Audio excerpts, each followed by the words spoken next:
So let's see. What do you guys got today? Will President Trump talk about publicly the anti-whiteism in our country? Thank you in advance, sir, for reading my question. Just the missus.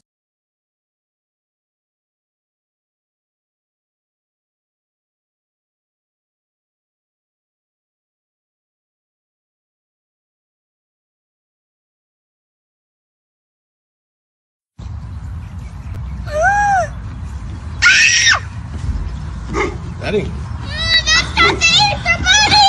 That's not the Easter bunny! Oh my God!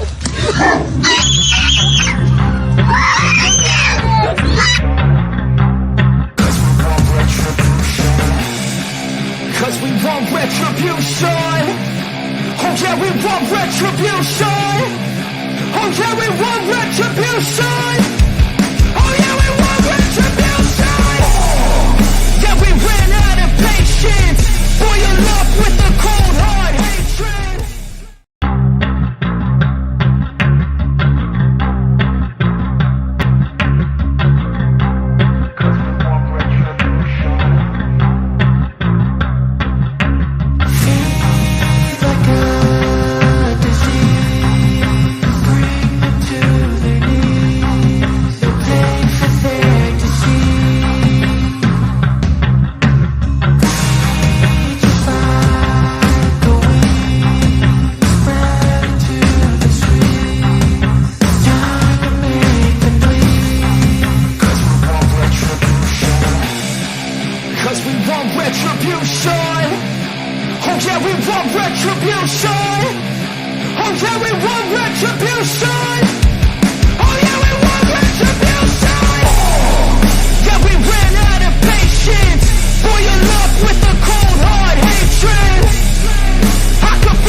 Hey kid, don't ever let them get inside your head. They'll tell you what to do in life instead of everything you know that you could get.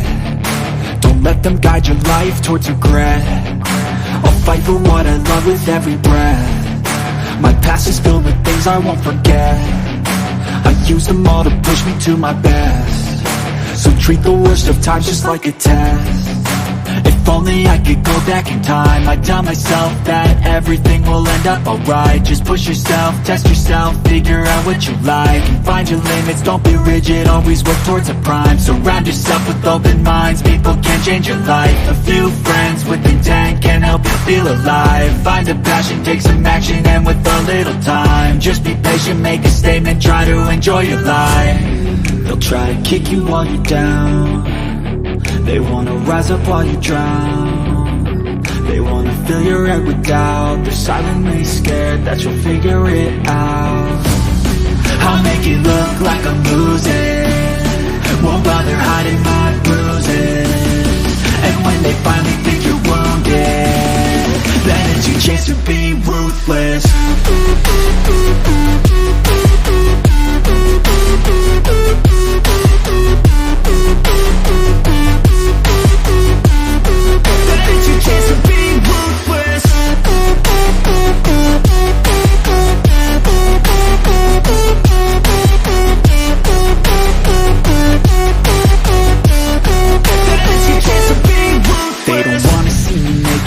wanna see me care. Anytime I make some progress, I can see that they compare. I think everyone's against me, maybe something in the air. Am I paranoid? I swear a void is forming and they're scared. I walk a straight path, not many can say that. I like to play fast, cross me and there's payback. You better pray that I don't see your face at any place that I go. I know you hate that. I've been doing fine, I'm not wasting any more time. I live for the fight and the climb, and I think that the pain that's deep inside is what defines. So I won't give up, I'm gonna make it to the top. I don't care what's in my way, I swear I'm never gonna stop. I could fall flat on my face and I swear I will get back up, cause I don't deserve a thing and the road ahead is tough. They'll try to kick you while you're down, they wanna rise up while you drown. They wanna fill your head with doubt, they're silently scared that you'll figure it out. I'll make it look like I'm losing, won't bother hiding my bruises. And when they finally think you're wounded, then it's your chance to be ruthless.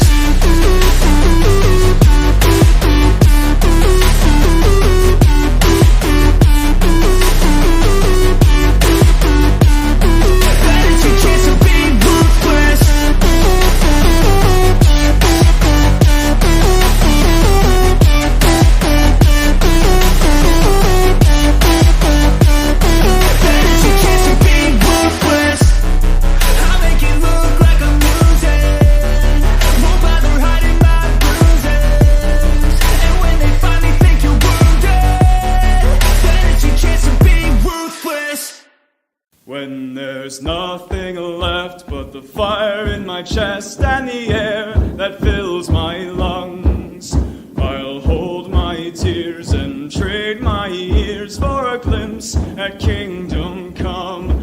On the other side of misery, there's a world we long to see. The strife we share will take us there to relief and sovereignty. Oh, by God, we'll have our home again. By God, we'll have our home. By blood or sweat, we'll get there yet. By God, we'll have our home. In our own towns, we're foreigners now. Our names are spat and cursed. The headline smack of another attack, not the last and not the worst. Oh, my fathers, they look down on me. I wonder what they feel to see their noble sons driven down beneath a coward's heel. Oh, my God, we'll have our home again. By God, we'll have our home. By blood or sweat, we'll get there yet. By God, we'll have our home. The road is dark, the way is lost. My eyes, they strain to see. I struggle forth to find a friend to light the way for me. Oh, brothers, can you hear my voice, or am I all alone? If there's no fire to guide my way, then I will start my own. Oh, my God, we'll have our home again. By God, we'll have our home. By blood or sweat, we'll get there yet. By God, we'll have our home. Oh, by God, we'll have our home again. By God, we'll have our home. By blood or sweat, we'll get there yet. By God, we'll have our home. Nothing is going to stop this community, ladies and gentlemen. Featured stories today. We have the Domestic Security Alliance Council, the DSAC, the biggest secret right now. Nobody really reporting on it. And it is bringing down conservatives, patriots like you would not believe. We're going to reveal it all to you today.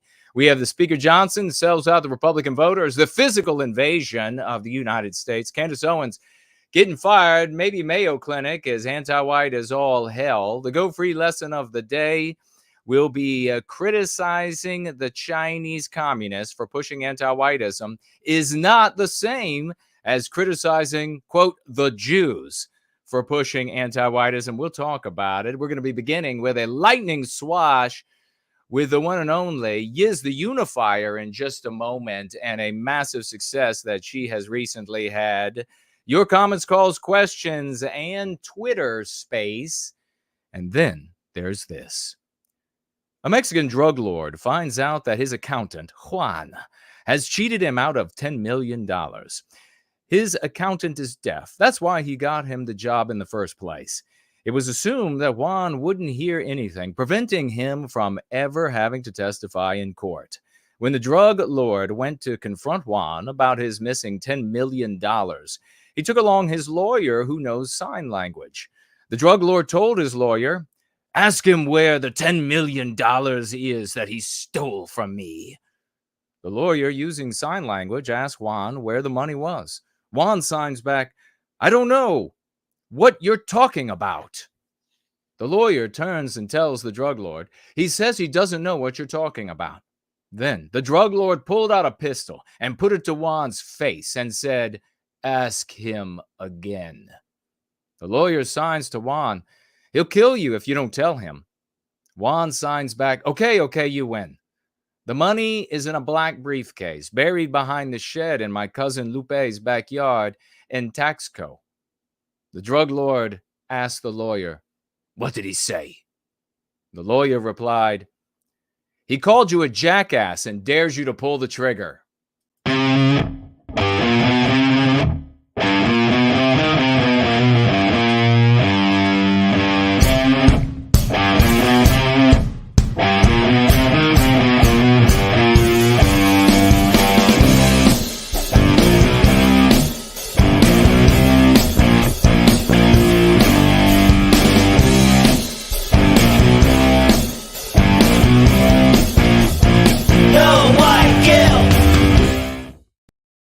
And we are going free, ladies and gentlemen. It is 5 p.m. in the once great state of Virginia, outside of Mordor on the Potomac, 7 in Sydney, 10 in London, midnight in Moscow. Everything is looking glorious here. As always, when we are in service to white well-being, nothing stands in our way, as you all know very well. We are up and running on all of our different platforms, and you may financially gift on several of those platforms.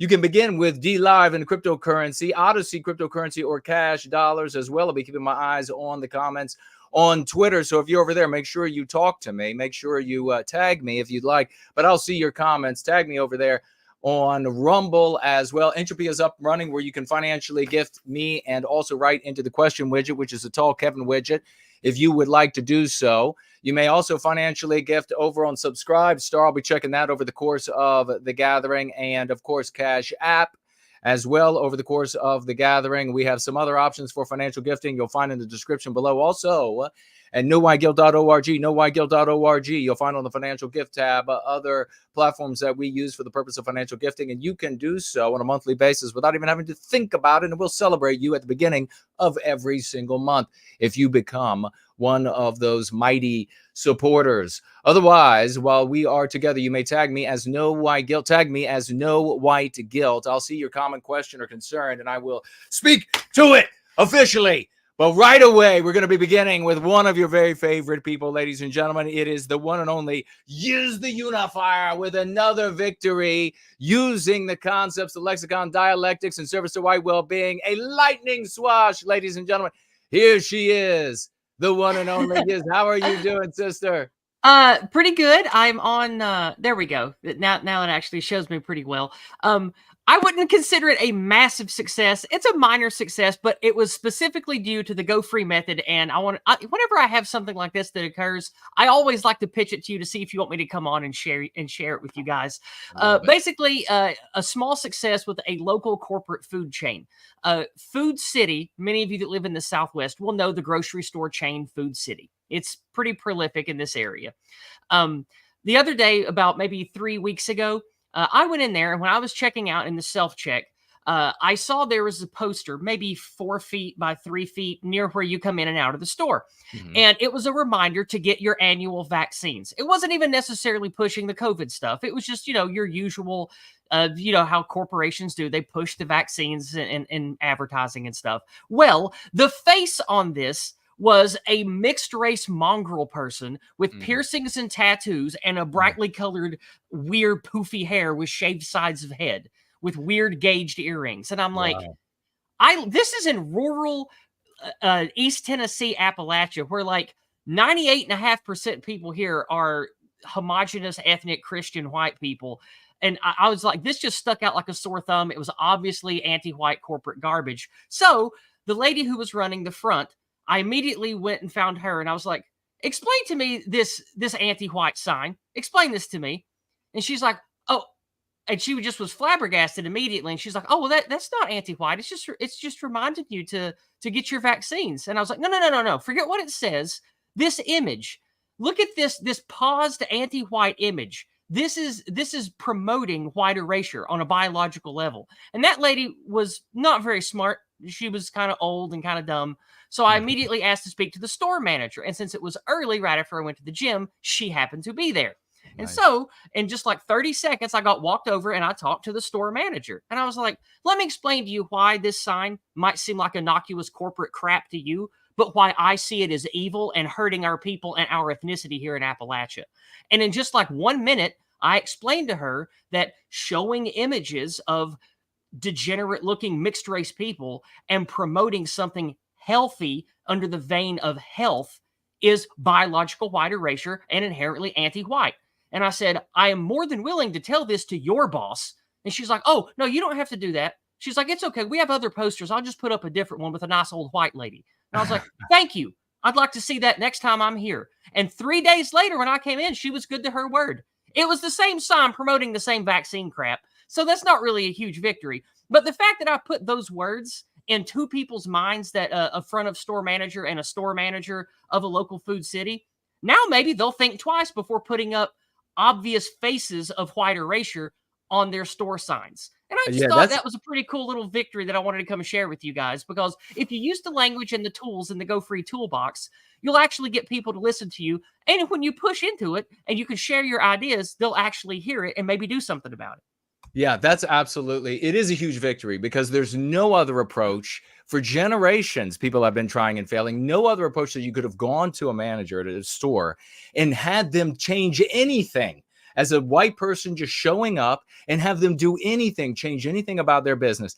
And the faces, I mean, it's a great way to put it, the faces of white erasure, we've learned quite a little bit about over the years now. You go out to these Targets, you go out to these places where it's all white people, and the community's 99% white, and yet it's nothing but non-white faces in the advertising. Clearly white erasure. We need to speak up against it. And when we do it in a moral way, we win the day. And like you said, you empowered at least two of the people and everybody they will end up talking to. And I didn't yell at or berate these women. I wasn't mad at them. I was like, I came at it from a place of concern, because these were obviously church ladies, right? So I came at it from the angle of like boomer concern trolling, right? So I was like, I'm worried that this kind of sign is going to be really bad for local children, because they're going to see this face and they're going to think, oh, it's good to be mixed race. It's good to have weird hair and big gauges and tattoos on my face. This is bad for white children here in Appalachia. And so that was the angle I took, it. And so not only did they hear me because of that reason, but I used the tools in the toolbox. And now, hopefully, they got those tools as well. So I love it. I love it. Big salute. Let's get our big applause, big salutes. Quadruple 07s for the great Yizz, the unifier. She's going to be in the live chat for a while, folks. And I'll be here for a couple hours, but then I'm going to cook dinner with my mother around 7. So that's why I couldn't come after 7. No worries. But share all your links once you're back in the live chat for your shows. All right. Well, I hope you guys have a great stream. I'll be here in the chat. Okay. All right. Love you, Yizz.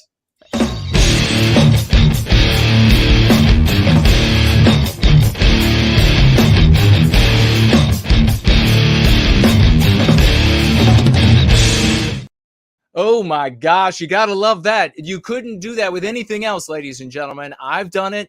Yizz has done it. Many other folks in our community have successfully approached businesses using the lexicon and dialectics, the concern for ourselves. What is this saying to white youth? That it's cool, it's hip, it's with it to not reproduce ourselves, to, in fact, reproduce ourselves into racial, biological oblivion. That's essentially what it's doing. You go in there, you use the tools, the moral positioning that we have, because we are moral people. We're concerned about our white erasure, physical and otherwise. You go to the management and they take action. They heed what you have to say. Everything else is a loser. Everything else is a fucking loser, and it's been that way for generations. You're not going to be able to go in there and talk about the Trilateral Commission. You're not going to be able to go in there and talk about how the Jays run everything in the world and I'm following them around like their shadow. You're not going to be able to do that and get any results. You stand up for love in white well-being, love, hope, and redemption, which benefits everybody of all races and all backgrounds in Western civilization by ending the victimization of white people on the basis of our birth. And you can change the world. How's that?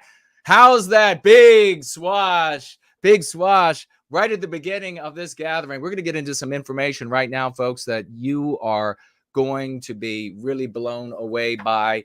And let's right now get out some big gratitude, some big thanks, some big salutes to Grace for all of her help working through all of this with me. Hours and hours of work and research. Please get out some 07s, show some love to her for all of that work. This huge contribution to our community. What do we do here? Not only do we teach you how to go out into the world and change the world to recapture our destiny for white well-being. Not only do we do that, but one of the most important things is to keep you safe, is to improve your life, is to make you a better you, whatever your name is, a better you. That's been a better you over there. And how about you over there?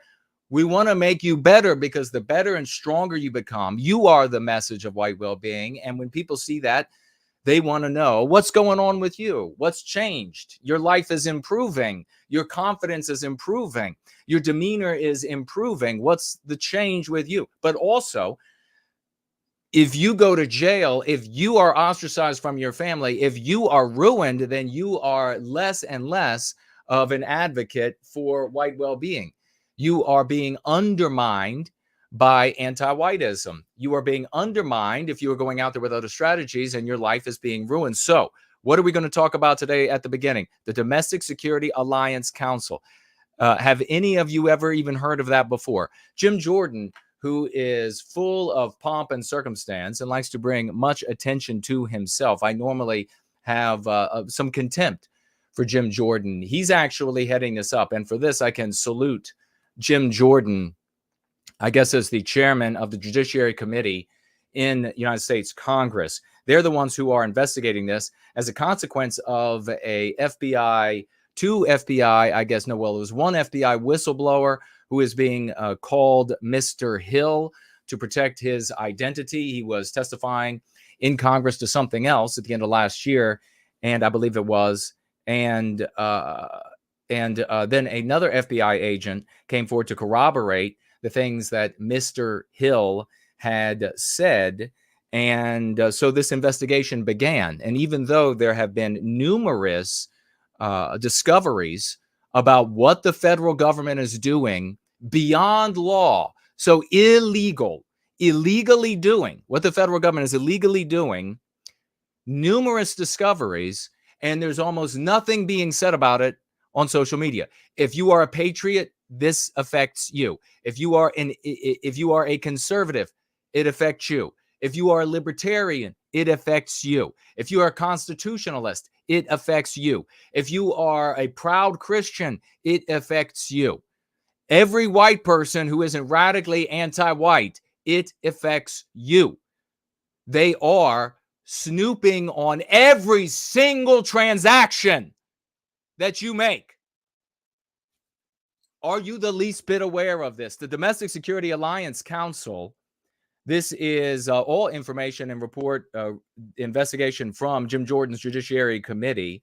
You, as a citizen of these United States, have no right to know whether you are on one of these lists, whether or not you are in the portal.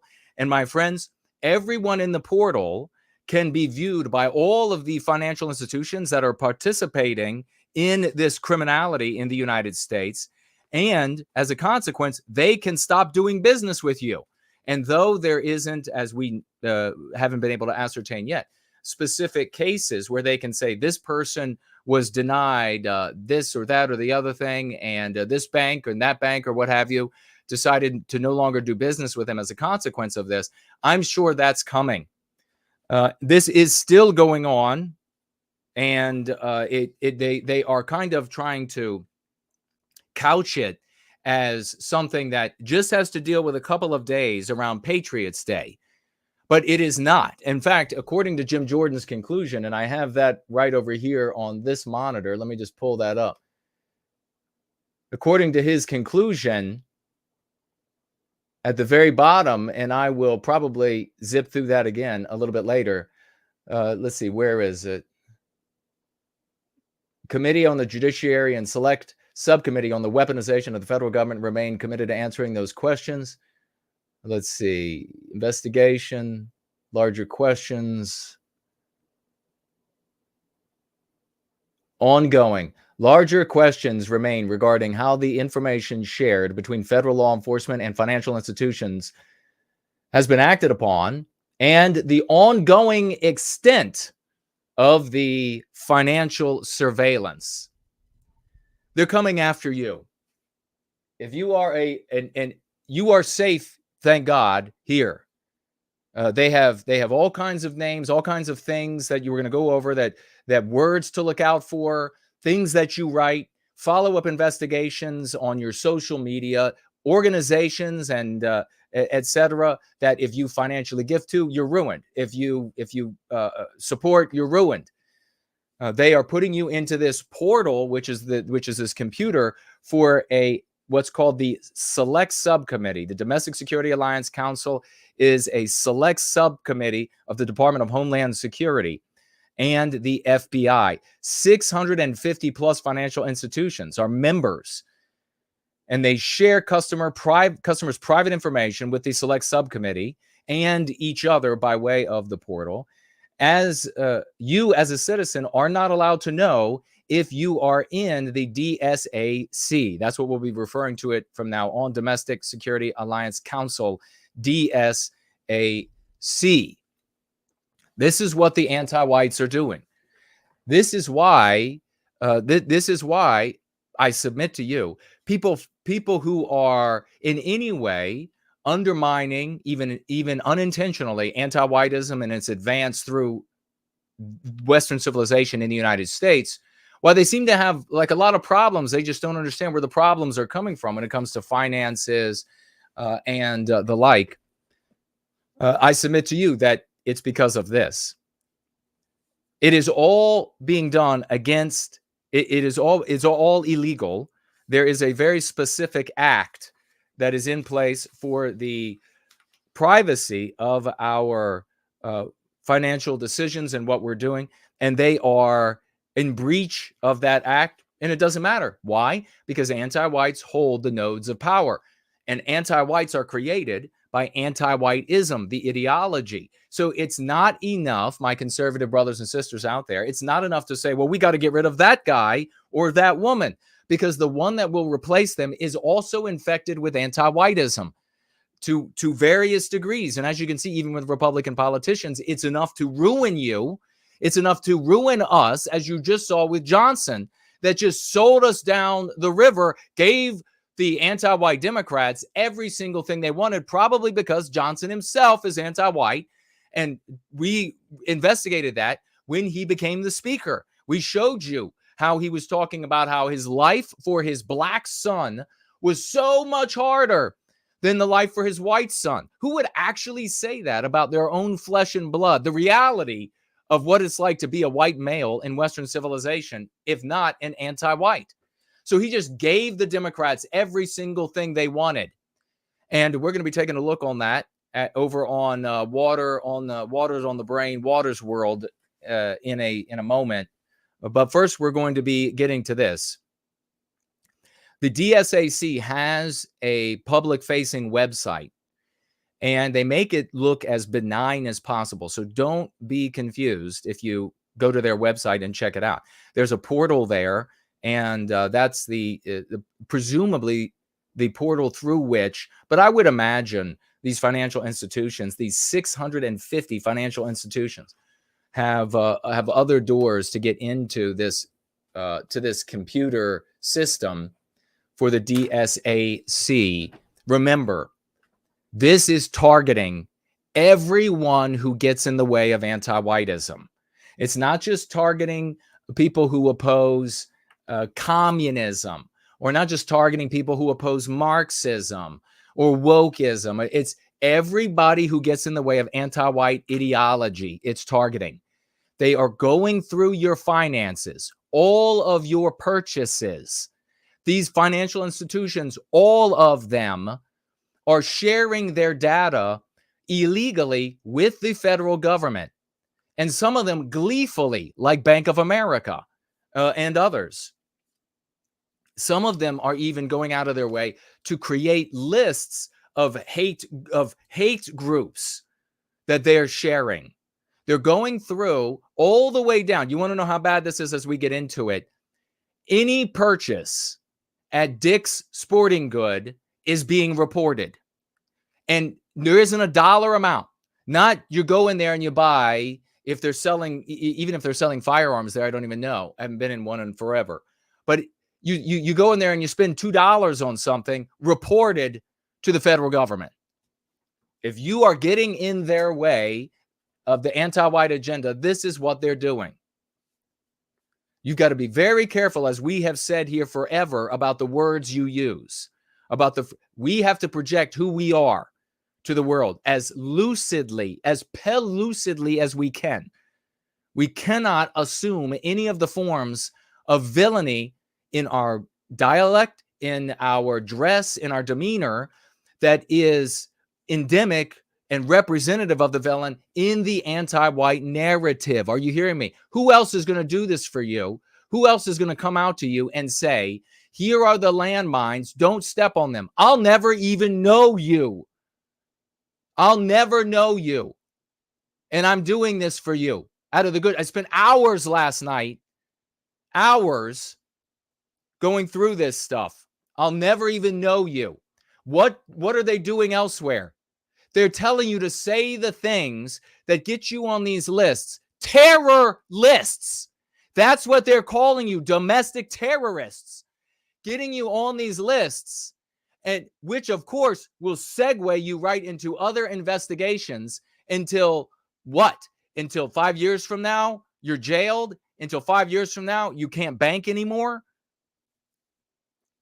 An FBI turned whistleblower, Mr. Hill, revealed the existence of the Select Subcommittee during his testimony during a congressional February 7, 2023 committee hearing about the government's surveillance of Americans from Patriots Day, which is what you call it. You don't call it Jan 6. You don't call it the insurrection. We call it Patriots Day because our heads are not up our asses. Okay? That's why. Why does it matter? Why does it matter? Your doctor has to remove your appendix. You don't see anything wrong with it right now. Your doctor tells you the tests have shown you that you have cancer.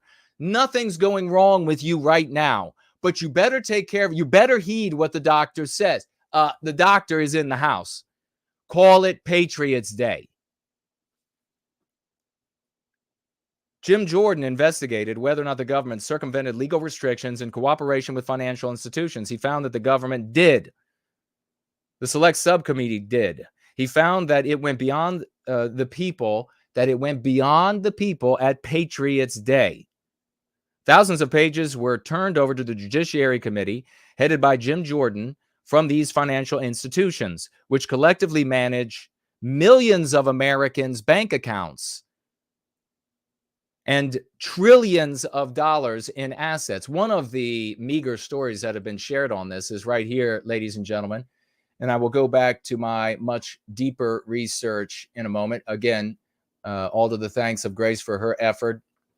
Please show her love. Republican Jim Jordan adds Eventbrite and GoFundMe to the list of financial institutions being investigated for searching MAGA, for searching Trump in customer transactions to look for extremists at the urging of the Biden administration after Patriots Day. Federal officials investigate Patriots Day, ask banks to filter through customer transactions, including key terms like MAGA and Trump. Have you ever written, you might say to yourself, where would you write Trump? Where would you write MAGA? Well, Venmo and all these different platforms. Cash App is not included, by the way, but you can write messages, and the banks, the financial institutions, are looking for them. The government has been watching Americans who frequent Bass Pro Shops, Cabela's, and other outdoor stores that sell guns. We're going to tell you the full list here in just a moment.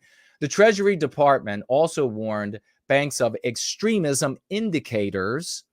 That's including, folks, buying the Bible, like the purchase of religious texts such as the Bible.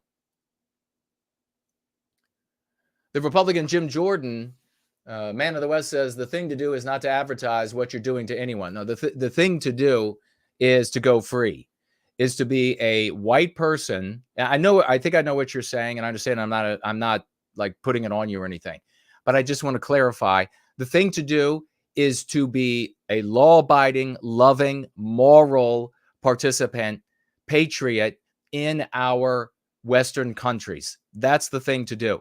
And then to very clearly project that and nothing of the villainy character in the anti-white narrative onto the world. No childish talk of revolution, of civil war, nothing that you can't do any of that anyhow. The thing to do is to strictly, with severe orthodoxy, only use the go free method. That's the thing to do. How many times? I mean, we have been looking at these bills that they've been turning out now for years and covering exactly what they are hunting for.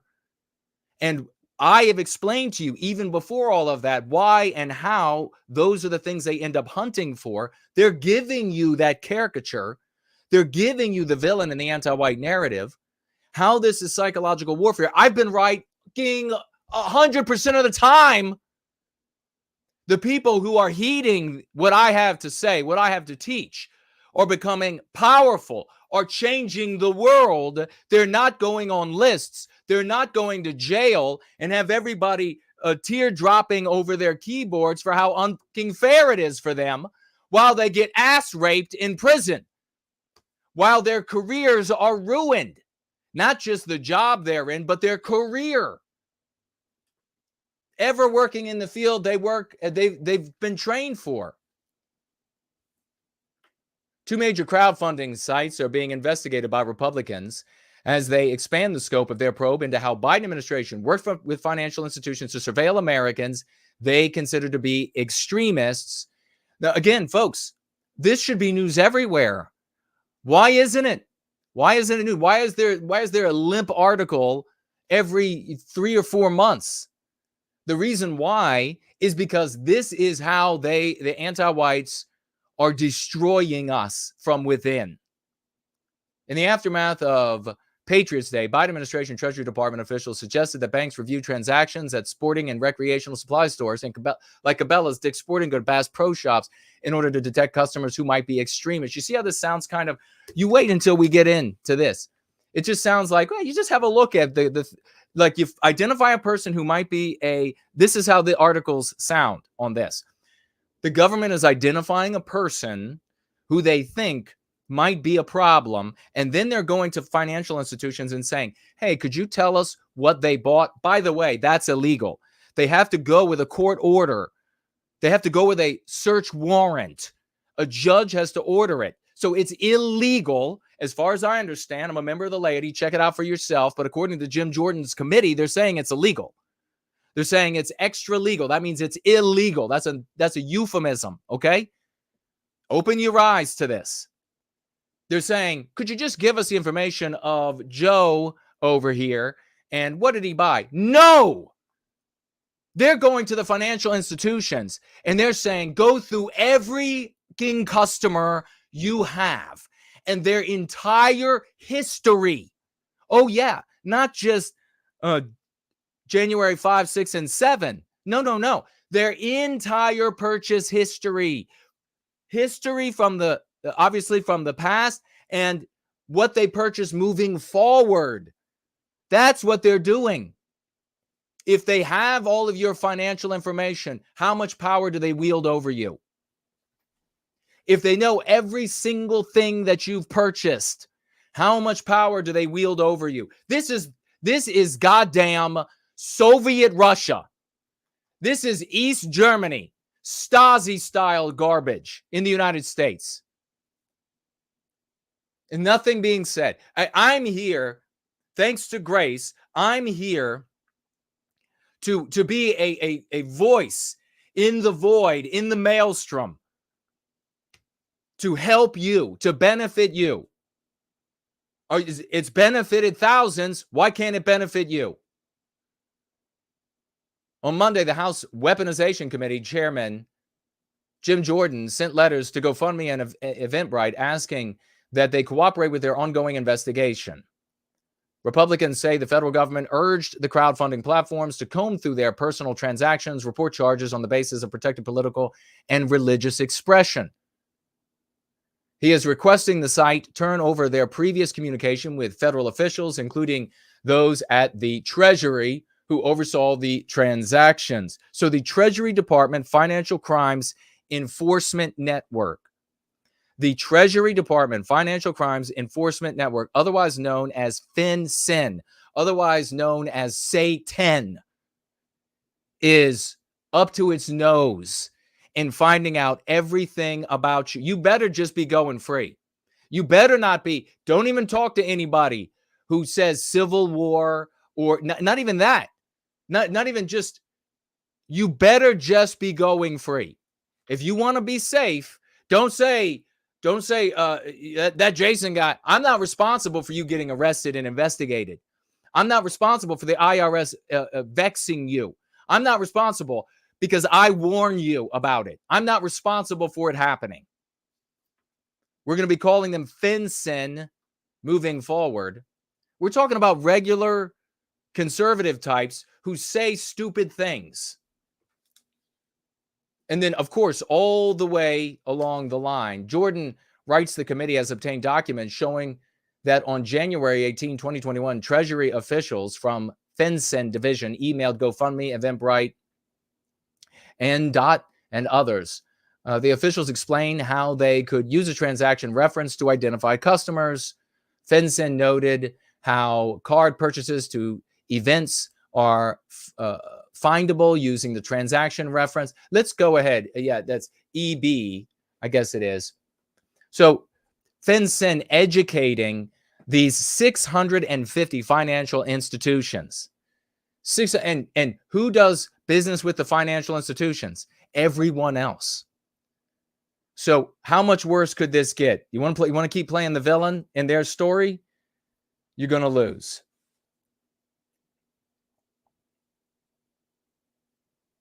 Here is what has been revealed so far, far more than these flaccid articles will share with you. Absolutely pathetic.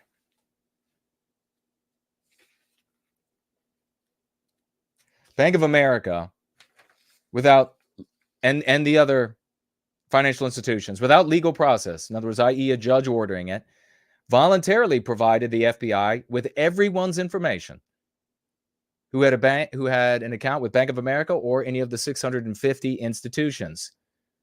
The data dump included all customers for all time. Of course, they're going to be tracking things like firearms and firearm purchases, ammo. as well. As having this information, as the government having this information was illegal, is illegal. Stephen Johnson, who was the section chief of the FBI Domestic Terrorism Operations Section, pulled all of the information and then secreted it into these select subcommittees' computers. There's your FBI for you.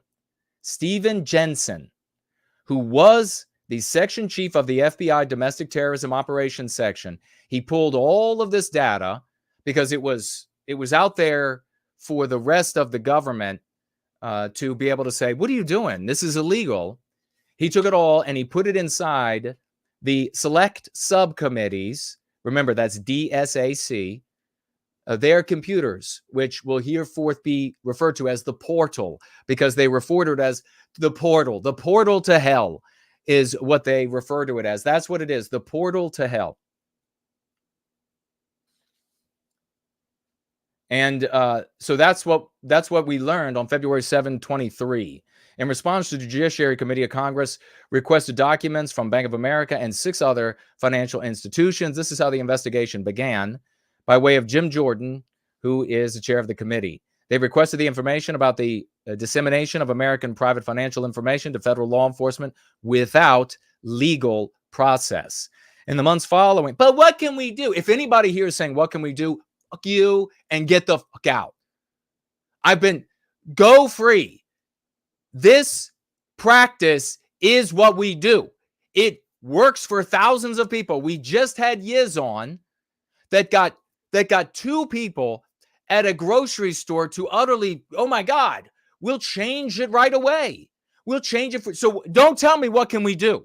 Don't ask, what do we do? If you say, what do we do? You're demonstrating you need a 2x4 up along the side of the head, gently, so that it doesn't cause you any pain. That's what you're demonstrating. Decades of me sharing and teaching about the Go Free practice, simple concepts that you use to change the story that you are in. It works for thousands. Why won't it work for you? So as I read this, as I share this information, what can we do? Are people who are demonstrating, they're not listening to shit I have to say. So if you're outing yourself, well, then it's on you.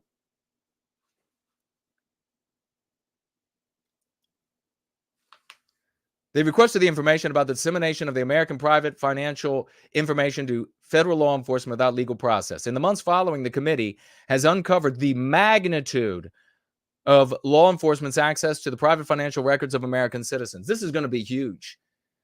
They're going to, if they don't stymie Jim Jordan, if they're not able to put this down somehow, this is everything they need to know on every single person who could resist anti-whiteism.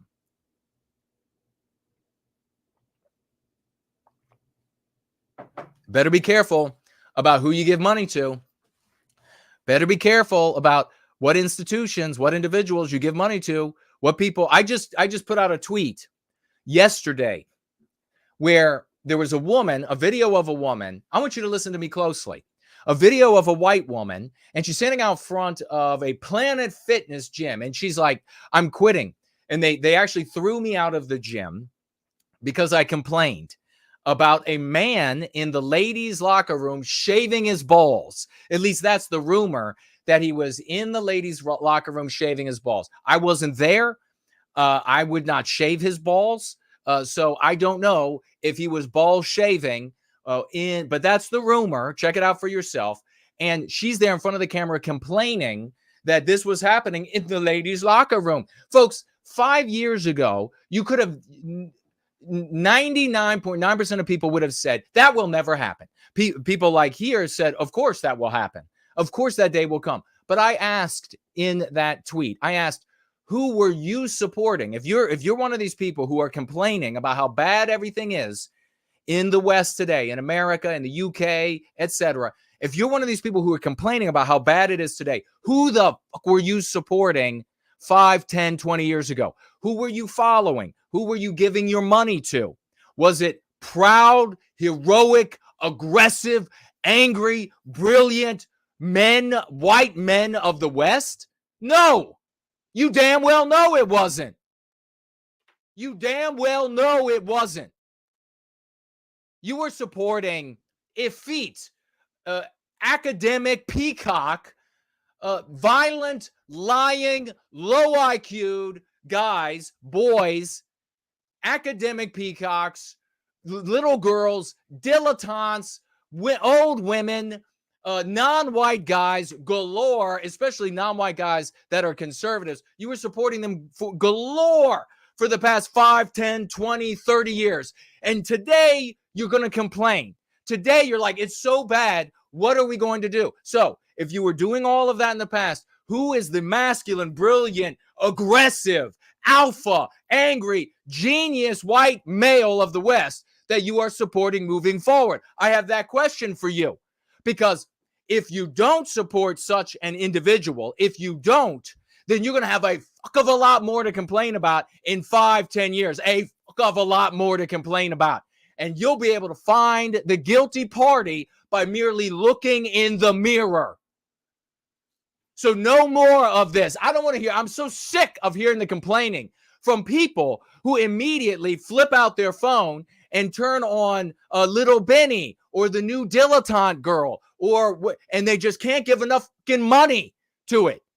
They can't give enough money and enough following, and another closeted, multi-sexual, half Mexican, and another academic peacock shows up, and people just show up in swarms for the past 5, 10, 20, 40 years. And now they got guys shaving their fucking balls in the ladies' bathroom, in the ladies' locker room, at the gym. And that's what you're going to complain about now. Well, if these are going to be your leaders, if these are going to be the people you follow, it's going to be a lot worse. I can guarantee it. It's going to be a lot worse. But at least you'll know who to blame. You're just going to have to find a mirror. You can use that rear view mirror on the windshield, one of the wing mirrors on your car, angle it right around to yourself. You'll be able to find who's responsible.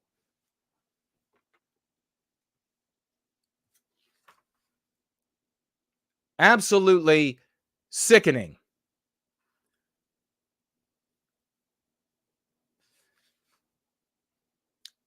At the beginning of this investigation, Jim Jordan thought that that there were only 6 financial institutions. Could you imagine that?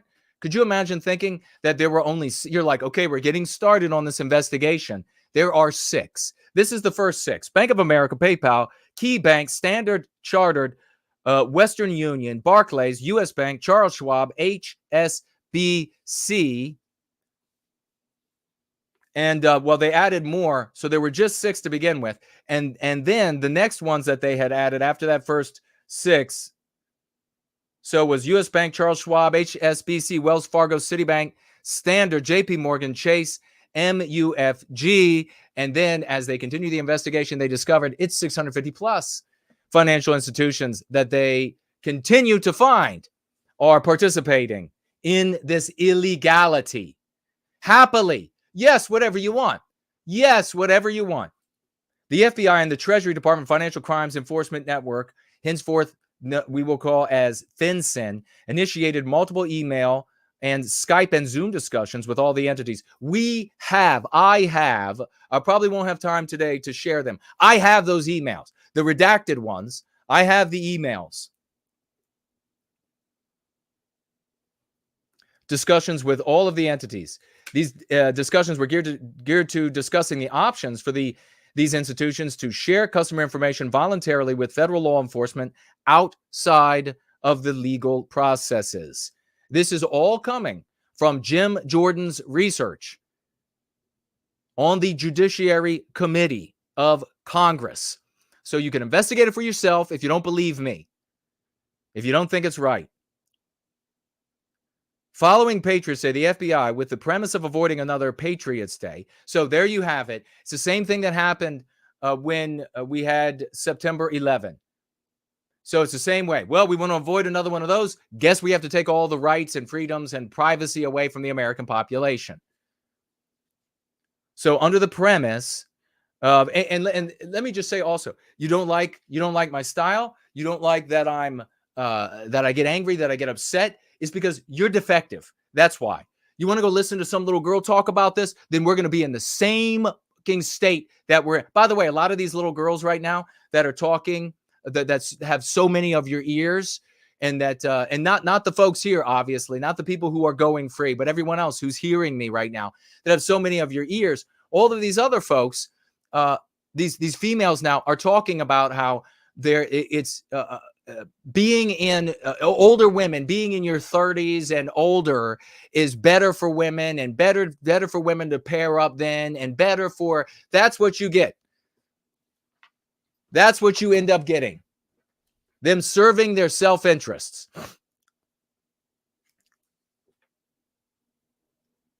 They could just screw the prettiest guys who will never have them throughout their physical prime, and then they'll come to you, and they'll tell you, no, it's better for you to get her once she's been used up. Once she's been physically used up by all of these other men, it's better for you to have her now. That's what these female content creators are now arguing. Several of them. But hey, keep supporting them, because that's gonna bode well for the arguments that we need to make in contradiction to the anti-white narrative, to bring our young men and women together to pair bond at peer level, peer pairing. Jesus. The data dump showed that 35 million people's private financial information was given to the select subcommittee. The FBI created a publication called this: The Domestic Violent Extremists Likely Emboldened in the Aftermath of the Capitol Breach. Can you believe this? This is the FBI. Nothing but criminal garbage over there.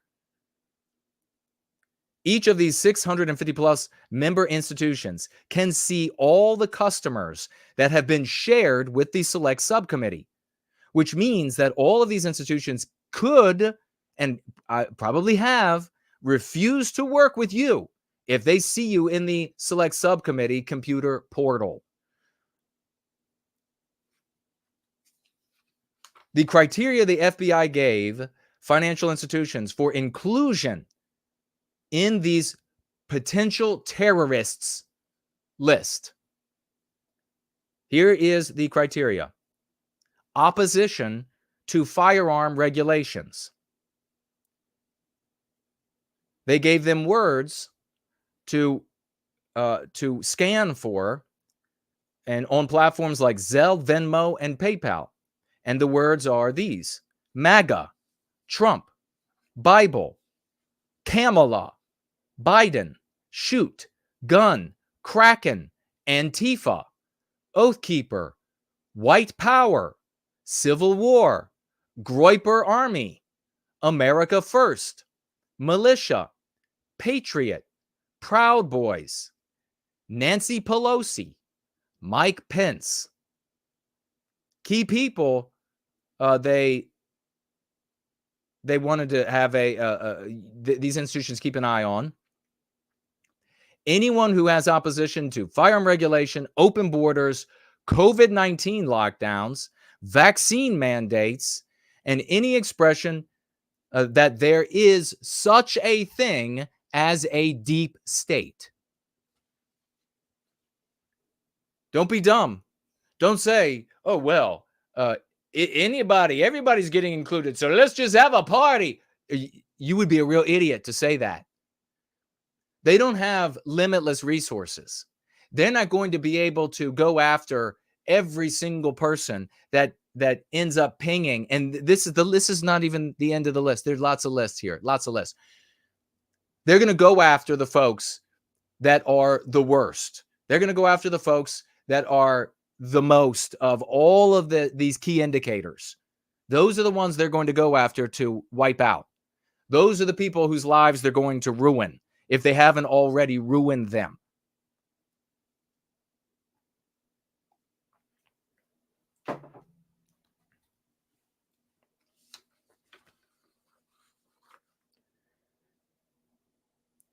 The FBI and the Treasury Department Financial Crimes Enforcement Network, FinCEN, instructed these financial institutions to use merchant category codes, MCCs. You all probably heard of that before, especially when they were talking about, I shared with you, thanks to Grace, bills about how they were going to use these merchant codes.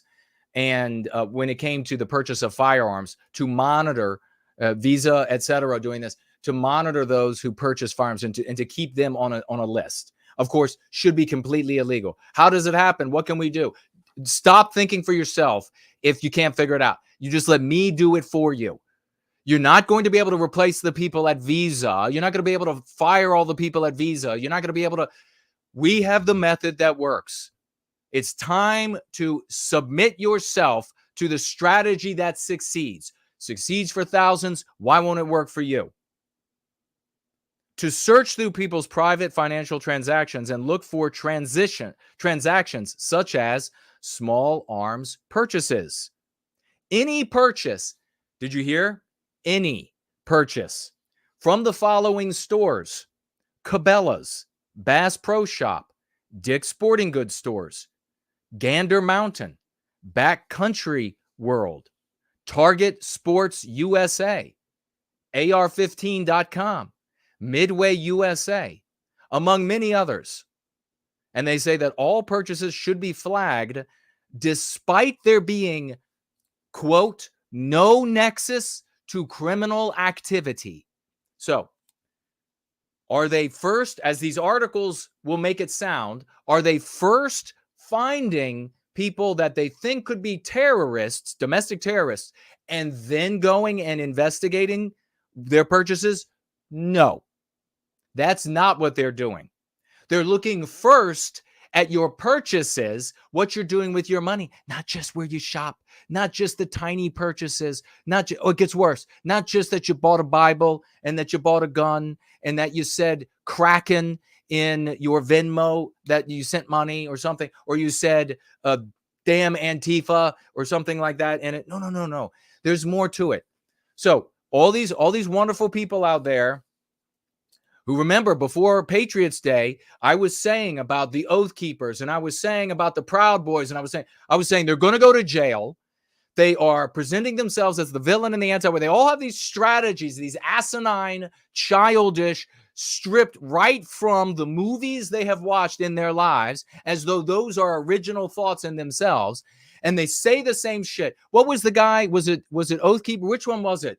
Which one? I think it was Oath Keepers. The guy who said about me, no, don't listen to that guy. He's focused on race. Everybody went to jail, didn't they? All your folks didn't do shit, and you got them sent to prison with your big talk, with your little boy big talk. Y'all weren't going to assail shit. You retired to Olive Garden after September, or after Patriots Day. Let's continue.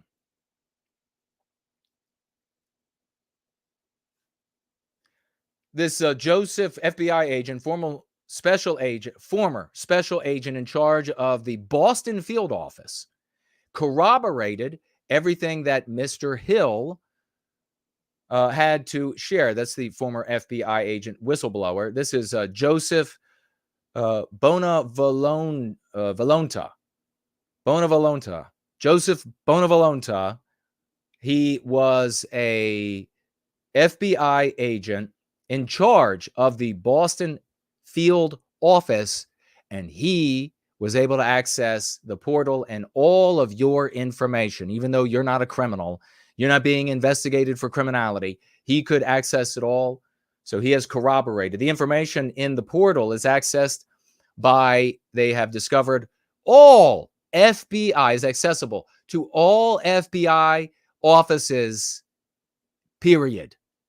So any podunk, whatever, FBI office and any of these anti-white hires to the FBI at any office can jump right into the portal and type you in and get all the information on every single purchase.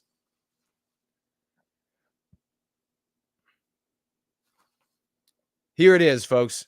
The Right to Financial Privacy Act protects customers' information and financial records unless a government authority subpoenas with a judicial subpoena or a search warrant. This is 100% against the law. So what do? You pass more laws? You get more people elected? What do? You have to defeat the anti-white, immoral, moral imperative, which is the social morality of our age. You have to defeat it. That's what the Go Free method does. If you don't defeat it, it doesn't matter how many laws, right to financial privacy acts you pass. The FBI and FinCEN ignored the act and gathered all the information on millions of Americans without legal standing to do so.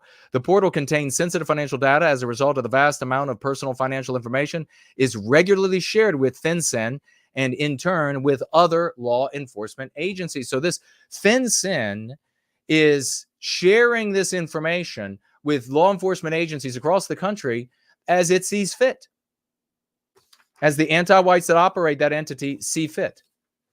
Again, refer to Jim Jordan and the Judiciary Committee of Congress for more information. In 2020, Department of Justice,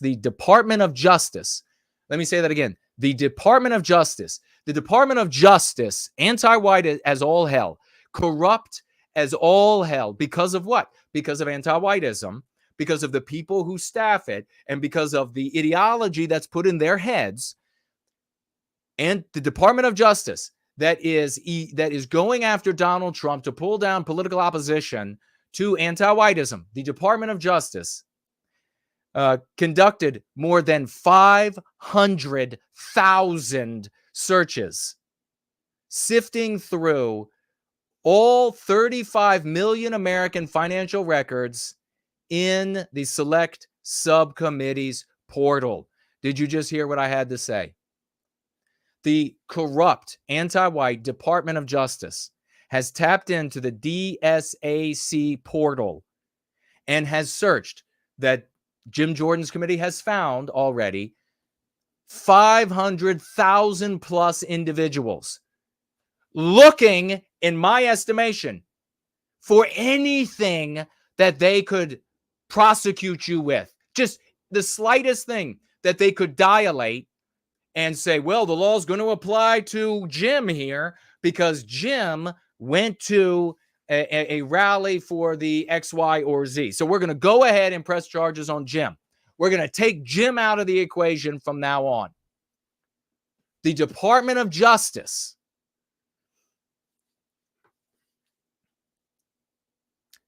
there were sprawling investigations, the Judiciary Committee found, by the Department of Justice through this private financial information, despite there being no criminal or suspicious activities. So they didn't even say that, oh, well, we decided to just go ahead and look into Jim or Frank or whatever. It's going to be all white people. I mean, let's just be realistic.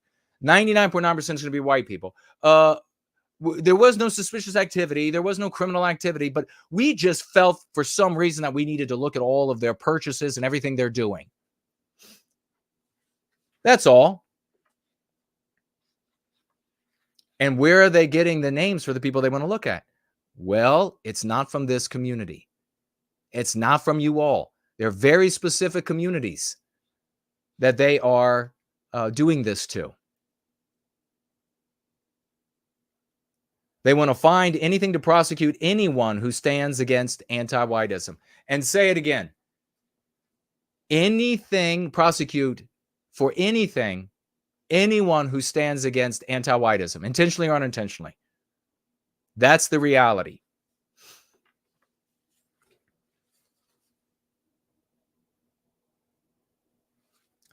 FinCEN's directive to all 650 financial institutions regarding purchases indicators for extremist views and radicalism. So these are the indicators that FinCEN, this government agency, has given as evidence, signs that these people are potentially domestic terrorist because of extremist views and radicalism. In other words, opposition to anti-whiteism to any degree. Heresy to anti-whiteism to any degree. Here they go. Frequent cash deposits.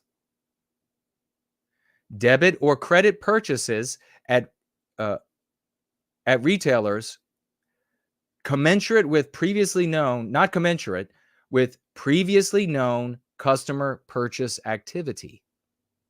So you buy something that's a one-off, an unusual thing for you, bing. Frequent ATM withdrawals and wire transfers with no apparent economic or business purpose. Who decides? Frequent ATM withdrawals and wire transfers with no apparent economic or business purpose. Who decides that there is no economic or business purpose for your ATM withdrawal or wire transfer? Well, they do, of course. They get to decide that there is no apparent economic or business purpose. In other words, do you get in the way? Are you a heretic to anti-whiteism? Are you a heretic to the psychological warfare that is anti-whiteism? Because if you are, they're going to be watching. Here we go. I'm going to zip through these because this is the end of it. Sudden account closing. Asset liquidations. What is a sudden account closure? I mean, if you close it, it's sudden, I guess. It depends on who is aware that it's going to. If the bank's not aware that you're going to close your account that day, then it's sudden for them. Disbursement in days or weeks leading up to Patriots Day. Life insurance purchases not commensurate with typical behavior for the account holder. Did you get life insurance? You're on the list. Transportation charges, such as bus tickets, rental cars, plane tickets. I'm not joking. This is what FinCEN has told these 650 plus financial institutions are markers for radicalism that they need to report to them. Transportation charges such as bus tickets, rental cars, plane tickets for travel to areas with no apparent purpose. How would they know? It's just everything. This is the catch-all.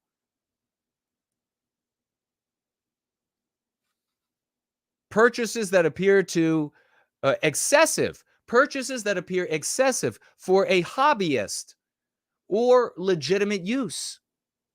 Could you imagine going to prison and it started with purchases that appear excessive and didn't have legitimate use? Everybody who can hear my voice, if you're not following me, you should follow me on all my plays. You should be so grateful. You should be following me everywhere. Go and unfollow all of the dilettante little girls out there that you're following and all of these others that have led you to the point where you have to complain about a guy in a gym locker room shaving his balls smooth. The purchase, now this is like the only one that seems to make sense. The purchase of precursor chemicals to bombs. Purchases of international calling cards. Purchases of books, including religious text, i.e. the Bible. Subscriptions to media containing extremist views. They got a list for that, and we'll take a quick look at that. Donations to organizations known to promote radicalism. They got a list for that. We'll take a look at that.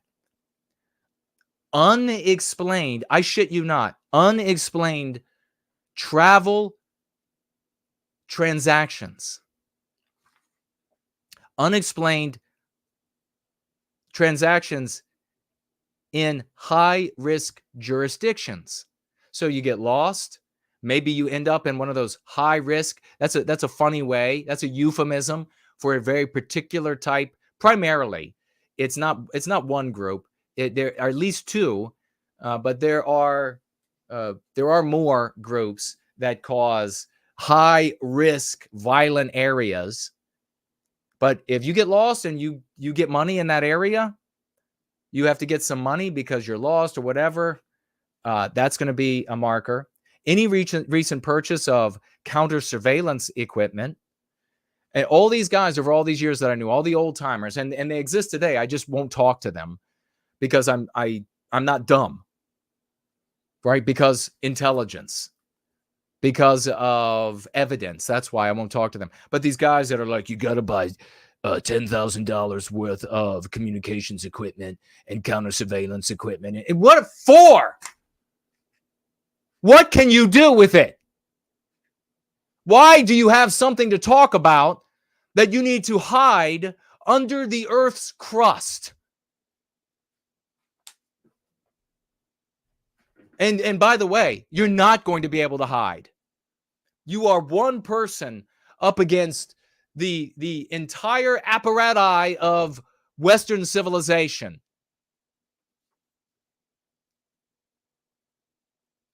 Get this. Any purchase of secure communication equipment, defined as VPNs, online gaming. They know shit tons of young white men game. Prepaid phones and calling cards.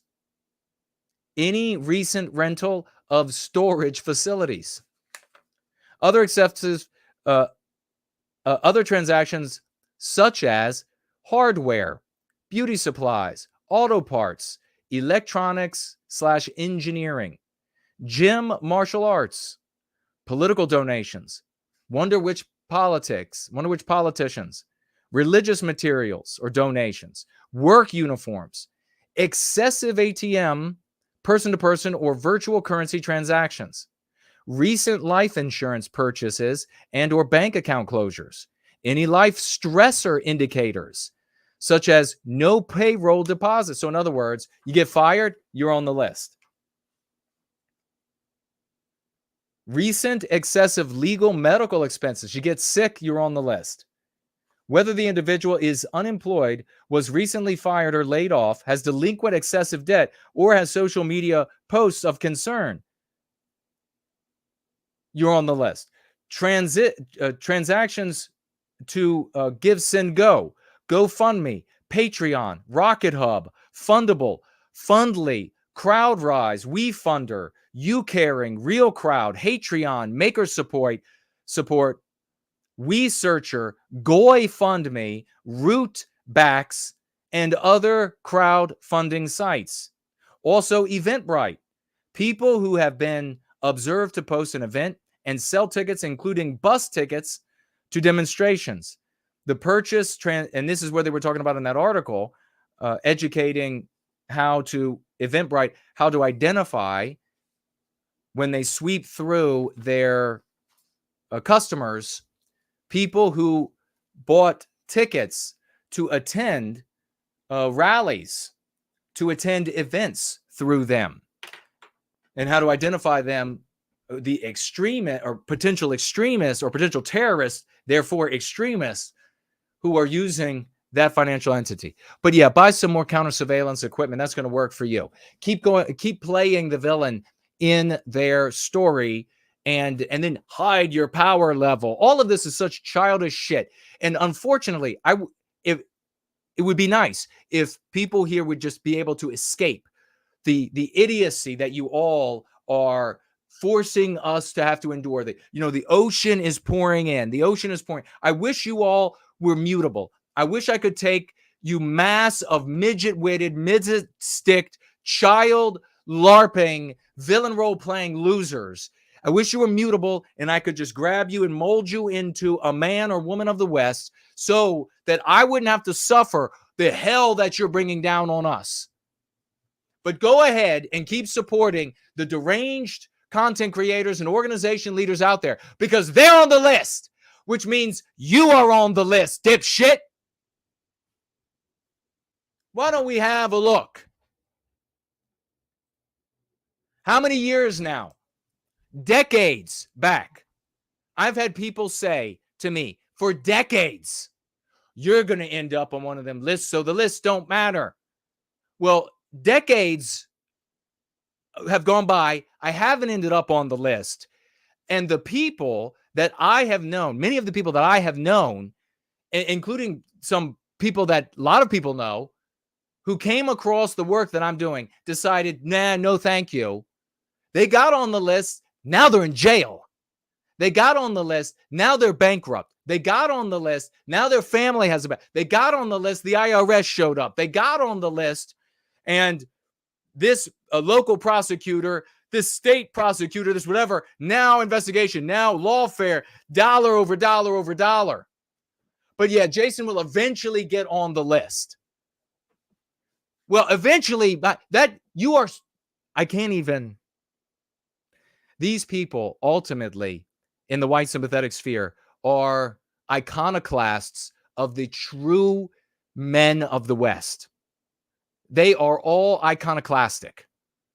When a true man of the West stands up and he has muscle and he's as brilliant and he's courageous and he's alpha and he's not going to take any shit and he's proud and he can defeat people in arguments and he can whoop ass, physically whoop ass. That guy shows up and these iconoclastic bitches want to burn him down, want to tear down everything he's doing. Oh, eventually it's going to be you.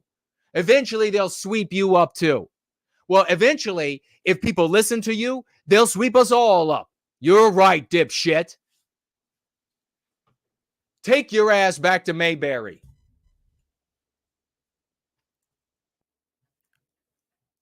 We have a list here. You know, pardon me if, in fact, don't pardon me.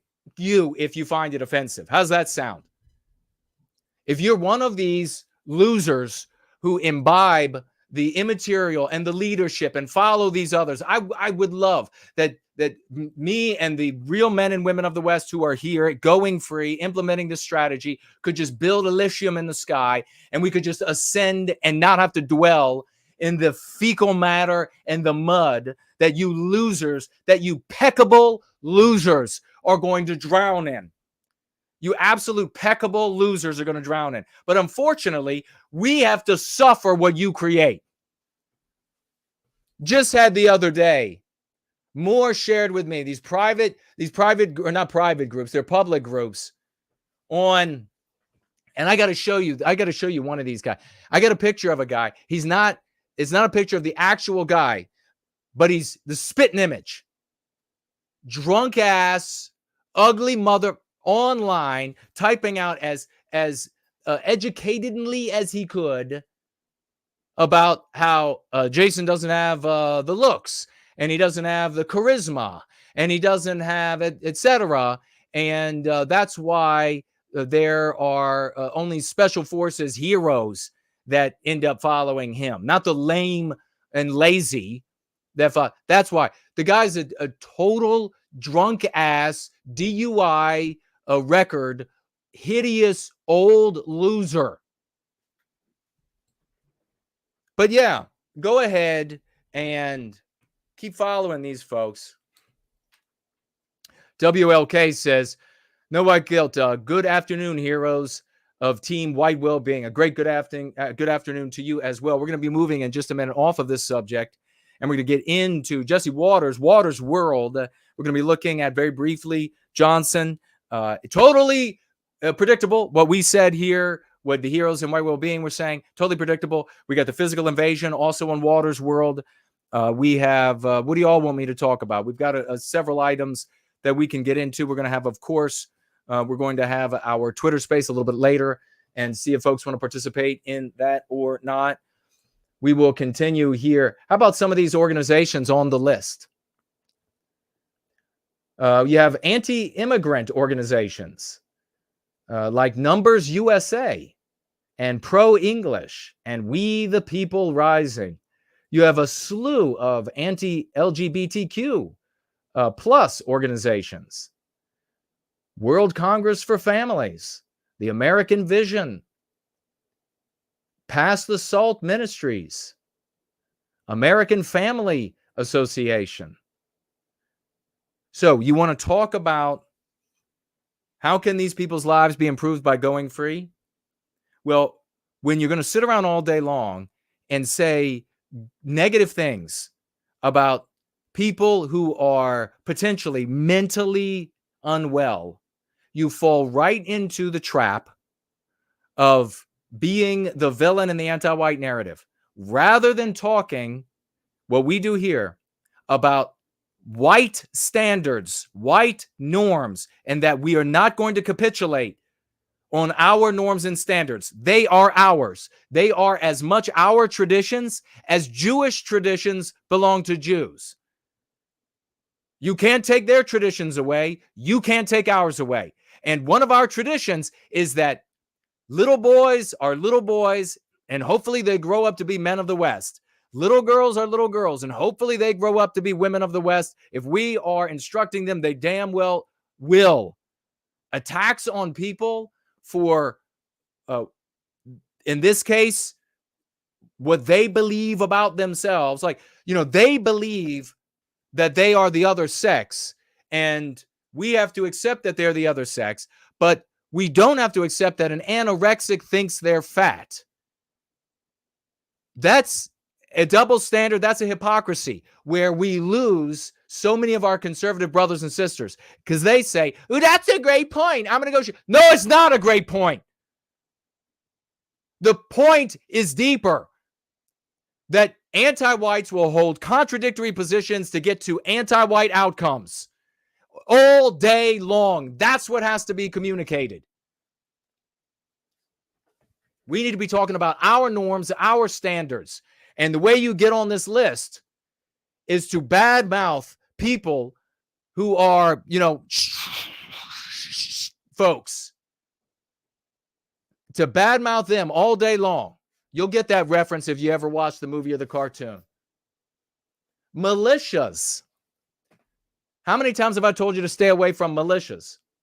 American Patriots USA, American Revolution, Patriot Prayer, Patriot Wave, Proud Boys, Rise Above Movement, Washington 3%ers, Oath Keepers, everybody going to jail everywhere. Everybody going to jail. But Jason, what can we do? If you're asking me that question, this is not the room for you. This is not the class for you. We are how can I say this? We're the special forces. We're not the special ed, okay? If this isn't making sense for you, it's special ed room for you. We are the special forces, not the special ed. We're the special forces, not the special needs. Does that make sense? We are the special forces, not the special needs. If you need special needs, this is not the place for you. But what are we supposed to? I've been telling you for almost 3 decades, 2 decades and change. I got started that long ago, but I was putting this together that long ago. 2 decades and change, whatever exactly it is now. The formula for the Go Free method, practice, coming together. I've been saying this for the whole time. But what are we supposed to do? Swear to God, if I see anybody saying that shit. Screaming my ass off out here for all these years. What are we supposed to do?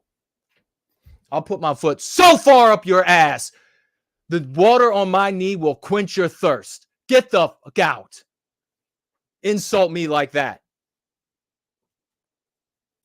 What are we supposed to do? White nationalists. What did I tell you about this phrase, white nationalist? I am not a white nationalist.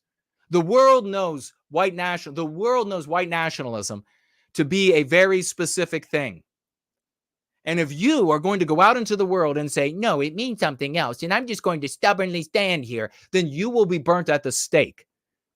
And principled losing isn't good enough because maybe you're too stupid, but there are millions of white children that are going to suffer as a consequence of your stupidity.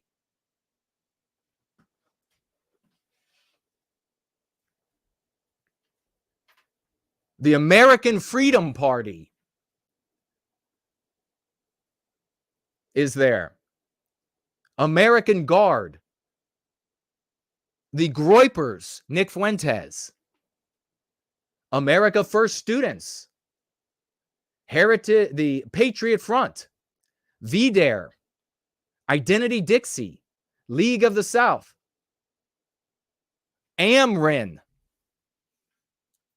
If you give this, so what they're saying here with this list, if you finance any of these people, you're on the list.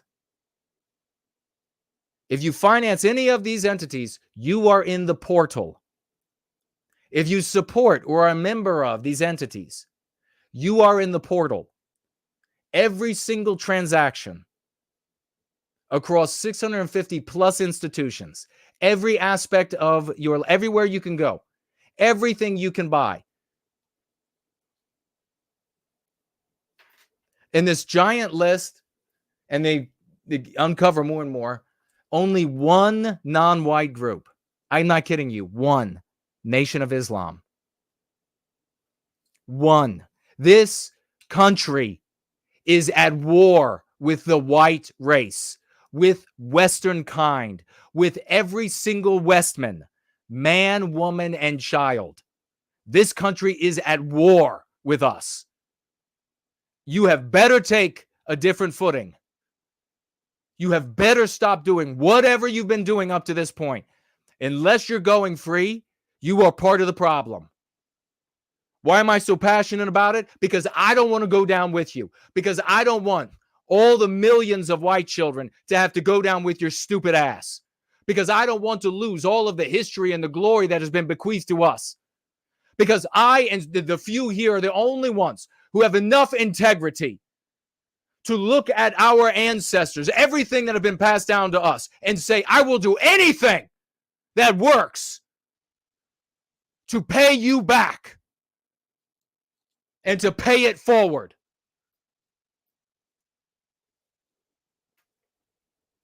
Even have here what they refer to as misogynist organization. So anybody in this community who uses the word misogynist, immediately banned. Immediately banned. You either apologize right now if you've used the word misogynist. You either say, holy shit, Jason was right. It is an anti-white meme pathogen, anti-white slur. It's part of the anti-white narrative. It's part of the psychological warfare. If you use misogynist, you're gone. So moderators, anybody use the word misogynist, just gone. Gone from the community. Kick them out of the live chat. Kick them out of the Telegram chats. Not welcome. Gone. So they even have a list of misogynist groups, which includes A Voice for Men.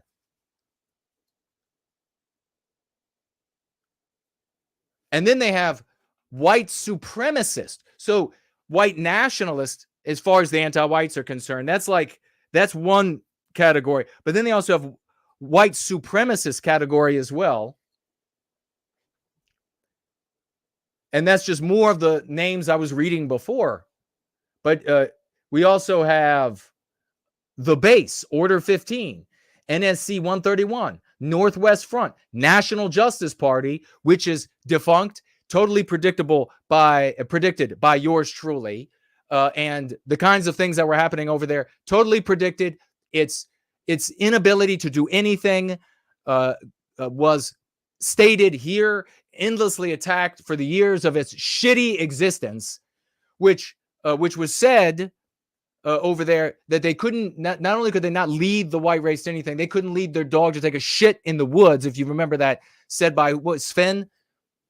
Then the other day on one of their streams, and we're going to be celebrating this in a minute, on one of their shows, the co-host to the former loser of the National Justice Party, the leader, said, holy shit, the no white guilt guy was right. He got Norm Finkelstein saying anti-whiteism.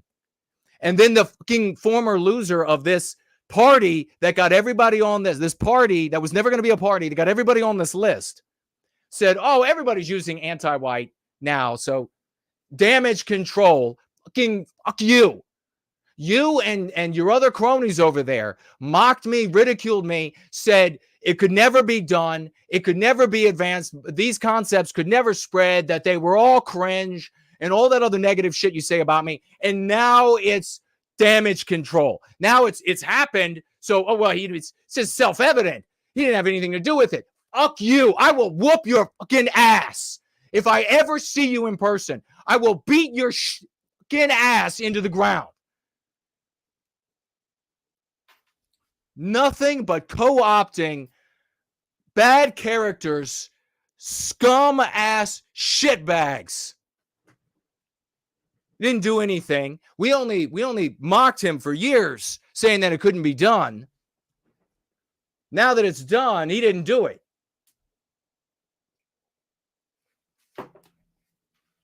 Here you have Groypers and Fuentes listed with Bowl Patrol and listed with the American Nazi Party. So you're not like, you think you're going to be a Fuentes supporter and you're somehow less than these others? You're somehow not as guilty? Get ready. You're in the portal. That's enough for now, this shit. All of these organizations, and except for one, they are all either directly or indirectly benefiting white people. And that is why they are declared the enemy. Per the view of an anti-white, not per the view of reality. Because you don't benefit white people by speaking negatively or condemning another race of human beings. You don't benefit white people. Let's see, where's my fox?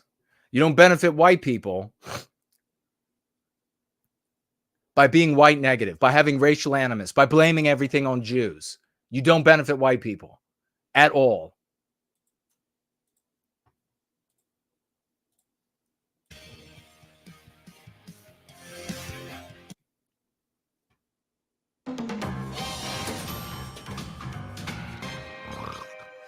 The House just passed its $1.2 trillion spending bill that was released on Tuesday at 2:23 a.m. Over 1,000 pages. Listen to this. Trillion with a T. Over 1,000 earmarks. No one's read it because they don't have time, and it's revolting. But we have. And we discovered some even more egregious pork than we reported last night. You ready? Chuck Schumer's spending $1.5 million to encourage kids to play video games. Not to stop kids from playing video games, to help them continue to play video games. John Fetterman giving podcasters about $400,000. That's right. He's taking your money and he's giving it to a podcast. Yeah, how many? Democrat Senator Tammy Baldwin spending I wonder what podcasts are going to get that money. $2 million for what? $2 million so migrants can see psychiatrists. $2 million on top of the billions. The 70 billion or whatever, 60 some billion dollars over the year. Now investigate it for yourself, whether or not that's accurate. So more money to the criminal intruders. And take antidepressants. That'll assimilate them quickly. Just give them Netflix and they'll just be like us. Liz Warren spending $1 million to amplify Latinx small businesses. That's right. So more money, and we've talked about it all the time. White men are out of work. White men can't have businesses anymore. Because the entire system persecutes, prosecutes, discriminates against white males. And then we have, and I have a tweet a little bit later. I don't know if I'll read it. We'll have time. It's already 6:40 p.m. Eastern Standard Time. And but we'll see if we can get to it. Where white females are disgusted with white men, saying that they're the problem because they don't have any money. They're not buying their own houses. They're not. And then you have females who will come out and they're like, what? You're criticizing females? It just doesn't feel right. You know what? Get lost. You got nothing to say when I criticize white males. So if you get upset with me criticizing females, then get lost. I'm not going around. And this is on top of what we found yesterday. Money for gay retirement homes. Money for gay retirement homes. What the flying fuck? I don't want to pay for gay retirement homes. I mean, what the will they be doing in the gay retirement home? Egyptian tuition. Say that 5 times fast. Tuckums for Egyptian tuition. Money for Egyptians, so non-white people. In other words, not white people, specifically not white males. toddlers. DEI zoos and trans elementary school curriculum. How does Trans elementary school curriculum. What is that? It is white erasure of our norm, expectation for behavior, for what a little boy is and what a little girl is. That is where you defend it. You make your attacker defend your victimization. You make them defend and argue for your victimization. Do that now. Can I get a hoorah? Can I get an amen? Does this reduce inflation? It doesn't. We have Okay, but and did you just hear Waters? Does all this reduce inflation? Fuck you, Waters.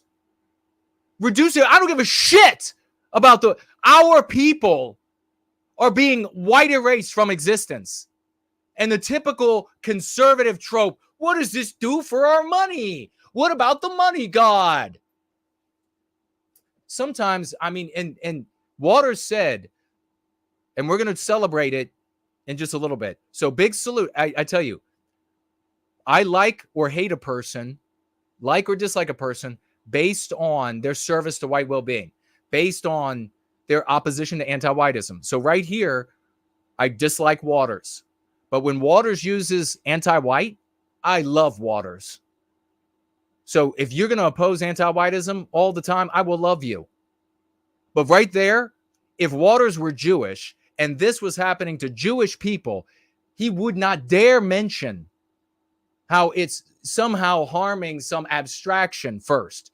He might eventually get to it, but he would be talking about how this is harming his people. Waters should be talking about how this is harming our people, not another, this is not doing anything for the economy. This isn't going to help our economy. Get out of this conservative bullshit. Yeah, and then he had, when he used anti-white, he had on that guy, oh God, the Rufo, who will never say that anything is anti-white because he's anti-white. Christopher Rufo. He will never say it. So I can imagine he must have like cringed inside when Waters said, twice he said it. He must have cringed, Rufo, because he's married to an Asian woman. More power to him. He has Asian kids, but he's anti-white. He hates his white race. That's probably why he, not necessarily, but probably why he married an Asian woman. And so he doesn't care if something's anti-white. He doesn't care if it hurts white people. He was happy to biologically white erase. That's why he never will say it. And King Dice has gone back and forth with him on that a bunch of times. 1,000-page bill of $1.2 trillion filled with all these abstractions. The economy is an abstraction. manners of spending priorities that are at odds with the American people. That's what we have in front of us. This bill is over 1,000 pages long. It contains hundreds of pages of report language, 1,400 earmarks, and we've had about 24 hours to review it. That is not the way to do business. And the American people and American families are the ones left holding the bag. $1.2 trillion financial war crimes passing while Republicans control the power of the purse. Go figure. Republicans have the House. Bills like this are why we were told McCarthy had to go. Exactly. And of course, then he has McCarthy on his. Johnson's just McCarthy 2.0. That's all Johnson is. Now Speaker Johnson's time could be up. Marjorie Taylor Greene filed a motion to vacate today. Good. Remember. Good. I'm sure you probably heard about that. Marjorie filing the motion to vacate. Good. And all of these Republican voters out there that want to complain about people like Gates. I don't even like Gates, but want to complain about people like Gates or Marjorie Taylor Greene. And they're like, oh, they just keep doing things that are harming us. Bitches, We've been losing for your life, your pappy's life, your grandpappy's life, his pappy's life. We've been losing the entire time. I don't give a shit that we're going to continue losing to try to reorganize something that can win. They had the loser Gingrich on the other day on Fox, and he's complaining about Gates and complaining about Marjorie, and he's like, if we just go with my dickless program that we used back when I controlled the House, if we just go with that, we'll lose at a much slower rate. And what we really want is losing at a slower rate. We're sick of losing. What don't you understand, Republican politicians? We're sick of losing. It only takes one vote to topple leadership, saying Johnson betrayed the party and the American people. Speaker Johnson has betrayed our conference and broken our rules. We need a Speaker of the House that knows how to negotiate, knows how to walk in the room, knows how to hold the line, and knows how to defend America first. This budget funds full-term abortion. It funds DEI. You believe this? Full-term abortion and anti-whiteism. Come on, Green. It's anti-whiteism. It funds trans ideology on our youth as young as 12 years old. We're already in crisis. So it's time for real leadership. Republicans sacrificed their own speaker in October, and now we're doing it again in March. Joining me now, someone all too familiar with this process. A corrupt POS. Former Speaker of the House. Look at, he's all like smiles. Kevin, what is going on with the spending, and what just happened with Johnson? Well, I don't know what they're doing spending now, but when I became Speaker, I instituted a 72-hour rule that got not just the members the opportunity to read the bill, but I America don't as want well. to hear this clown. You never waive it unless it's a continuing resolution, something you're already doing so people would know. I think it's always helpful. Oh, I wanted to give people 72 hours to read a 1,000-page bill and that I would then submit and capitulate, acquiesce, not capitulate, assent. Like willingly, yes, to everything the Democrats want. That's what this guy did. He assented to everything the Democrats wanted, and all we did is lose. To allow people to read the bill, allow America to read the bill. And really this comes down to what's happening in Congress today, goes back to when those 8 Republicans led by Gates partnered with every single Democrat to decide who could be Speaker. Yeah, he's going to be bitter over that for life. Good. You were kicked out because you were corrupt, lying, assenting POS. That's when Republicans lost the majority. Jesse, remember what we were... I mean, can you believe that you and I have to face, we hear content creators that say, well, it was wrong to throw him out because we lost the majority. Lost the majority? We're losing. Are you fucking brain dead? Are you a vegetable? I mean, why are you talking? We are doing nothing but losing. Well, we could lose and have the majority. That's so much better. No, it's not, vegetable head. No, it's not. Able to do in a small majority the first 9 months. The strongest, most conservative border security bill. Energy independent. We did a Parents' Bill of Rights. We stopped DC from decriminalizing. We stopped the pandemic officially. We stopped them from kicking out our men and women in the military who refused the vaccine. No, they didn't do any of that. That's why they're all trying to bring them back in the military.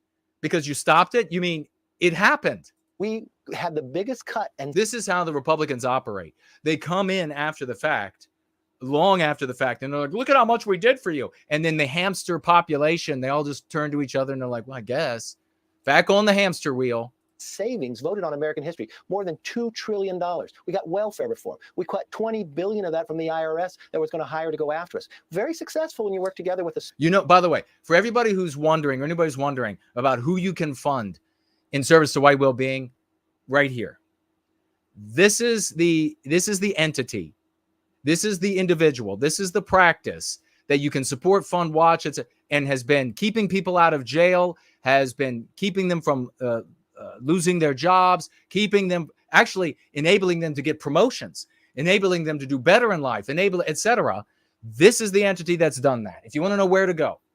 So anybody who's like, well, can I still support my villain of choice?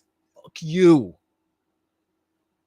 Small majority. And all those bills had 72 hours to read them because people could get behind them. So how do you now feel that they got you out of there and they're spending millions of dollars on shrinks for migrants? And they would have it would have been the exact same thing. Thousands of dollars to his favorite podcaster. for the strength. What they did after went back to way when those 8 gave the majority. Will you just- now names those been 8 floated around for chief of staff if Trump wins re-election. Is that something you want to do? That's not something. Do you want to be chief of staff for Trump? Trump would be the dumbest. That would be the dumbest decision I could conceive. Trump bringing this guy in as chief of staff. He shouldn't even bring him in as chief gardener. Something I seek out. Look, I want to spend a little time reading some new book that we can all get together. And so hopefully that will help me in the future. You know Is that what? a good plug for you? That's great. And I think if you do become chief of staff, mandatory Jesse Waters books to every American. Yeah. All right. Those are the mandates I More enjoy. vapid Thank you very conservatism. much, former Speaker of the House, How many of those relaxing on a books? weekend where everybody else is. How many of those books do you have to read in your life? More vapid conservative books. Let's just keep, and it's like Rush Limbaugh. How many hundreds of millions of dollars and a death sentence, and he still couldn't get the courage to say things the way they are. He said on his show, I heard several times when he's like, well, we know, but you just can't say. And we know that they create language to manipulate us, but you just can't do otherwise. Except you can. Except we have been doing it and winning. He had a whole thing where he said, well, we got to use homophobe. No, you don't have to use it. Look at this. Violent invasion. Physically running over top of American soldiers. Oh, I was wrong. There is a guy who's armed here. I don't know if there are any rounds. I didn't know that there was one with a firearm. No, wait, I thought he had a firearm. Maybe I was wrong.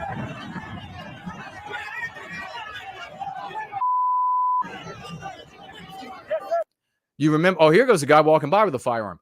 Do you remember Camp of the Saints? You know, they all came in from India and the Middle East. They all came in with their hands up and we surrender, we surrender. And that was the end of Western civilization. Millions of them.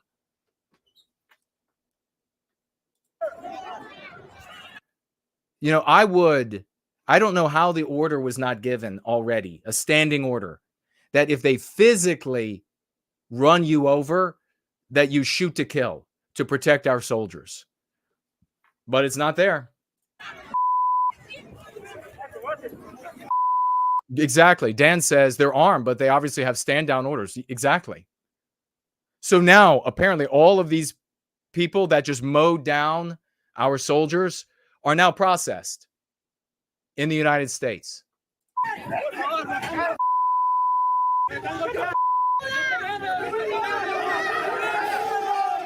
ready for this? Only one migrant there arrested. Only one. The rest were caught and released. Biden's policies are traitorous. This is an invasion, and the media is now hiding it. Today, since Reagan, some of us weren't even born. Some of us listening weren't even born then, or were a child when Reagan was. Since Reagan, I mean, conservatives out there, my brothers and sisters, how much more can you take? How much more failure and loss can you take? the site of the invasion was closed off to the press. The White House doesn't see anything wrong with what happened here. It was just bad PR.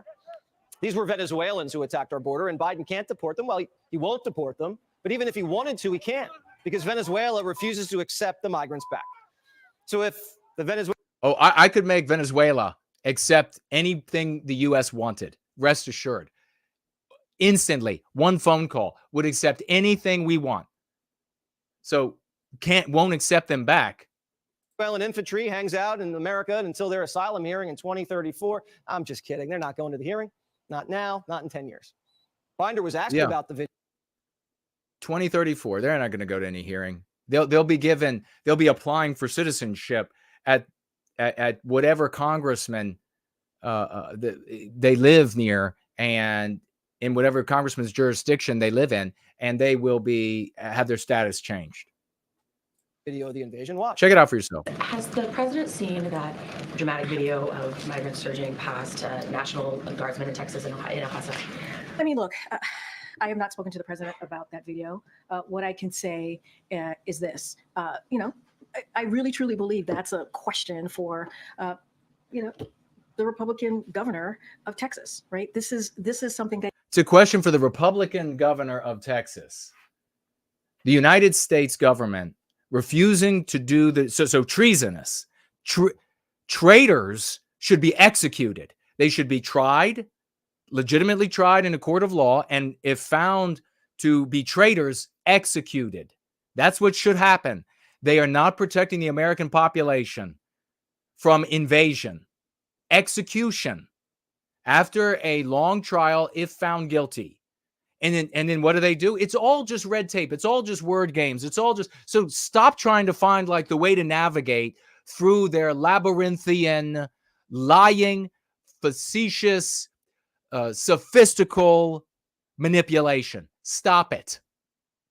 We have to go directly to the nerve of where their power lies. And that is the social morality of our day, which is the immoral, anti-white morality that we are saddled with in the West, the totality of the West. that he should address, that he should actually speak to. Whoa, wait a second. This is Texas's fault now. They sued Texas so Texas couldn't secure the border. Now it's Texas's fault. It's not their fault.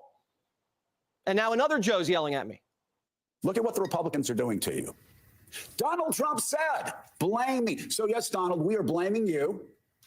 We're blaming mini-me Mike Johnson for following your orders.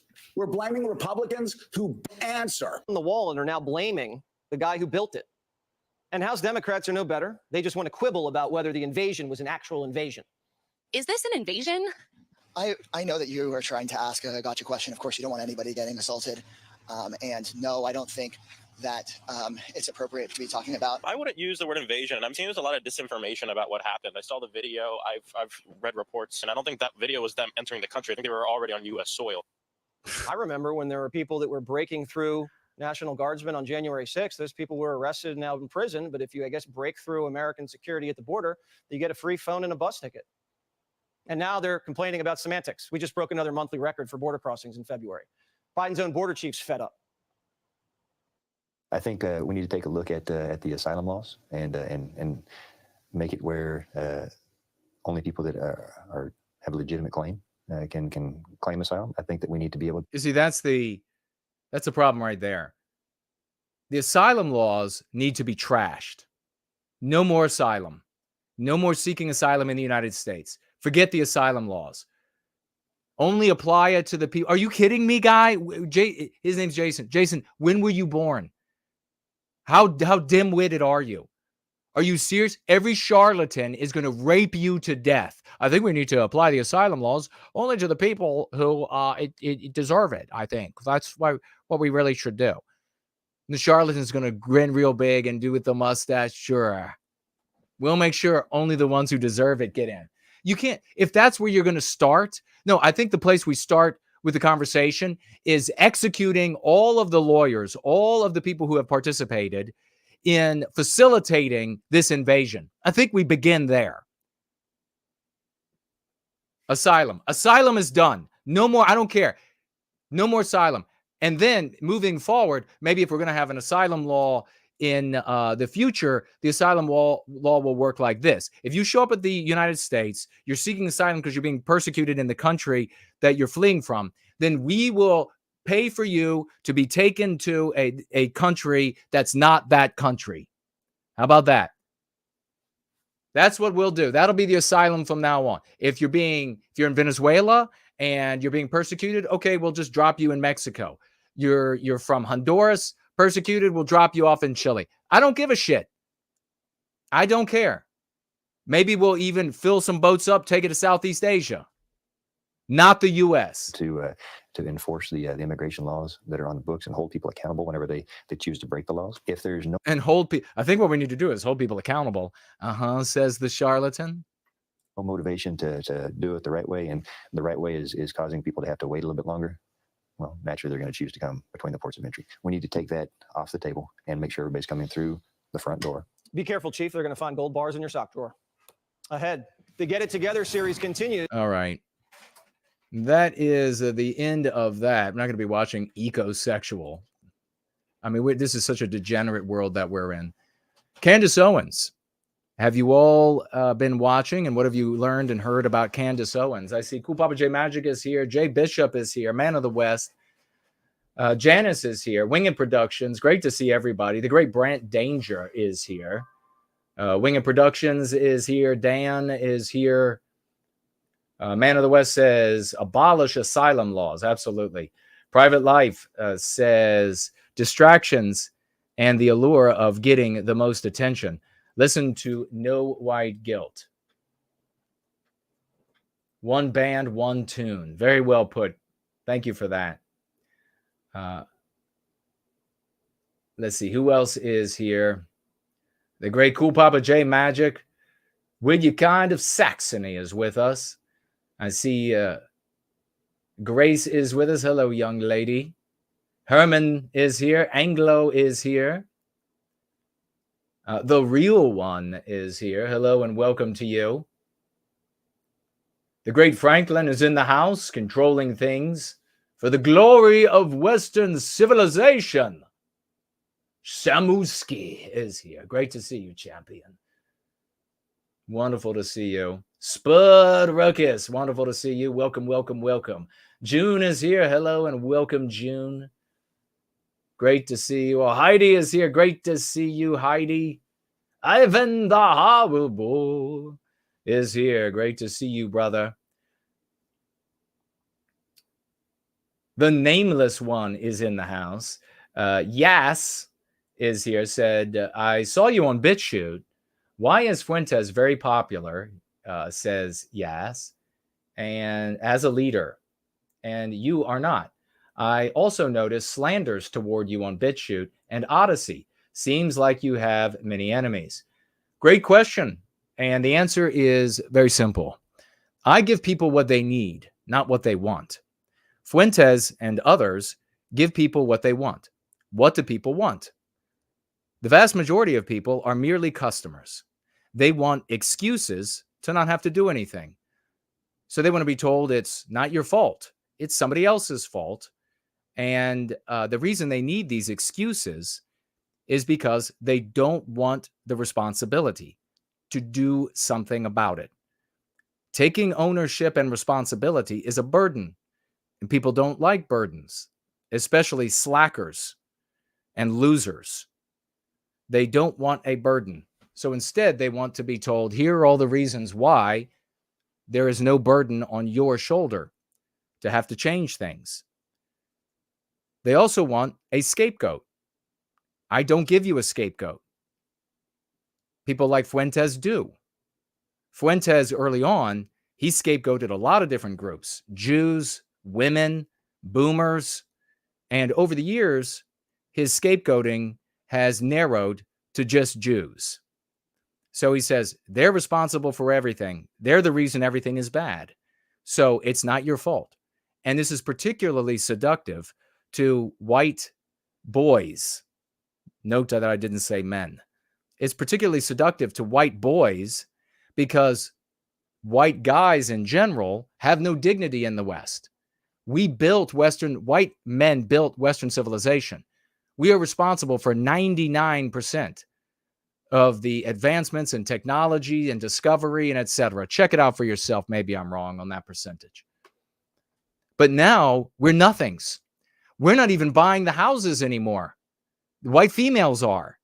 So we are born into this world where white males were the pinnacle of greatness. And now we're at the very bottom without any dignity. Working your way up from having no dignity, fighting back against that system is very challenging. It takes an iron constitution.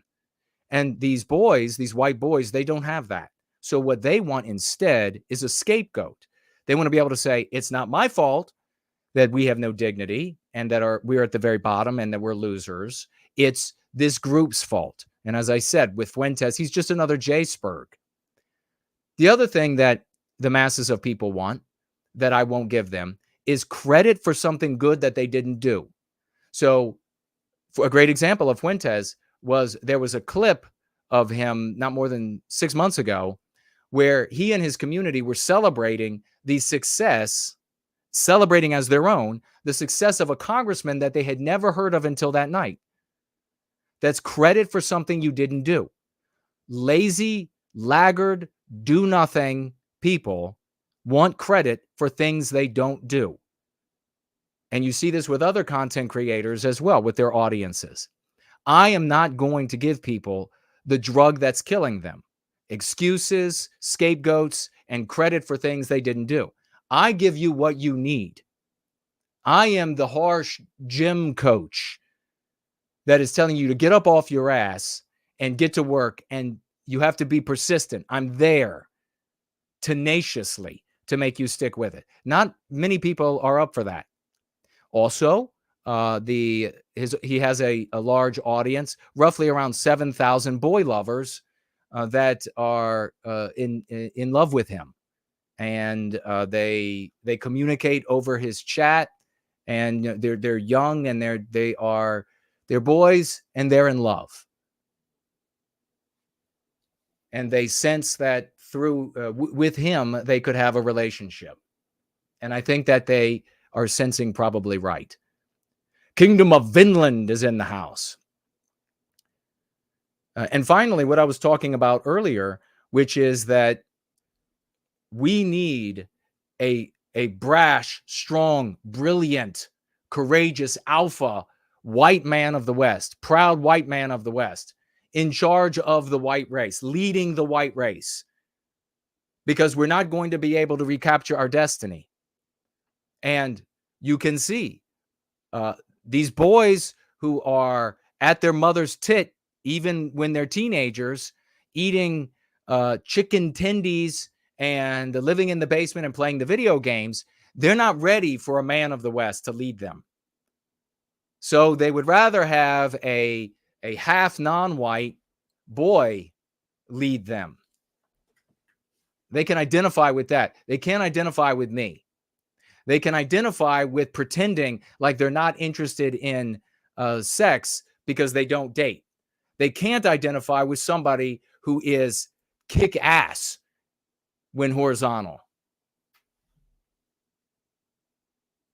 Archangel is with us. Promethean healing is in the house.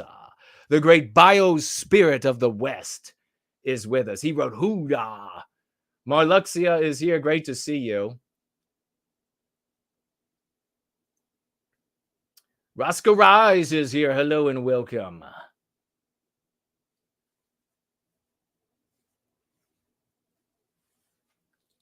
Biospirit of the West is asking about countercurrents. I don't know, but they have been on other lists. In fact, there was one just the other day. In fact, I might have been discussing it with Grace, and countercurrents was on it.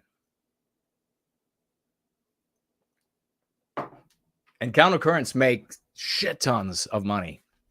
They make shit tons. Are they producing shit tons of victories for the West? Anglo is here. They did have remember Greg had a nice little article that he wrote and put it under another author's name and attributed an objective for me that is obviously not mine, with the obvious intent of undermining me in the larger white sympathetic sphere. Nameless One says, I'm glad we have you to help us navigate through all this counter Patriots Day tyranny at hand. I admire your selfless dedication and how you cut to the core facts of what is going on. God bless you. Thank you for that, brother. Masumek, hello, sister. Can you post the list? Yeah, we'll put up, I'll probably put a link after the show in the description. You'll be able to click on that link, take you to a cloud where you will be able to download the list. But don't think that that list is complete. They're still investigating. And there are bound to be more of these types of organizations and personalities. Promethean healing gives a flexing muscle. And it says, howdy, good brother. Cool Papa J Magic says, did you see that article saying basically that you are a racist, the anti-white slur, if you are unsettled by cannibalism? I didn't see that. Please share that in the with me on Twitter. Please DM that to me. Now, of course, why is that? You should know. If you're going for you should know. Why would an anti-white argue that you are an evil white person, which is what the concept racist means, if you are unsettled by cannibalism? Because it's not our norm. Because we find it reprehensible. Because biospiritually, we reject it. That's why that norm has to be white erased. That's why they saddle that norm with this moniker of evil white person. Thank you for bringing that up. Okay, let's get to Candace Owens, and I'll continue to look at your comments. Candace Owens, ladies and gentlemen, was just sacked. She was just fired. And what are your Jay Spurger content creators out there? What are they saying? The Jays control the world. So, really? What an interesting take. It's only been the same take for over 100 years for our people in America. It's just endless. It's just endless. What an original take. That's the biggest joke about Fuentes as well, is how he acts like it's all original with him. It's all original with his 25. And look, bud, when you're 25, you have to stop behaving like a kid. All right? You're not a kid anymore, but it's not original with you. You've said nothing original. Nothing original. We have done original here. We have implemented the scientific method. Our objective has been to end the victimization of white people. So I asked, like the guy in the chat today asking, why do they follow him, not you? That's a good, ask yourself, are you following me or are you following him? Because if you're following him, you're getting more complaints about Jews that everyone has already done, which doesn't end our victimization one iota, and then a wish list along with it, and a delivery that is is tantamount to your high school history teacher. Remember your high school history teacher? Do you remember where he or she just droned on names and dates on the whiteboard? And then this person and this and then and that person and then and all the shit you already know. And you're like, I know.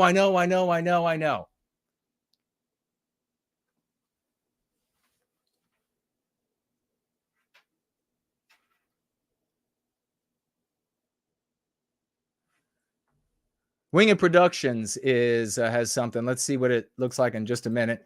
Let me get over here. Candace Owens says she cannot be silenced after Daily Wire exit. You know, she's like where do we see Candace Owens? Where do we see her? You all want to know about psychological warfare. You all want to know how it operates. We talk all the time about the subconscious mind that can't tell the difference between reality and fiction. Yeah. And so the fiction is the means by which we are controlled. You know, if the government comes after me, it'll be because I reveal to too many people, it eventually reaches too many people, how the psychological warfare that's known as anti-whiteism operates. So I ask you, where have you seen Candace Owens before you saw Candace Owens? Where are the thousands of iterations of Candace Owenses before you saw Candace Owens? The sassy, brilliant, take no shit black woman in the books, the novels, the sitcoms, the silver screen movies, the made-for-TV movies. She exists in the real life because you put her there, because you saw her in fiction. It's a great example of how even Lil Nicky is popular. Go ahead and take Lil Nicky, especially when he got started.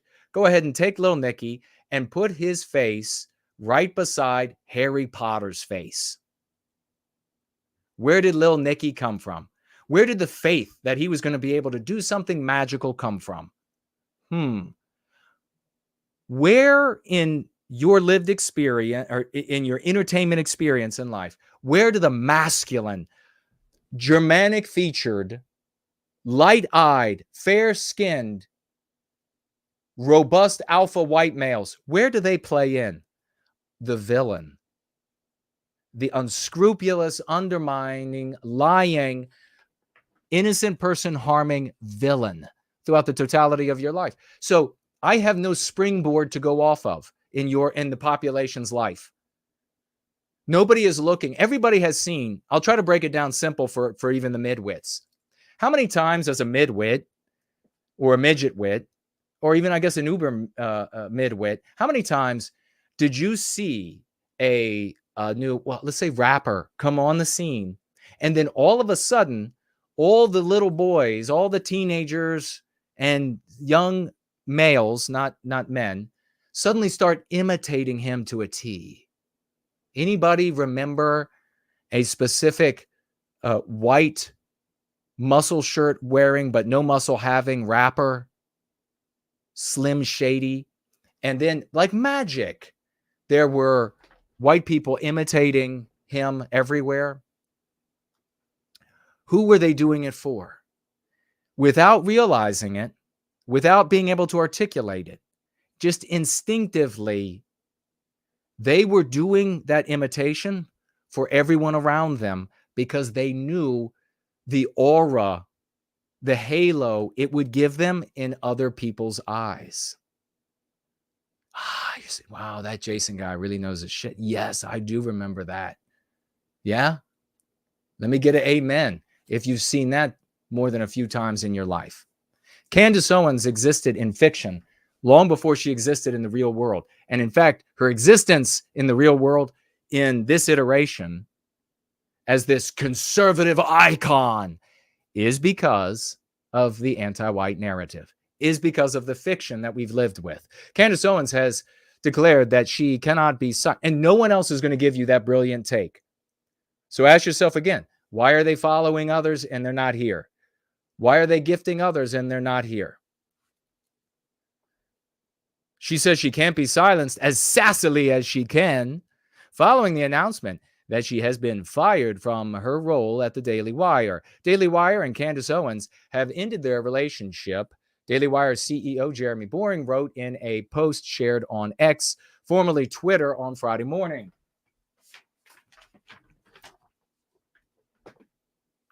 Owens reposted the statement on her own X account. While Boring did not elaborate on the move, it has widely documented in the months since Israel-Hamas began the war. That's not really where it began. Her problems with a segment of the Jewish community began before that. She was at loggerheads with the Daily Wire editor emeritus Ben Shapiro. Is he no longer the editor there? Ben Shapiro. A source close to Owens exclusively shared with Newsweek that the conservative commentator, well, she might as well be the commander, because all these white people follow her. All these white people follow her. And it's fucking insane. She could be a wonderful person. She could have great views. She should not be a leader for the white race, you fucking losers.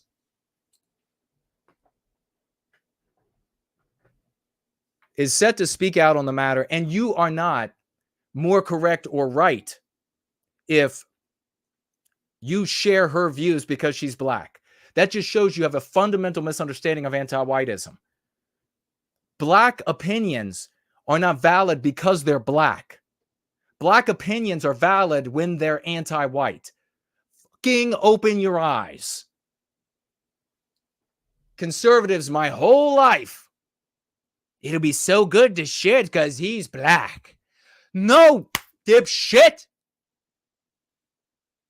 And then they come back and they say, they called him a race. They called him a white supremacist. What a bunch of weirdos. What a bunch of weirdos they are. Ooh.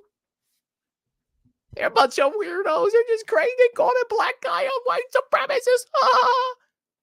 And then the next year, your wife is watching a guy shave his balls in the ladies' locker room. Yeah, just keep being looking to the black female as your commander. Keep sharing the non-white content creators, because your opinion is legitimate now as a white person if you share a non-white person.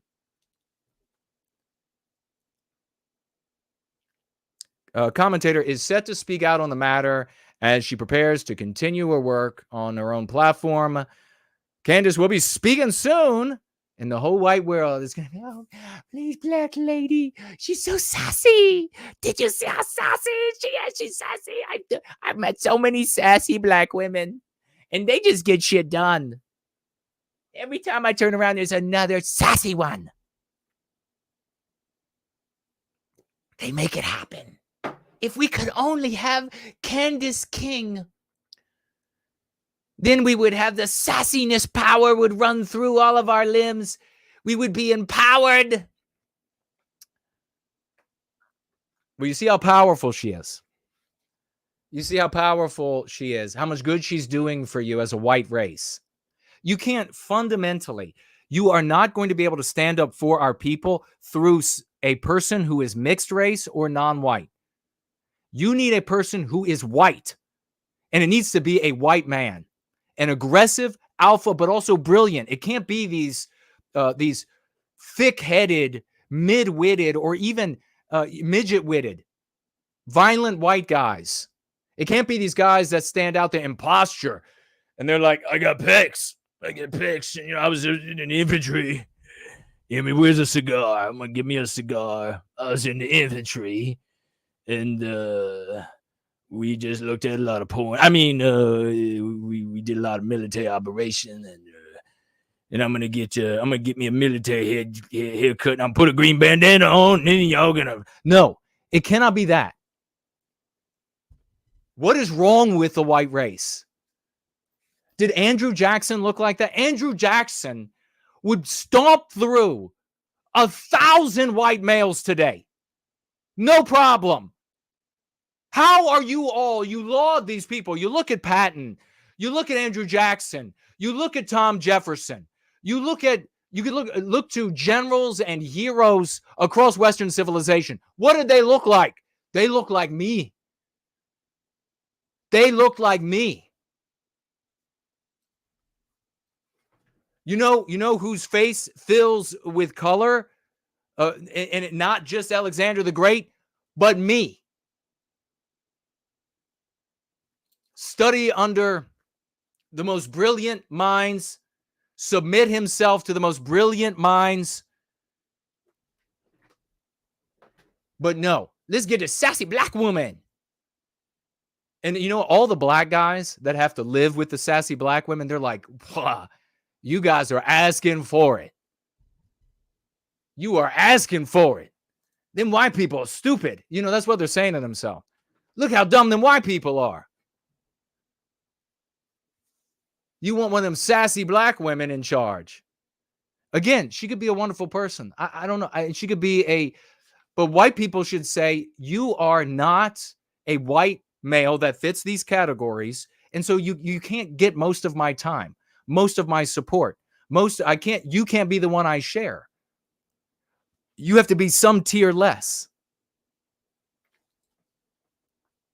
On Friday, Owens took to her X account to share her own website link as she confirmed the news that she had parted ways. That's a nice way of saying that your ass was fired.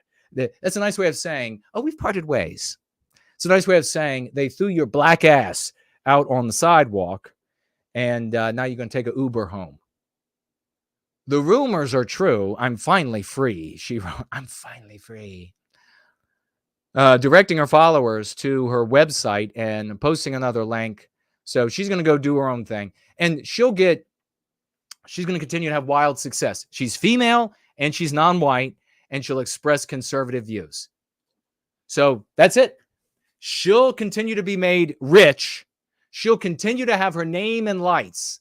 She'll continue to have inept white people demanding that she represent white people at Congress.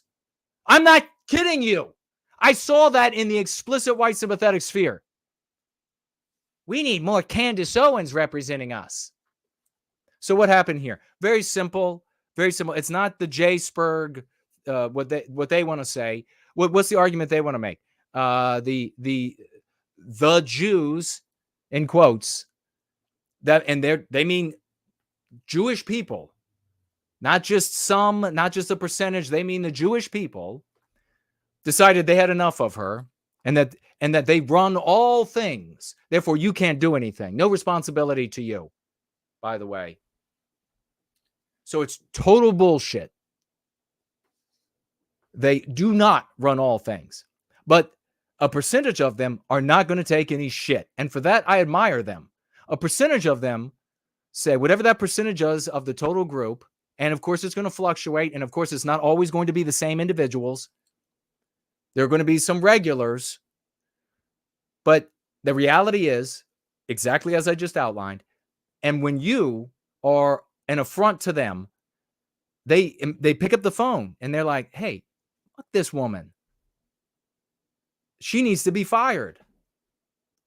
For whatever, they could be, this one or that one could be a loser or degenerate or cruel or wicked or whatever. So what? This all started, she made some comments back, like I think as long as 2019 or something, about Hitler, and Hitler was a nationalist, and they want to bludgeon people, and it just shows how you're wrong when you're not using the Go Free method. And the leftists, the wokies, whatever, they use Hitler against us because they to make nationalism a bad word, and she wanted to draw this absolutely inept comparison to internationalism and taking over other countries, and that's what Hitler wanted to do, and so therefore the wokies are the Hitlers. I mean, really?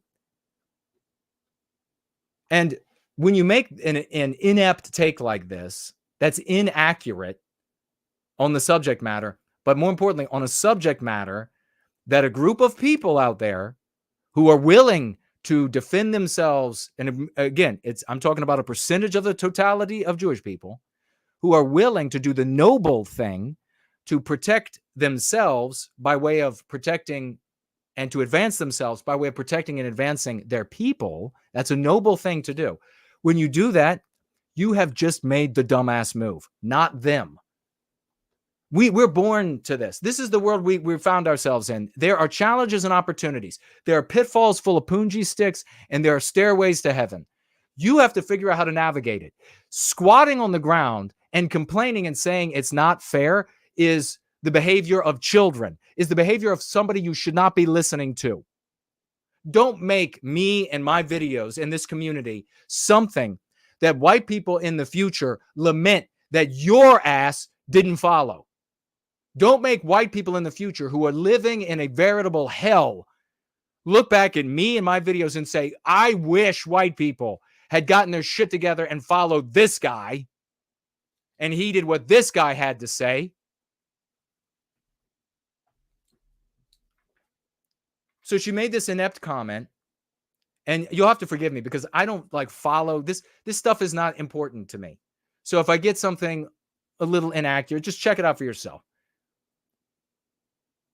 So she made this statement, and a certain number of Jews got very bent out of shape. Because if you're going to talk about Hitler, they want you to talk about he's the worst thing that ever happened in the world. Everything is unique. And I feel like everything is unique for white people too. So I can understand when they say every one of their suffering is the worst suffering in the history of the world. I can understand that. That's how I feel about white people. When they say that every villain against them is a unique villain, I feel the same way about white people. I get it. So they come and they say to her, and again, correct me if I'm wrong, this is no good. And then she went to some event and apologized, as I recall. Went and she apologized to Jewish people, and it was probably at some big Jewish organization, and of which there are many. There aren't any white positive, aside from us, there's no white positive organization. advancing the well-being of our people. We are the only people that do that. Tons of Jewish ones for Jewish people. Tons of black ones for black people. I got to just wrap this up. So anyhow, she apologized, and then everything was fine after that. But then as time wore on, I think there were some Jewish people who it wasn't fine with. They were still unhappy with her, and they probably saw her as a wild card. And because she's sassy, you got to be able to do this when you're sassy, and she's sassy. And so who knows what she might end up doing. And so they continued to be at odds with her, some consternation there, a little bit of back and forth. And then what really did it for her was she's friends with Ye. Essentially, she suffered Ye's law.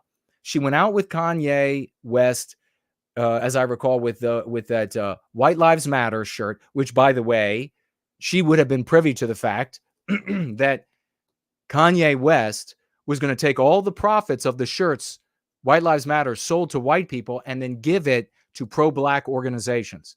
Just a by the by. They wore that when they went out. Really funny there, by the way. Yay. Really funny. So they went out, and then it was like not long after that Kanye West made those comments about all Jewish people and trying to recruit other blacks, black athletes, black musicians, black actors to side with him because most or many or all of their agents are Jewish. And he was totally insane. He was J-spurging.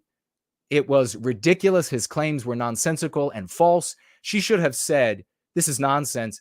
I guess he's a friend of hers, but she still should have come out and said, this is bullshit. It's nonsense. And Jews don't run the world.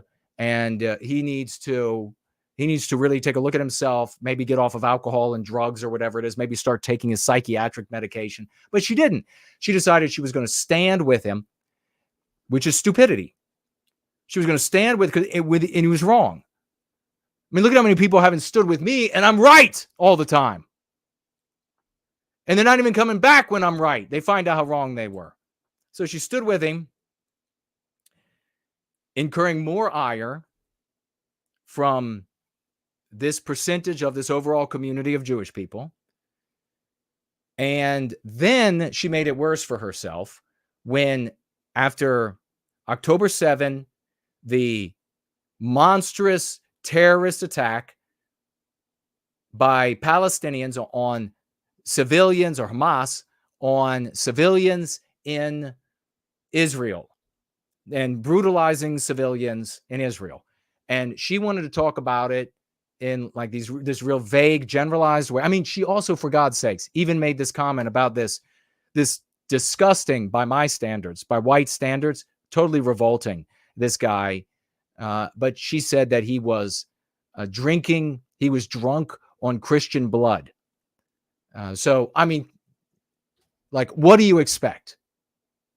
I wish that if somebody said about white people that we're drunk on non-white blood, that the entire white race would just swoop in and ruin them. Get them fired, or a percentage of us gone. You're gone. You're not gonna spread this trope about us, this anti-white idea about us. I wish. No, but all these other content creators that just hate Jews and they don't care about white people, that just hate Jews, all they're going to talk about is how they swooped in and now she's fired. I couldn't care less. I could not care less. I would like white people to behave similarly.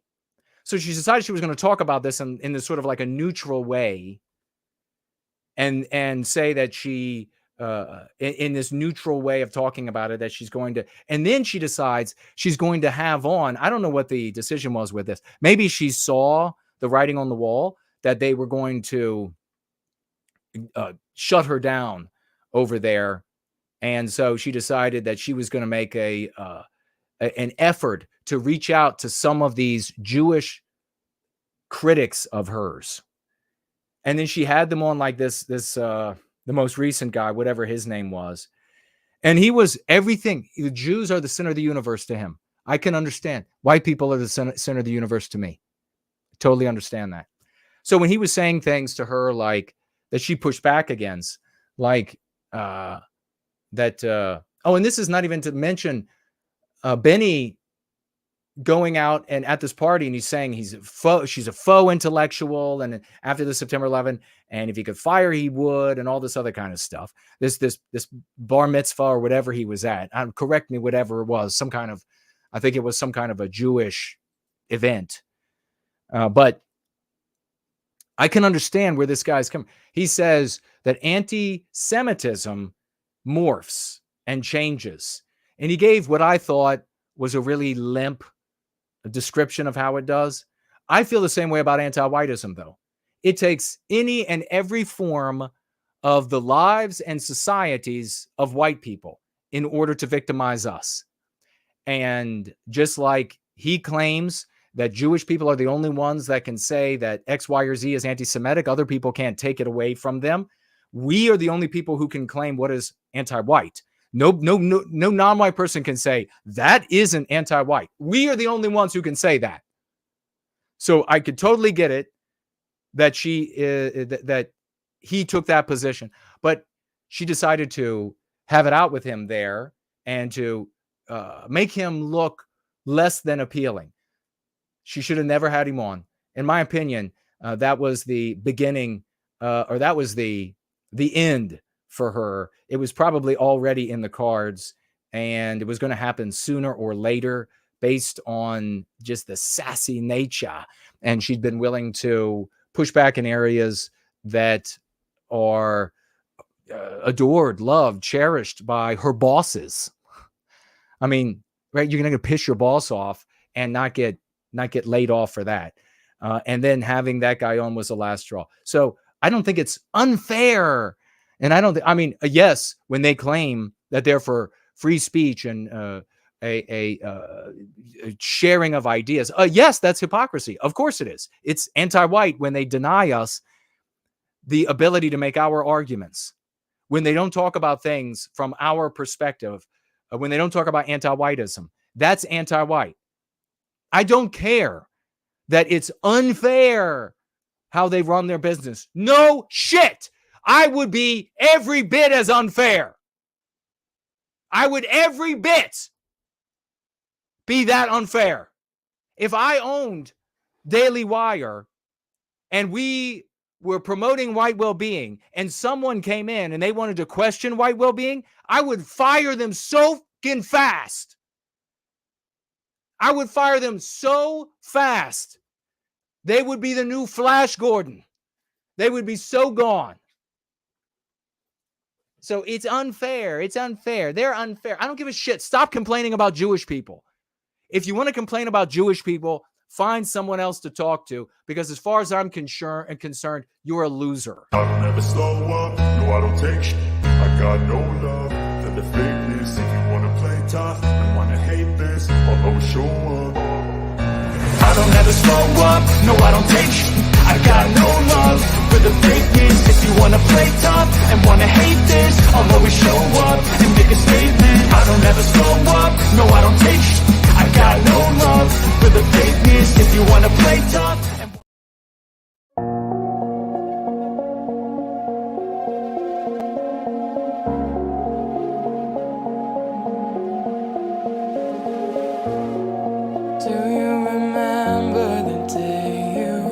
almost gave in, almost disappeared, nearly left a wound that none of us could heal. I count my stars, it's a miracle you're here. And in spite of it all, you're not afraid to feel. These are the stories I will tell my children. All of the sacrifice and service to them. Nothing comes easy in securing a victory. it's worth it. These are the stories I will tell my children. Here's to the heroes. May we lift them up and carry our heads high. May we act as a beacon, offer protection, bringing ugly truths to light. May we be better, may we be worthy of our blood and choose to fight. These are the stories I will tell my children.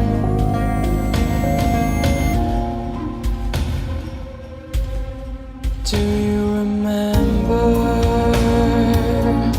the day you promised you would do all you can? Facing an evil you might not live to see its end. Feeling the weight of the world and still here you stand. Staring into the eye of the dark with the will to destroy every power that keeps you away from your right to keep your people alive.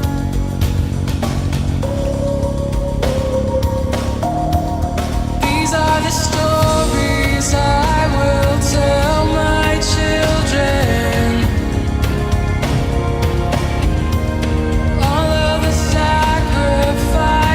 Service to them. Nothing comes easy in securing a victory, but it will never not be worth it.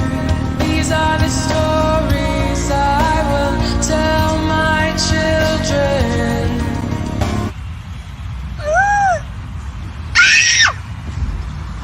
Daddy.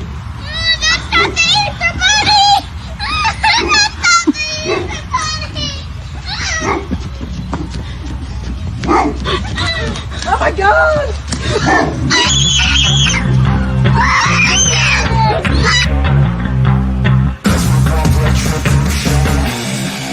Cause we want retribution. Oh yeah, we want retribution. Oh yeah, we want retribution. Oh yeah, we want retribution. Yeah, we ran out of patience. Boil up with the cold hard hatred. Let's begin this raucous, absolutely raucous swashbuckling like you would not believe, ladies and gentlemen. We're going to begin with the one and only Franklinator, who has been swashbuckling again, folks, in the real world. A swashbuckling man with no limitation. There he is, ladies and gentlemen. Give it up for the number one, the one and only Franklinator. We are swashbuckling celebration here, folks. Swashbuckling, that's going out into the world and spreading these concepts, spreading the lexicon, recapturing our destiny. And during this brief segment, we celebrate those who are out there doing it and making it happen on various levels. Big salutes, raucous emojis. Get this man some swash flags. The swash flags are the skull and crossbones emoji. Let's see them, ladies and gentlemen. Let's see them. Let's also give it up to the great Franklinator for, ladies and gentlemen, doing all of these timestamps on our Sunday gatherings. This man is modding. He is doing it. He is swashing. Every time he does these timestamps and we get them up there, people are able to find content that they want to see and read and hear. He's making it easy. That's some swash that you have to laud to the heavens. Big love to Franklinator. Let's give it up to A-Rib. Well, let's check out, look at some of these stickers. They are everywhere. I'm loving it. Let's give it up to A-Rick over here. That is White Baron to you. He says, I'm so sick of the current anti-white regime putting everyone before the founding stock of Australia first. Need more people like Pauline addressing this. This was 323 likes a long time ago and rising. And I think he might have another one on here as well. So just that one on this one. Big salutes, big swashbuckling to Eric over there, getting shit tons of likes, using the lexicon that empowers our people and therefore makes a better life for everyone of every race in Western civilization. Let's keep it going for Jay Bishop over here under a King Dice video. She wrote, all of the victimization is in fiction. Black people are not victimized on the basis of their birth. I am sick of the anti-white narrative. Drawing a like from King Dice and 364 other and climbing. Ladies and gentlemen, give it up. Big swash over there by Jay Bishop. We'll keep it moving along here. And we have one of Western kind. Folks, this is out of this ballpark. It's out of this world. Make sure you get trophies. Make sure you get gems. Make sure you get flags. Make sure you get 96s now. It's 96s now. Make sure you show how marvelous and admirable one of Western kind truly is. He writes underneath of this tweet, the West was conquered via anti-white psychological warfare, anti-whiteism, white guilt, through anti-white slurs, such as, in quotes, racist. For white people to reclaim their inheritance and destiny, we must, and then it's cut off here, the anti-white narrative. We must X the anti-white narrative, exclude the anti-white narrative, and reject white guilt. Ladies and gentlemen, over 112,000, already up to like 116,000 views. Ladies and gentlemen, give it up for one of Western kind. Who's doing it? One of Western kind is doing it, ladies and gentlemen. Let the world hear it. Let the world hear it. Can I get an amen? One of Western kind, big champion. 116,000 views of this. Who's doing it? Everybody across the white sympathetic sphere, they're all doing their part. They are doing a little bit. But we need to get our recognition. Recognize the work being done here in service to white well-being. Recognize, because it's these kind of views with this lexicon that is changing the game for white well-being. We're not done there. Check out John. Look at him here again, driving around the world. We stand with Western kind. NoWhiteGuilt.org. Beautiful handwriting on this gentleman here. Look at this. Driving everywhere he goes. He's a living billboard. Living billboard. Look at how glorious this is. Everywhere he drives, we stand with Western kind. Make sure this man gets a swash flag as big as those ones they sometimes put on auto dealership. Bigger than that flag even. We're flying so big that if it were planted on the moon, we'd see it with the naked eye. Give it up to Big John. Big John in the house. God bless you, brother. Not even done there. Let's jump on over to our friend here, Paul Zaipula. Comment underneath of a tweet here. He says, that would be national news if the races were reversed. Instead, it will be ignored. That's the anti-whiteism of the media. Give it up. Big, epic. Make sure this man feels the love. Love. Give him some hearts. Give him some wild and raucous emojis. Look at what we have. This was a while back climbing. And 218,000 views. 218,000 views by Paul Zaipula over here. This sentence would be the end of it for the rest of the white sympathetic sphere. It would be national news if the races were reversed. That's like the Mark Collett special. That's all you get. That's for so many conservative content creators. That's all you get. If the races were reversed, yeah, dipshit. No shit. Paul goes the extra mile to make sure that something is actually done. Communication of the name of the psychological warfare, anti-whiteism, viewed by 218,000 and climbing. Note this as well, ladies and gentlemen. Elon Musk saw it.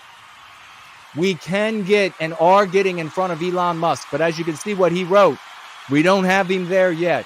He wrote, the legacy media has gone from being racist in one direction to racist this and the other. Is that what's happening? Was the legacy media ever anti-non-white? No. It was never anti-non-white. It hasn't been in any of our lives. Has it ever been anti-non-white? It's been anti-white the whole time. We need to keep getting in front of Elon Musk because this shit is going to sink the West. What he's saying here will sink the West. If you use their terminology, you legitimize their ideology. Give it up for Paul Zaipula. We can get to Elon Musk. We are getting to him. Let's continue here with the celebration. Let's give it up for No White Guilt Clips. Clips is making unbelievable success. He occasionally also has time to do the timestamps for the Wednesday streams, but that's not. He is making unbelievable videos, clips. Follow him on all of his media. Follow No White Guilt Clips everywhere and retweet, regab, free Facebook, spread everything he's doing. Give it up for the great Clips. Continuing to share for the great Yizz, the unifier, ladies and gentlemen. The great Yizz, the unifier, who had her massive, enormous success, although she humbly is saying it's no big deal. Changing from a position of morality, the posters being shown to the public by a business. Give it up for Yizz, the unifier. We want to share almost 3 million views, ladies and gentlemen. 3 million views on a Israel-Palestine debate where Norman Finkelstein used anti-whiteism. Norman Finkelstein on a debate, Israel-Palestine debate, used anti-whiteism. You know how many times I was told it's cringe. Nobody will ever use it. Nobody will ever care. You need to just blame Jewish people. You need to just blame black people. No one will ever go along with it. And now we have one of the preeminent leading intellectuals of the Jewish community using anti-whiteism. Who did that? Big salutes to everyone in the OT who's sacrificing to make this happen across the board. We did that. We also want to celebrate Reginald here. He says he's currently on the road. He stopped to take a nap. There happened to be a Confederate graveyard. And there was a donation box. He gave a $10 donation for the Confederate graveyard and a napkin with nowhiteguilt.org written on it, swashing in a real IRL way. God bless you, brother. Let's give it up. Let's give some epic swag. Every act like that, folks. Who knows who's helping to take care of that cemetery? Who knows where it will reach? Who knows what moneyed person, powerful person in need so that they don't commit suicide? We have saved people from suicide here. Who knows who's going to get that website? God bless you. We also have Inquisitor says, just an FYI, Jesse Waters on Fox used anti-white twice. He uttered it out loud, anti-white, on the show twice. I know, I saw it, Inquisitor. God, amazing. Who did? Nobody was saying anti-white in 2010, 2014, 2015, 28. Nobody was saying it across the media. Nobody did this before us. We did this. Jesse Waters is saying anti-white because we made it happen. Not only that, but Fox, along the ticker tape, wrote colleges pushing anti-white lessons for students. Hollywood loves anti-white movies and anti-white movie bombs in theaters. Fox News wrote that. They weren't writing that years ago. They weren't doing that. Who did that? We did that. Celebrate the OT, celebrate the solo actors, celebrate the heroes in service to White Wellbeing. We're jumping on, almost done with the swashbuckling. We have Azamuth Clark. Says one of the people is Jeremy. He swashes on the quartering, quote, woke anti-white movie bombs at the box office, close quote. Jeremy from the Quartering used that as the title. And that is because our activists like Azimuth Clark are there feeding, swashing 24/7. Azimuth Clark, because our community is swashbuckling success. Jeremy has 1.5 million subs. This is not the first time he has used anti-white in a video. The 6 key concepts are now being repeated to millions of people around the world. This is how you do it. Our people see what's going on. They may not know what to call it, or they use white negative language, but that's where we come in. Show how anti-whiteism is immoral and change how people think and speak, exactly how we end our victimization. God bless. Get this man some swashbuckling flags, some trophies, some hearts, some raucous emojis, some 96s, ladies and gentlemen. Show this Westman some love. Franklin, I don't have the clip. We have a clip. Maybe we'll play it next week. The great Franklinator and Azimuth Clark, 2 champions again at work in service to white well-being, swashing on an account called Fleckus Talks. And Franklin had swashed through on Fleckus the lexicon white erasure. And 2 days later, the content creator Fleckus used that concept, white erasure, on his channel. Folks, this channel gets 60 to 80,000 views a video. 60 to 80,000. Who's doing it? Franklin Azimuth Clark are doing it, bitch. That's who's doing it. Somebody said it 20 years ago. I don't give a shit. This channel has over 700,000 subs. Give it up for Franklin and Azimuth Clark swashing over there on Fleckus Talks and having this stunning result. These content creators are showing that they are good people. When they pick up the lexicon, it is verbiage that empowers a moral position. So whether it's Donald Trump Jr., whether it's Fleckus Talks, whether it is the gun nut guy, whether it is King Dice, whether it is Dr. Carol Swain, whether it is so many others that we have reached with this strategy of forethought and the lexical dialectical power of the Go Free method, moral people adopt a moral vernacular, and that's what we are providing them. RC the Realist, ladies and gentlemen, will be premiering his full album, Rapper Going Free, this Tuesday, March 26th at 7 p.m. I'll be sharing it as a tweet. Everybody is invited to come over there to check out the album, several songs that you would have never heard before, Rapper Going Free, including a song that has nowhiteguilt.org in the actual song. Give it up for RC the Realist, swashing in music, in rap music, like no other can. Make sure he feels the love. He and Echo and his young family feel the love. God bless him. Finally here, we're going to give it up on Twitter. Some names I saw, definitely not a complete list, but people rocking it.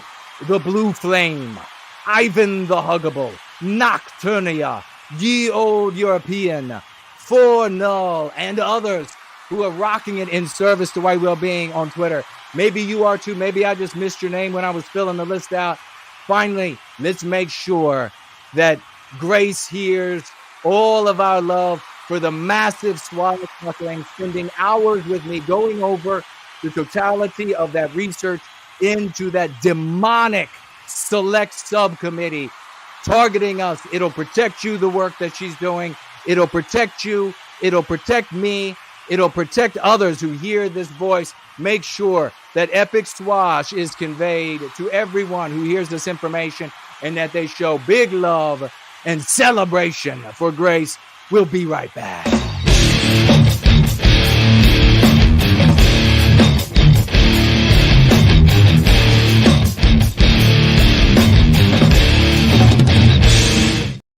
All right, we're going to keep rolling.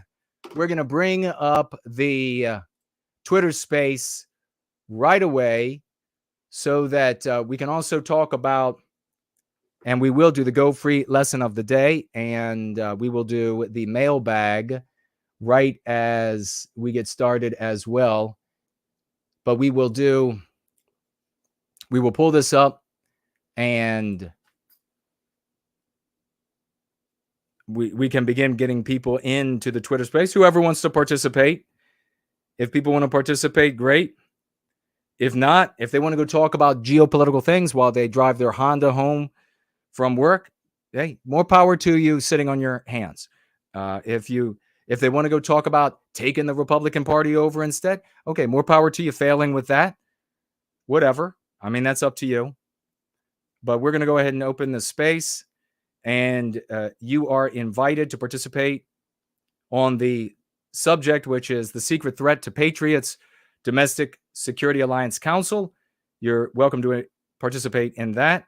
You are also welcome to participate, give your thoughts on the Go Free lesson of the day and anything else that we have talked about over the course of this gathering. I want to say that we have one announcement, and that is that we need an artist who can do tribal designs. We want to do a tribal design for a Going Free shirt, a White Wellbeing shirt. And so reach out to me on Twitter if that is you. Don't reach out to me if you want some sort of shit ton of money, because I am not Candace Owens. I don't have millions of white people supporting me. Thank you all for celebrating Cool Papa J Magic for writing says no white guilt for writing Go Free and assembling this team of champions 07. A big 07 to you, my brother. God bless you. Thank you so much. Man, the amount of victories that we have is, thank you all for celebrating. God bless you all. Man, that's exactly how it should be. Get excited, get fired up. Tag me as No White Guilt. We're going to be getting to the financial gifts in just a moment.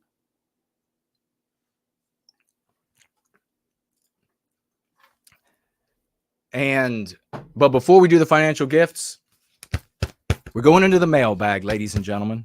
What do we have in the mailbag today? Let me see here. Let me see. We have in the mailbag, a champion has reached out to me.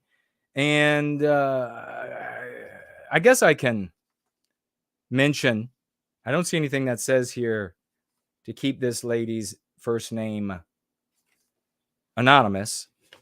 Although we'll just call her C. How about that? C has sent a wonderful printout of the news. It was one of the news articles that they were complaining about us and looking horrible. And she writes, "Keep up the good work. Your friend C." She financially gifts $120 to White Wellbeing. Celebrate, C. Get out the raucous emojis and celebrate. I see we got a listener over here on the Twitter space. Hang tight. We're going to be getting to the topic at hand in just a moment. Celebrate. Big raucous emojis. Big raucous emojis. 120 White Wellbeing dollars from C for the efficacious work we're doing here for White Wellbeing. God bless you. Let's jump on over to big celebration, folks. Big celebration. Entropy. We have the one and only, you know him well, Dude Bro Moment. Dude Bro Moment. Lower the crown. You got get out a crown for C and get out a crown for Dude Bro Moment. Lower it on the heads. It's raining crowns. It's raining crowns. Hallelujah. It's raining crowns. Dude Bro Moment financially gifting 50 White Wellbeing dollars. And he says, for White Wellbeing. God bless you, brother. Maybe I need to learn the rest of that song and we could do a new version of it. Over here on Cash App, we're going to refresh. Subscribe Star, we're going to refresh. And let me swivel around, and I can't see that far with these glasses. Hello to everybody on Rumble. Hello to everybody on Twitter, watching live on the live stream or coming over to the Twitter space. Hello to everybody on D Live. I see Fledgling donated 3 ice cream cones of cryptocurrency over there on D Live. God bless you. Thank you for that, Fledgling. 3 ice cream cones of cryptocurrency. Over here on Odyssey, looks like haven't missed any financial gifts there, but I will come back to see if we have anybody tagging me there. But hello to everybody on Odyssey. Hello to everybody who shows up on D Live. Hello to everybody on Rumble. I see Andy. I see Ivan. I see Gothic. Hello to everybody on those platforms. We'll jump over here to Subscribe Star, and we have June financially gifting us $5 to protect the white babies. Protect those beautiful little white babies. They might be chubby. They usually are. We love the chubbiness. Love the white babies. June writes, in appreciation for Jason Kuna, an alpha, brilliant, angry white man who is fighting for me, my family, and my beloved white people. Thank you. June, that's actually beautifully written. Let's give it up for June. Give June some 07s. Make sure June knows how much you love and cherish her. Give her some 07s. Bam. That's a healthy woman. That's a woman of the West.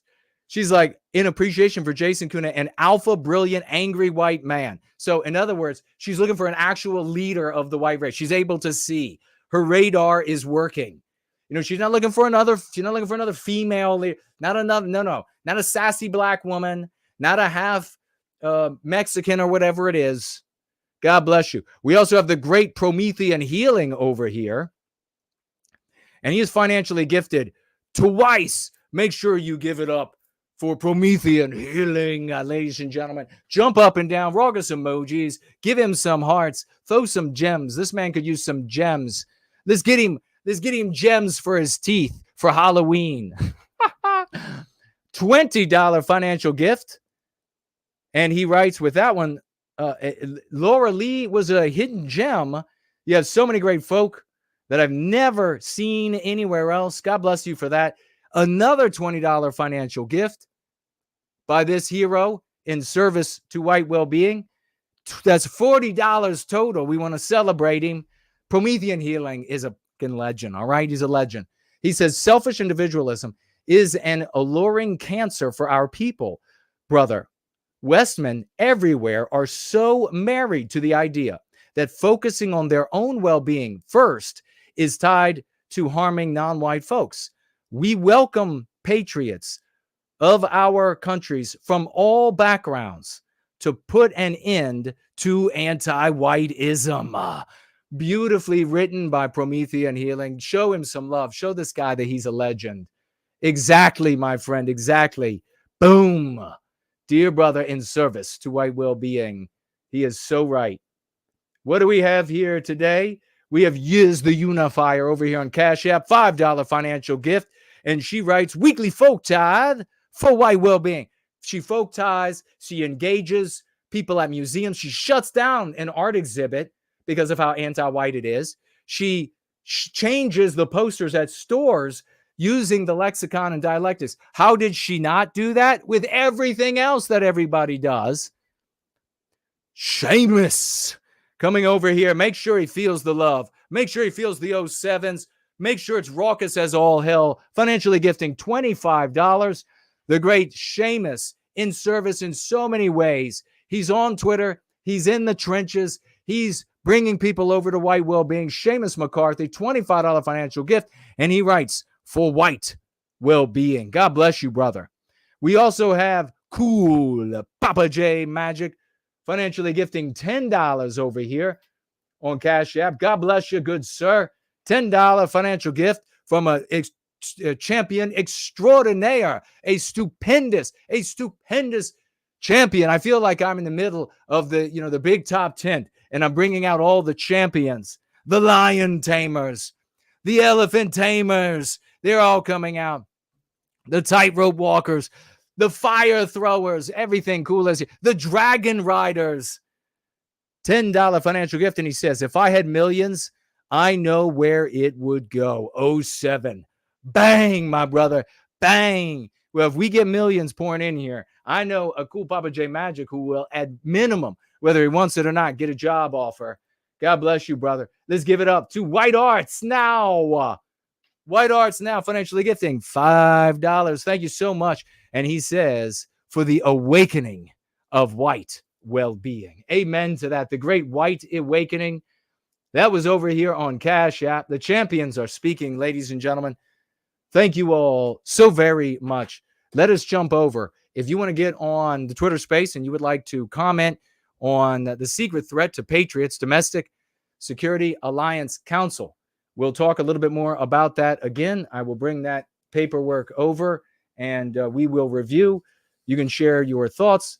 But until then, we want to get to the Go Free lesson of the day, which is very simply that condemning and identifying the Chinese communists, which is a foreign dictatorship, a tyranny, that they are pushing anti-whiteism because of how destructive it is in the West. And we're going to be going through, it's my opinion, and we will be going through that soon as we have fully reviewed the book. We'll be going through it.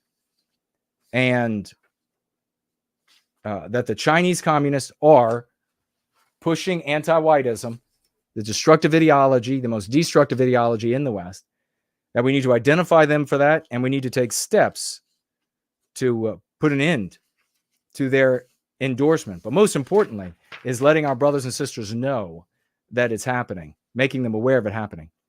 That blaming a foreign enemy, communist dictatorship, is not the same as, and blaming them for pushing anti-whiteism is not the same as J-spurging, which of course, as soon as I started pointing out that the communist Chinese are pushing anti-whiteism, the J-spurgs went nuts because they don't care about white people. They just hate Jews. They said, no, stop taking, no, this is how we hate the Jews. This is how they're going to harm the Jews. That's what they say. J-spurging identifies Jews as, of course, we all know exactly how it operates, as the source of anti-whiteism, that they are in fact anti-whiteism. It doesn't exist, and that is a consequence of birth, that genetically this is what they do. We all know this is what the J-spurgs say. Now, since they're so intellectually dishonest, if they decide to try to push back on that, you know how they do. They'll say stupid things like, "Oh no, I don't want that. I just want to pose the question." Look, you. Nobody is as dumb as you. We know exactly what you're doing when you say that. So nobody is as dumb as you, and we're not falling for it. They want to claim that anti-whiteism, under that rubric of anti-whiteism, all the harm that is happening in the West is instinctually pushed by Jewish people, and that all the harm, all the problems, or almost all the harm, or almost all the problems can disappear, evaporate, if all Jewish people are divested of their power to inflict that harm. That is fundamentally different from identifying a foreign adversary pushing a harmful ideology because it weakens our country. So it is to be intellectually dishonest, and it also is to reveal that these people, what we've said all along, and why we had to get away from them, that these people are for harming Jewish people, not ending the victimization of white people. They always will say it, that, oh, well, white people, the harm we experience will go away at some point later as an afterthought to harming Jewish people. No, absolutely not. So there is no similarity. You have to ignore context. You have to ignore. In fact, I have what I wrote back to one of these people. I said, anti-whiteism is a phenomenon. The weakness that enables it to exist is in us. The fact that the communist Chinese and anti-white Jews can both push anti-whiteism does not make the communist Chinese and the Jewish people the same.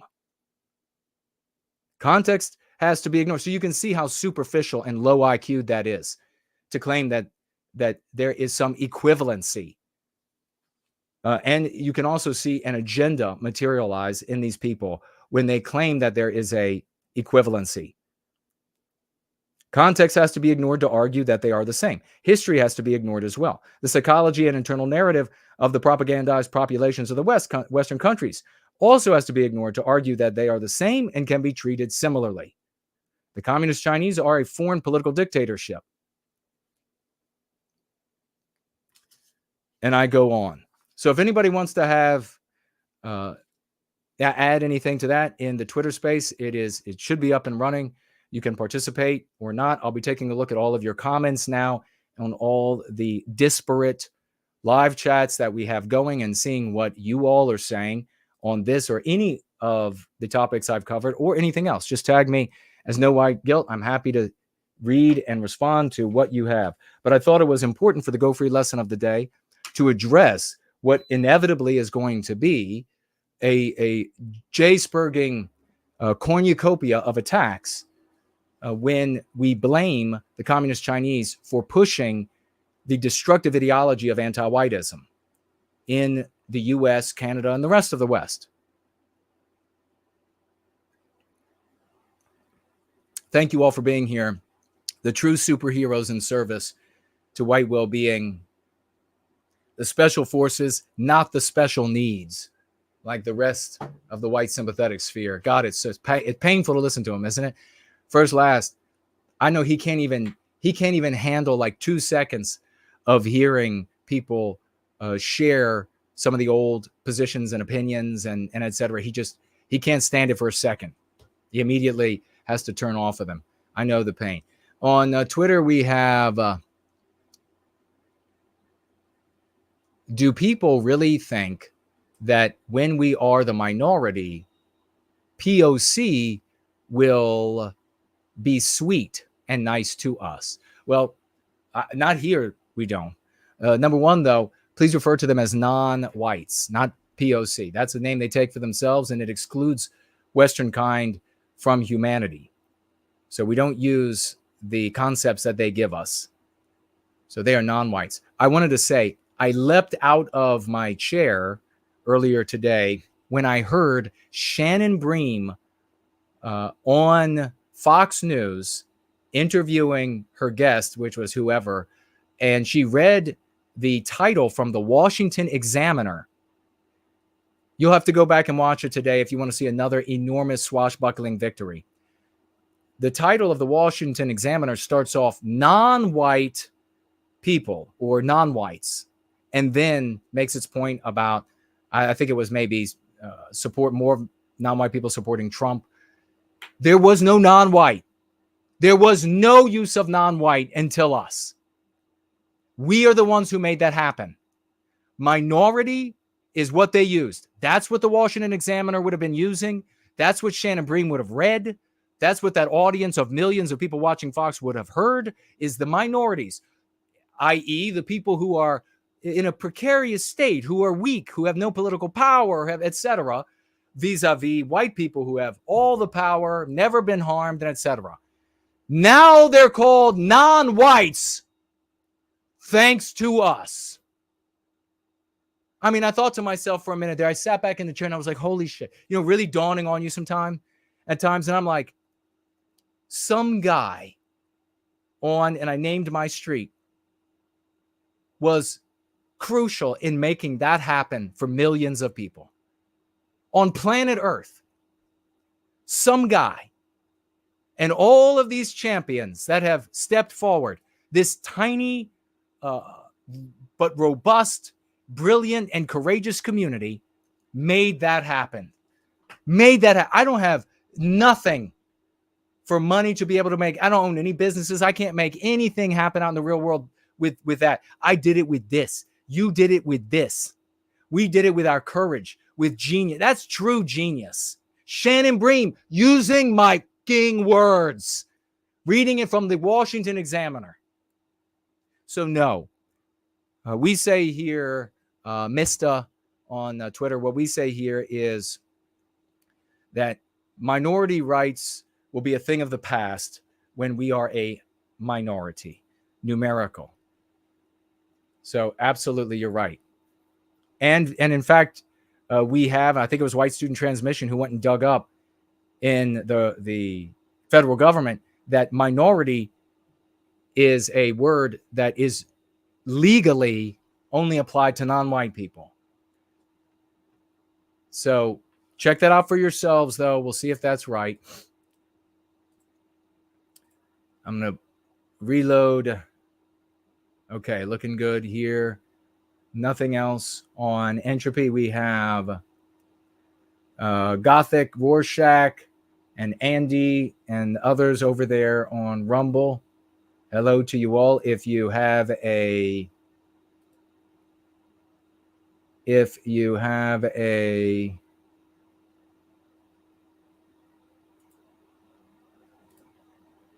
message, tag me and I will address it.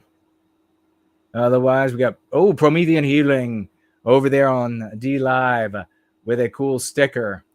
And I guess it looks like people saluting. Is it from Lord of the Rings? Maybe so. Very cool. Let's check over here on Odyssey if we have any tags. We have a 25 crypto library token, cryptocurrency financial gift over here on Odyssey. Thank you so much. It says, for white well-being. And it's from History and Truth. Thank you so very much. Also says, stay positive. Bless you all. Well, I appreciate it. Thank you very much for those library tokens over there on Odyssey. 25 of them. I don't see anybody tagging me. So let's move. We'll swivel back around here. And we will see what you all are saying in the chat on Twitter, the live chat on Twitter. God bless everybody who is an activist in white well-being, who's participating, who is posting leaflets and flyers, who is out there on the internet and on the disparate platforms making a change in the world. It's all your work. It's all your effort. I'm totally cognizant of the fact that if this team of champions wasn't here, if we weren't a team of champions doing this, if it was still me going and having those meetings and hollering out into the void, that none of it would be happening. So God bless. I salute every single one of you. Nothing but champions. Got big stuff coming up from Biospirit of the West. Very excited about more victories. And we'll just keep moving forward. Make sure you tag me as No White Guilt. Thank you all for celebrating everybody that should be celebrated. We also have a piece of news that we didn't get to, which is, which health institute was it? Anti-white is all hell. I mean, for the love of God. So we might get to that as well.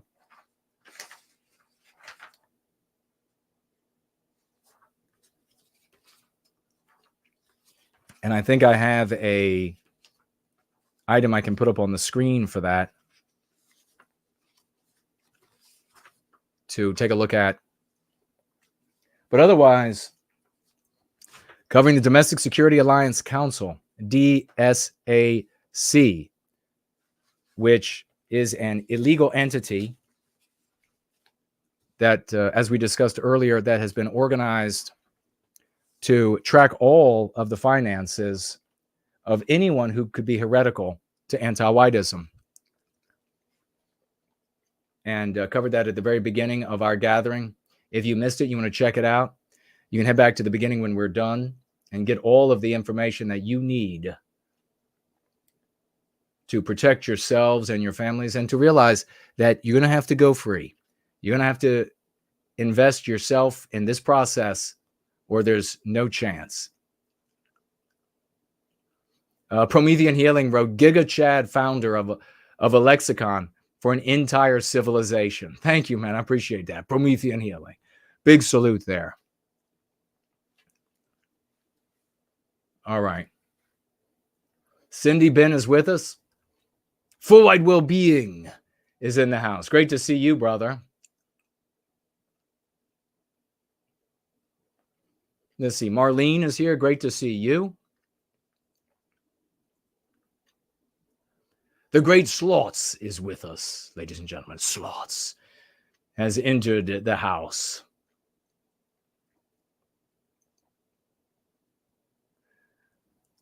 Biospirit of the West said, never thought we'd hear No White Guilt singing 2 tons of fun. Is that the song? Is that what I started singing? I don't even know. The words just started coming out of me. I don't know how that happens. Sometimes whole songs that I had no idea I knew, they just materialize. I'm like, have I heard? I haven't heard this before. And then all the music comes out. Hyperborean Dream is here. I remember in the service, the guy I was in the service with, he said one day, he was just like, how in the shit do you know this many songs? And I genuinely didn't know the answer to that, but that was fun. Although I don't know, like, unless I pay attention, I don't know the whole song. I'll just know, you know, parts. And I guess too, everyone has that, right? To a degree.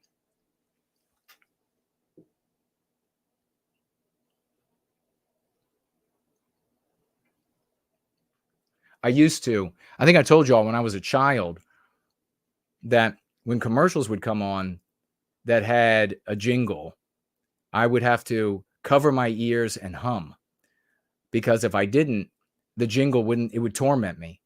It wouldn't leave my head. It would just keep coming back again and again and again.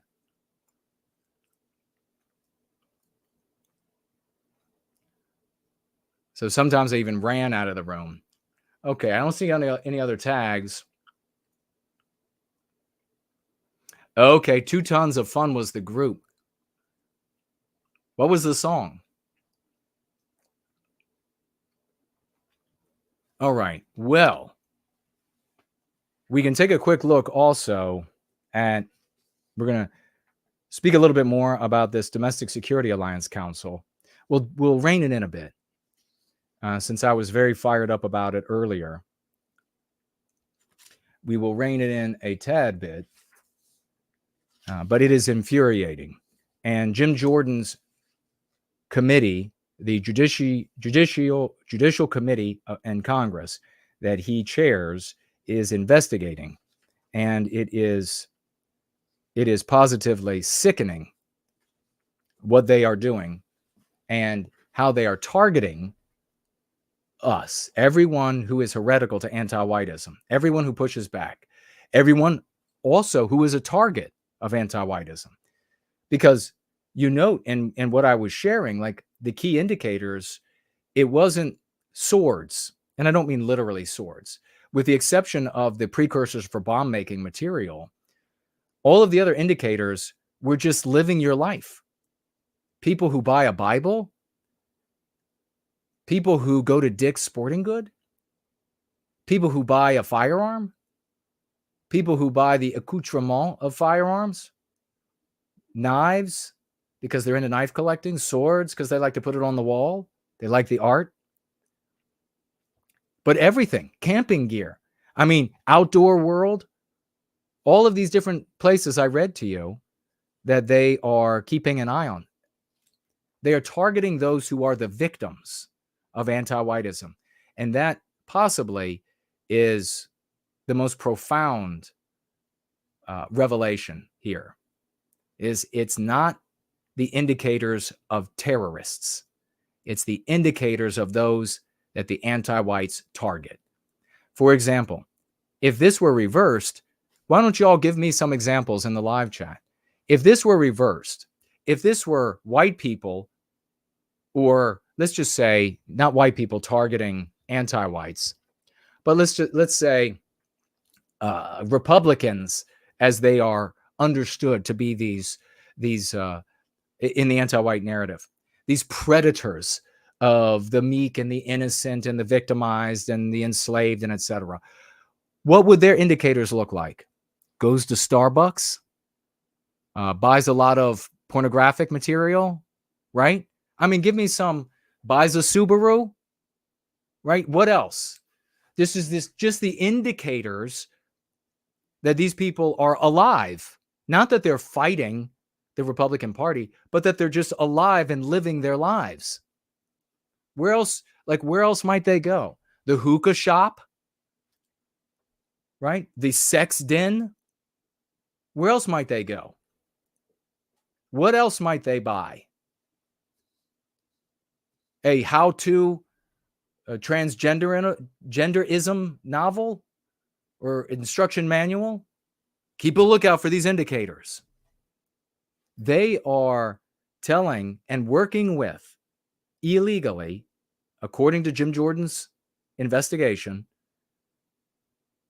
illegally surveilling their victims under the claim that they want to prevent another Patriots Day. So let me just jump over to here. It was the Mayo Clinic, and we had a tweet from the great biospirit of the West had tweeted about it. And he said, more evidence the Mayo Clinic is hardcore anti-white.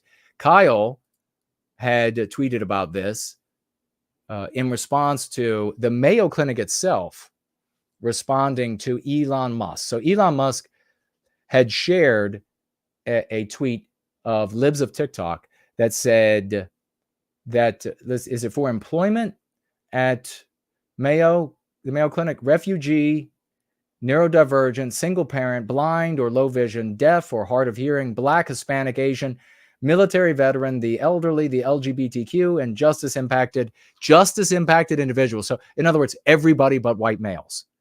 Everybody but white males.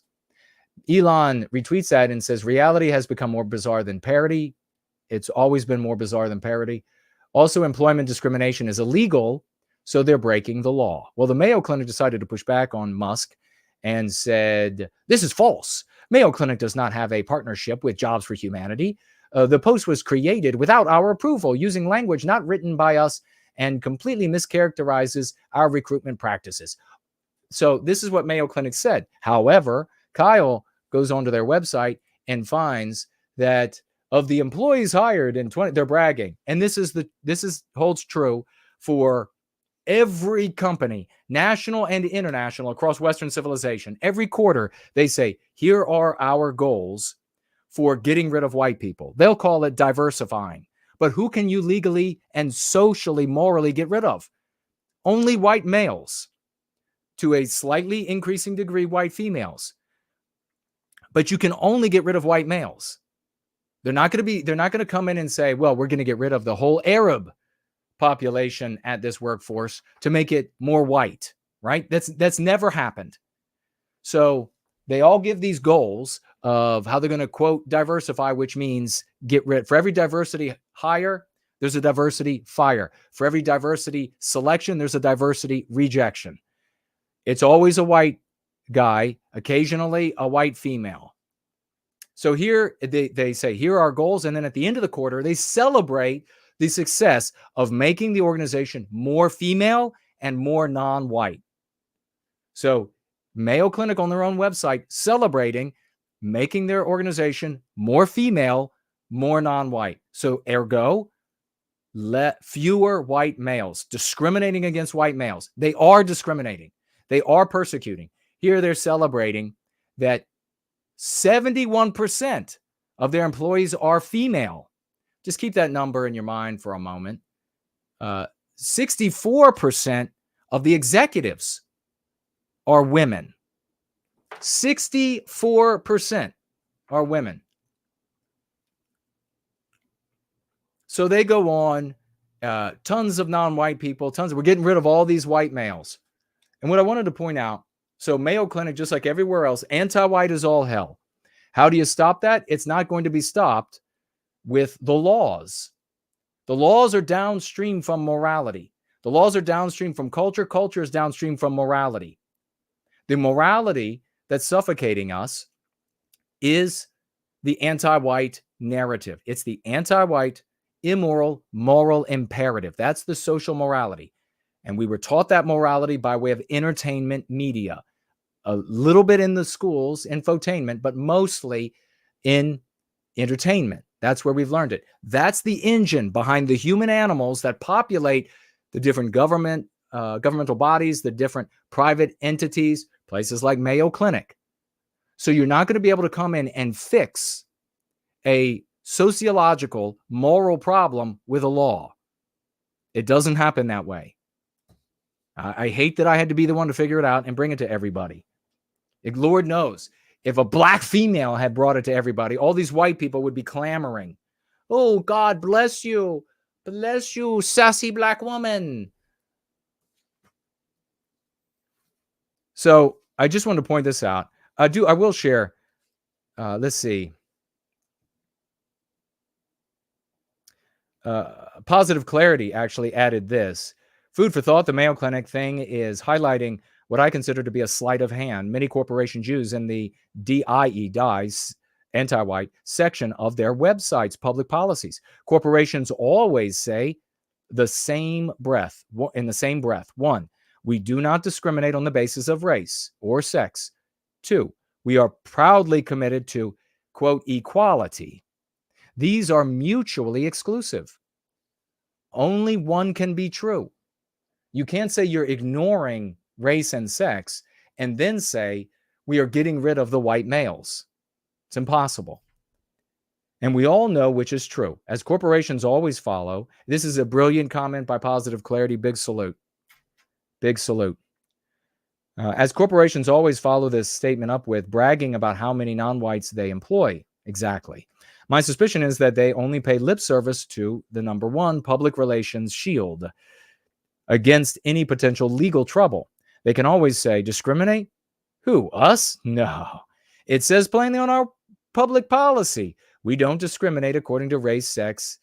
Look here, see? And then they rely on the general public simply not understanding what equality, in quotes here, means, which is true. The public still doesn't understand what it means. I believe this sleight of hand is common enough that some influencer should officially address it. And we're doing that here. Thank you so much for that. And you are being an influencer and helping to address it. God bless you for that, brother. Positive Clarity, swashing and going free. Thank you so much for your service. I would add to that a lot of white people, they can see that it discriminates against us. They can see that it harms us. They can see that white people are the targets and the victims. But because of the anti-white moral, the immoral moral imperative that we're saddled with, they dare not say it. They get frightened, and you can see it when you're in person on their faces. I went into a Twitter space the other day and said that we are against discrimination against people on the basis of their birth, all people, including white people. And we have to be willing to point out when it's being done to white people, because you cannot succeed if you refuse to defend where you're being attacked. And if you refuse to go on the offensive where you're being attacked, you have to fill the void in the wall. And nobody had anything to say. Nobody said, oh, that's absolutely right. I mean, they were probably in shock. Some of them did write, like 100% agree, but they just don't hear that said. That's why we have to say it in a sane, moral, rational way. They're afraid. You really need to ask, how and why are you afraid to say this? That is where the control is. So people like to, who is the person, oh God, his name is escaping me now, who said, if you want to know who controls, was it Voltaire? If you want to know who controls your society, just ask who you can't criticize. That's not true. Voltaire is wrong.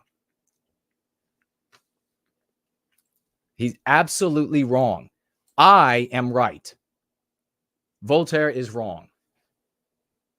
Supposedly Voltaire says Hyperborean dream. If it was Voltaire, wrong. I'm right. That would be one of the dumbest things to do, would be to signal so broadly and obviously. But am I going to end up being quoted no matter how right I am? Probably not. If you want to know who is the target, who is the victim of a society, ask who you can't defend. You're welcome. Voltaire. I'm going to tell Voltaire, sit right down. It's Kuna, mother. You want to know who's the victim of a society, ask who you can't defend. I did want to point this out, though, because Grace, again, coming through for us, shared a tweet. So remember I pointed out that at the Mayo Clinic, they're now celebrating that, hey, they have reached 71% employment of women. 71% of their employees are women. Grace shared this. This is from a woman who's not in our sphere, but this is the sentiment of so many women. Susan the Greatest wrote, jobless and single men not providing for anyone sitting in their basement of their moms and playing video games and watching porn are the cancer of society and the real reason for its downfall. So I'm going to caution women in the white sympathetic sphere. If you're going to blame white guys for sitting in the basement, and I criticize them all the time for sitting in the basement and being pathetic, and for following half non-white people as leaders of the white race, and for the reclamation of America. I mean, could you imagine? Washington is spinning in his grave. Andrew Jackson spinning in his grave. The Americans are following who? But if you're going to blame these white guys, then you got to look in the mirror and blame yourself. Because women have participated in anti-whiteism to destroy the white family and to oust white males from the jobs that we would have had to be able to be in the world, making a living, being able to buy the houses instead of you all buying all the houses now, and support you as a mother, a wife, a child giver, a life giver, a nurturer who can grow old and have grandchildren to surround her in her old age and her dotage when she finally makes her passage on to heaven. It's your fault. You all have taken the jobs, and so the white males can't get them. We see right here, Mayo Clinic said, we're not going to hire the white male. I have a lifetime of this shit. I have a lifetime of it, dealing with it. She goes on to write, men are becoming more and more a burden to our society, and on top of being useless, they are highly dangerous, corrupt, and evil. So there you have it. With all my talent, and I am an example of so many white guys out there across the totality of the West, with all my innate talent, I'm a genius. I am physically magnificent. I am a star athlete. I am a self-starter. I have paid my dues, trained my ass off. I deserve the rewards of all of that in a society built by my people, where I could be a contributor and a leader in that society. But instead, when I showed up in all of these different places of employment, either they wouldn't hire me because they were meeting their goals for not hiring white males, or once there, I discover, oh no, we're not going to train you for the executive position that you deserve to have because of your talents, because you paid your dues, because you've been a self-starter. You show that you are a responsibility taker etc. No, we're not going to train you for the exec job that you deserve. No, we're going to train the sassy black woman. We're going to train the black guy. We're going to train the Jewish guy over here. We're going to train the Arab. We're going to train all of these new mestizos coming across the border. We're going to train them because it's their turn. What do you mean it's their turn? If they don't have the ability, the talent, the tenacity, the responsibility, it's on and on and on. They don't deserve to be trained for these positions that they're going to suck at, and they do. Not everyone, of course. I'm talking about the ones who are taken into these positions because of their race or sex, not the ones who achieved these lofty heights and this economic success because they deserved it. Because as a white person, I want that for everybody. As a white person, it accords with my morality that there should be a standard that we can all strive for, and best man, sometimes that'll be woman, gets the job, gets the award. But that's not what happens. So instead of being trained for the top executive job that I deserve and deserved again and again and again in all these different scenarios, I'm told you're going to have to be at the bottom now, as though I have been reaping the benefits of being an executive and having families and having progeny and being able to be a father and pass the genetics on and make those memories and build my wealth and build my... I've been doing that for millennia, as though I've been personally doing that for millennia. No, it's just you're going to be discriminated against because we live in this anti-white hell, and there's nothing you can do about it. You get to have the lowly job that you are far more capable of doing, and therefore is going to cause you consternation, frustration, etc. And you're surrounded by ineptitude. And do you think white guys really want to deal with that? Do you think we want to be in a job that we are overqualified for, both in our training, in our commitment, in our genetic potential, that we want to be in a job that we're overqualified for, surrounded by veritable tards 24/7, making nothing, able to bring infinite value, infinitely more value, hyperbole warranted, to the company, to the endeavor, whatever it is. But you're just not going to have it because you're a white male. So just take this lowly status and shut up while you watch the sassy Indian woman from India pull out of the parking lot every 14 or so months in a brand new luxury car. That she holds your job, and she's the job you should have had, and she's struggling, but hey, they've been oppressed for so long. You know, the white people went over to India and oppressed them, and she's still clearly suffering the oppression. And the ramifications of that. And then you have white females come along and will say, white men have nothing to offer. They're just dangerous. Well, fuck you. We'll see what you all have to say. We'll go through some of these markers again. The DSAC, Domestic Security Alliance Council, is a select subcommittee of the Department of Homeland Security and the FBI. 650 plus financial institutions, more being uncovered by Jim Jordan, are participating. It is illegal to do so because it violates the Privacy Act for individual financial transactions. It is happening, according to Jim Jordan, outside of the legal processes. There are no warrants to do this. It's the same way they did with Trump. They didn't say, here's the crime, now we're going to investigate. They said, we have to investigate to find the crime. They said that day after day, week after week, month after month, throughout his presidency. And we find out that we were all right. It was all a hoax. It was all made up. It was all just anti-whiteism to stymie him getting in the way of anti-whiteism, whether he wanted to do that or not.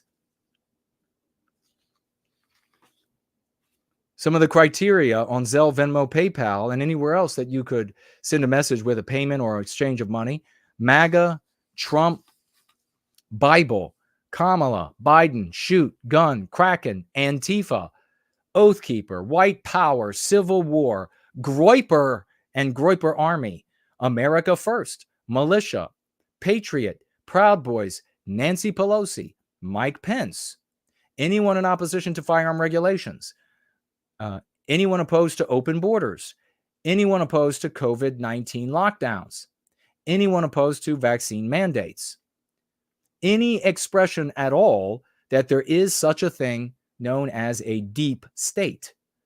These are all indicators, according to the federal government, specifically the FBI and FinCEN, which is the Treasury Department Financial Crimes Enforcement Network, who has been cooperating with the Department of Justice, who, according to the research so far by Jim Jordan, has already scoured the totality and history of the financial records of over 500,000 innocent Americans that they say for which there is no nexus to criminality or suspicious behavior. What is the DOJ doing then? It's all illegal. We have the stores here to also mention that they said and are receiving the financial data for everyone who shops at Cabela's, Bass Pro Shop, Dick's Sporting Goods stores, Gander Mountain, Backcountry World, Target Sports, AR15.com, Midway USA, and many others. Again, and it's dollar amounts of any size. So you could literally go in and purchase a pack of gum at one of these facilities, and you are on their radar, and they could be following up on you to find out if you are a Trump supporter, following up on your social media. What else might you have said? Which would then, of course, fall to the purview of FinCEN and the FBI and the DOJ. FinCEN has adopted the posture that Americans who shop at these stores, they will say are potential terrorists. But what are they actually saying? That these are our victims. These are people just living their lives.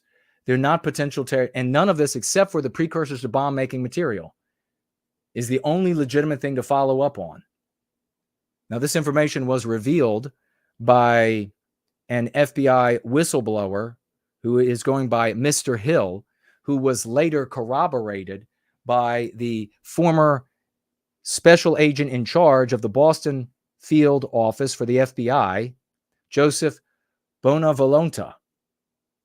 He corroborated all of this information and that he could access it from his office in Boston. And in fact, now they say that it is Jim Jordan's Judiciary Committee revealing, and investigate it for yourself, revealing that all the FBI offices in America, no matter how anti-white that office might be, can access this portal, this computer, to the DSAC Select Committee, where all of the financial records of 35 plus million Americans, I'm sure that'll rise, from 650 plus financial institutions are being illegally stored. Would kind of Saxony is here. He says, am I right to assume that this also affects our brothers in other Western countries? That we just didn't learn about it yet? You mean what the Judiciary Committee is investigating? I'm sure the exact same type of entities are in all of the federal governments of Western civilization. If you have anything that you would like to add, you can ask for the microphone on the Twitter space, and I will be happy to pass it over to you. Otherwise, I will continue, I guess I should say, look into the comments in the disparate live chats and keeping an eye out for any financial gifts. We have AOC writes, looking sharp today, Jason, with an exclamation point. Thank you. God bless you for that. I appreciate it. The power of Western kind is coming through me, which means that only good people will end up following over here. Scrolling through, remember to tag me as No White Guilt. I see Marlene applauding. Thank you so much. Thank you so much. Alex is here. Great to see you, Alex. And It's Raining Men, Biospirit says. That's the name of the song. That's right. That's it.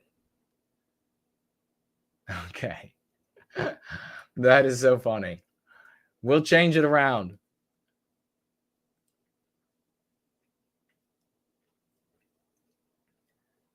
All right. I don't see any other tags. And, well, wait. Art Acrobats says that we have had 374 viewers on X. Yes, that's right. People have checked in. On X, we don't know how long they stay. They could be there the whole time. They could be there a short time. Klomp is here, but it does mean that they have checked in. Great to see you, Klomp. And refreshing over on Subscribestar and Cash App. Didn't miss anybody. Okay, very good. Another glorious Sunday in service to white well-being with your kind of sexy. That was your comment from before. Okay. Follow up. Tag me again if you want to clarify that for me. Roscoe Rise says Canada is for sure effed. Yes, I'm positive they have an entity like this going through everybody's purchases, all of their victims' purchases, so that they can inflict injury, persecute, undermine, whatever it is, so that there can't be any resistance. Yeah, there's no mistake. The reality has to hit you in the face that the governments of the West are at war with the founding stock, as Eric brilliantly wrote. The governments of the West are at war with the founding stock of the Western countries. And it is because of anti-whiteism. And anti-whiteism exists because there's a weakness in us called selfish individualism that enables it to exist. As a consequence of selfish individualism, we do not think about achieving individual well-being by way of group well-being. When we don't think about individual well-being by way of group well-being, we selfishly try to save our own asses. And as a consequence, we lose every contest with anti-whites of all races who are enriching, empowering themselves, advancing their own agendas, whether it be a group agenda, whether it be an individual's agenda, whatever it might be. That's where anti-whiteism comes from. It is a phenomenon. We have to be willing to identify our victimization if we are going to arrest it. We have to be willing to push back and say, you will not discriminate on the basis of our race. That is immoral and wrong. And then force companies like Mayo Clinic to argue why it's good to victimize white people. These concepts, and this goes deeper, and this is part of the problem. You don't have more people also able to get it. It goes deeper than the total midwittery or uber midwittery notions and conclusions that you just take something over and then everything. No, you could not take over. I mean, Elon Musk is being undermined from within.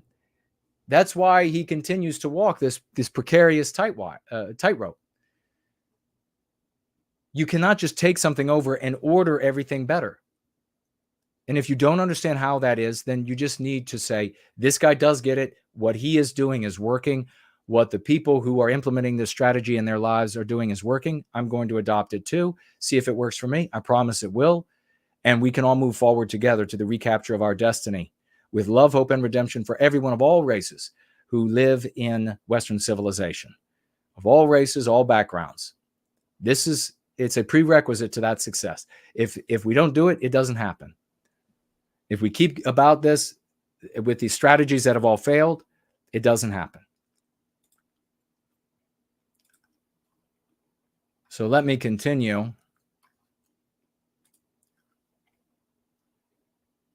With taking a look around at our different platforms and see if we can't dip into maybe some other news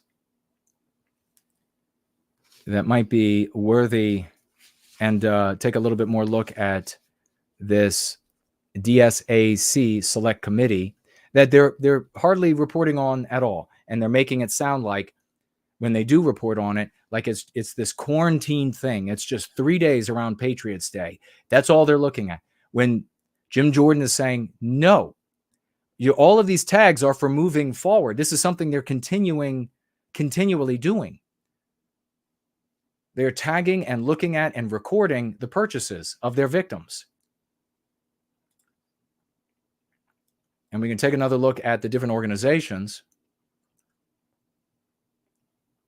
that are being watched for financial payments and for followers. So we told you, what was it? It's been like 3 years since I brought you the bill become law, that they have a category for those who are followers of the villains, what they categorize as the villains, which is this new category that gets you one step away from labeled as terrorist. It's the same category, the same type of categorization, nomenclature they use for gangs and mafia. So if you fall into that, then fewer rights are available to you. More powers are available to the anti-whites and law enforcement. What do we want? We want to be, best case scenario when it comes to the recapture of our destiny is we apply an efficacious strategy and, in other words, a strategy that works for our objective of ending our victimization. We have that. And we are totally invisible to the anti-whites.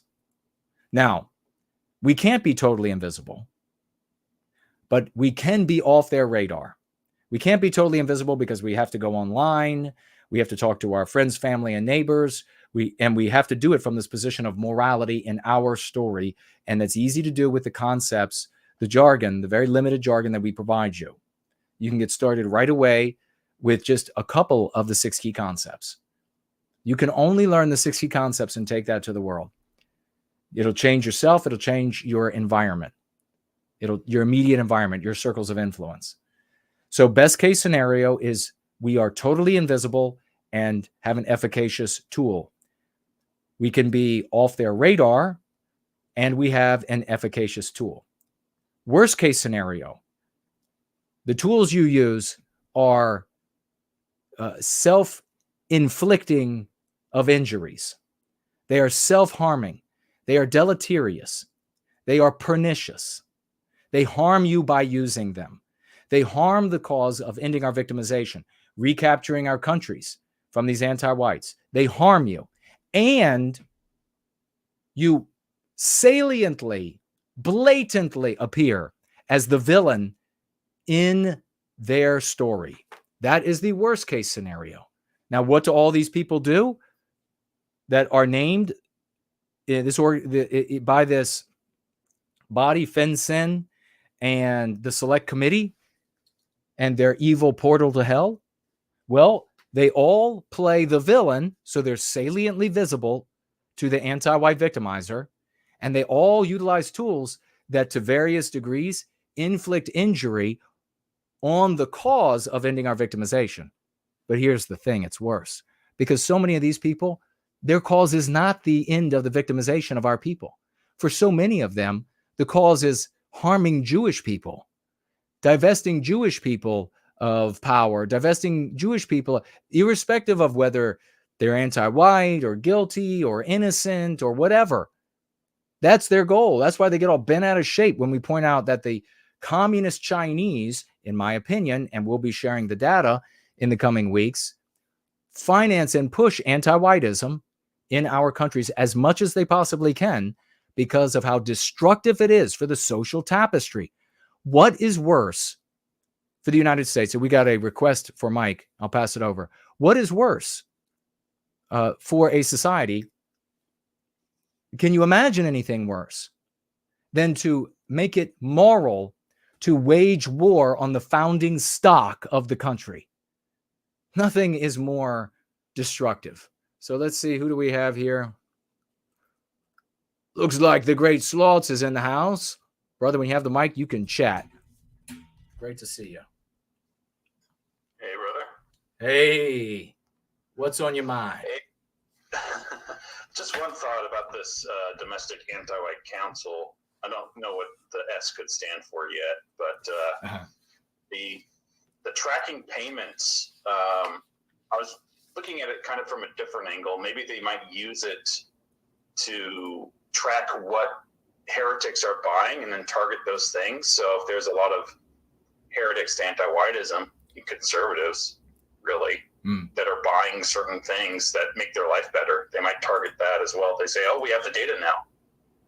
Yes, 100%. It's a fantastic point. That's why we bring so many smart people together, and because we're all having our own view on reality, and we bring it all together and we end up with a constellation that is as close an approximation of what's actually happening.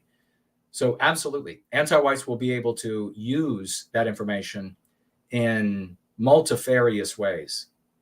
And it's actually a perfect word for that, isn't it? Because it sounds like nefarious is in it. So multifarious ways, they will be able to take this information and find out where are heretics, where to anti-whiteism, where are our victims shopping?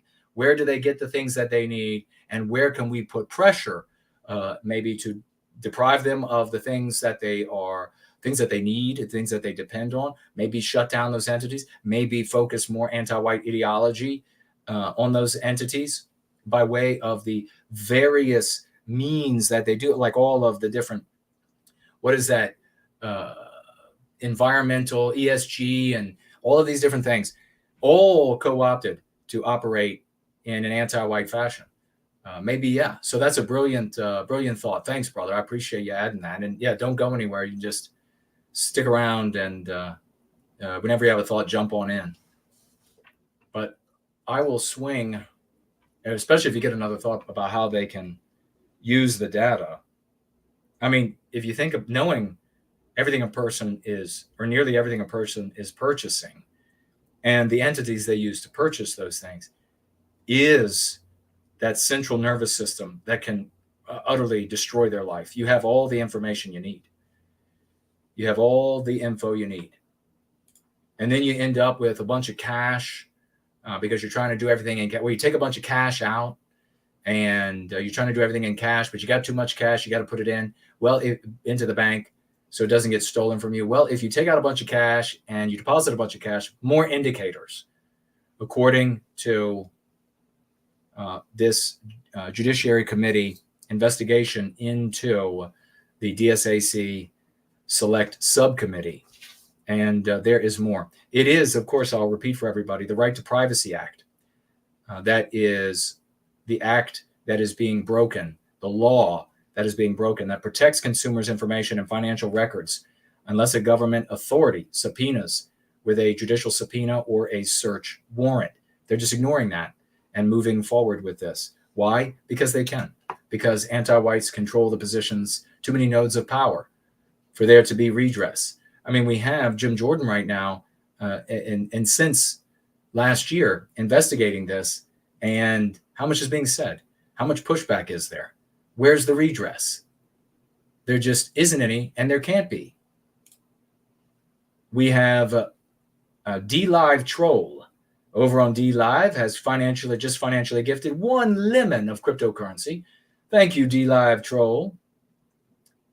I appreciate that lemon very much. Looking over here at Odyssey, let's see if there are any tags or financial gifts. I don't see any, but I see Lend of the Fake is over there. Great to see you. Take a look at Rumble, no tags, but hello to the folks who are over there at Rumble. Take a look at Twitter, and we'll see if there are any. Nope, no other comments on Twitter. Art Acrobats on YouTube live chat says, saying Christ is king can lead to a criminal charge for hate speech. That's, of course, in quotes, because hate speech is an anti-white concept. Can lead to a criminal charge of hate speech in some states under anti-whiteism laws. Wow, I didn't know that. So in some states, if you say Christ is king, they can file a hate charge, this anti-white concept against you. So in other words, being heretical, again, to anti-whiteism. You've got to say that anti-whiteism is king in their world, which we're not going to do. I simply wanted to get ahead of fools who might claim that, quote, this could never happen in X, says Witty Kind of Saxony, especially content creators talking about privacy and data protection in Europe. Ah, yes. Yeah, that would be extremely foolish to believe that it could not happen in any of the Western countries. Extremely foolish. That you have some sort of bulwark. This weird white, and it really is, I mean, maybe it holds true for some non-white people as well. I see it in white people all the time. This very bizarre adherence to and faith in the rules and the rule book. Like it's some God, like it's self-enforcing, like there are angels there to make it. Just can't happen because you see, we have this separation. And I don't know, who are these white people? Who are they? Seriously. I mean, they're like the kind who need to have the soccer ball bounce off their head. Of course, in a very gentle way, not in a violent way, but maybe they've had too many soccer balls bounce off their head, and that's how they got like this. Just this endless faith in the rules and the rules protecting us. And for so long, I mean, I was thinking about the Tea Party, and when I went out to all these Tea Party events way back in the day, and all the white folk I talked to, so many of them, not all of them, there were these real fetishizers of the rules. These fetishizers of this idea that the Constitution will protect us. Has it? Has it stopped any of this? You know, the reality is anti-whites, they don't need to rewrite the Constitution. They will, but they don't need to. They will eventually trash the whole thing virtually. I mean, it'll be useless, not even referenced unless they can advance anti-whiteism, because it'll just be what they apply and what they don't apply.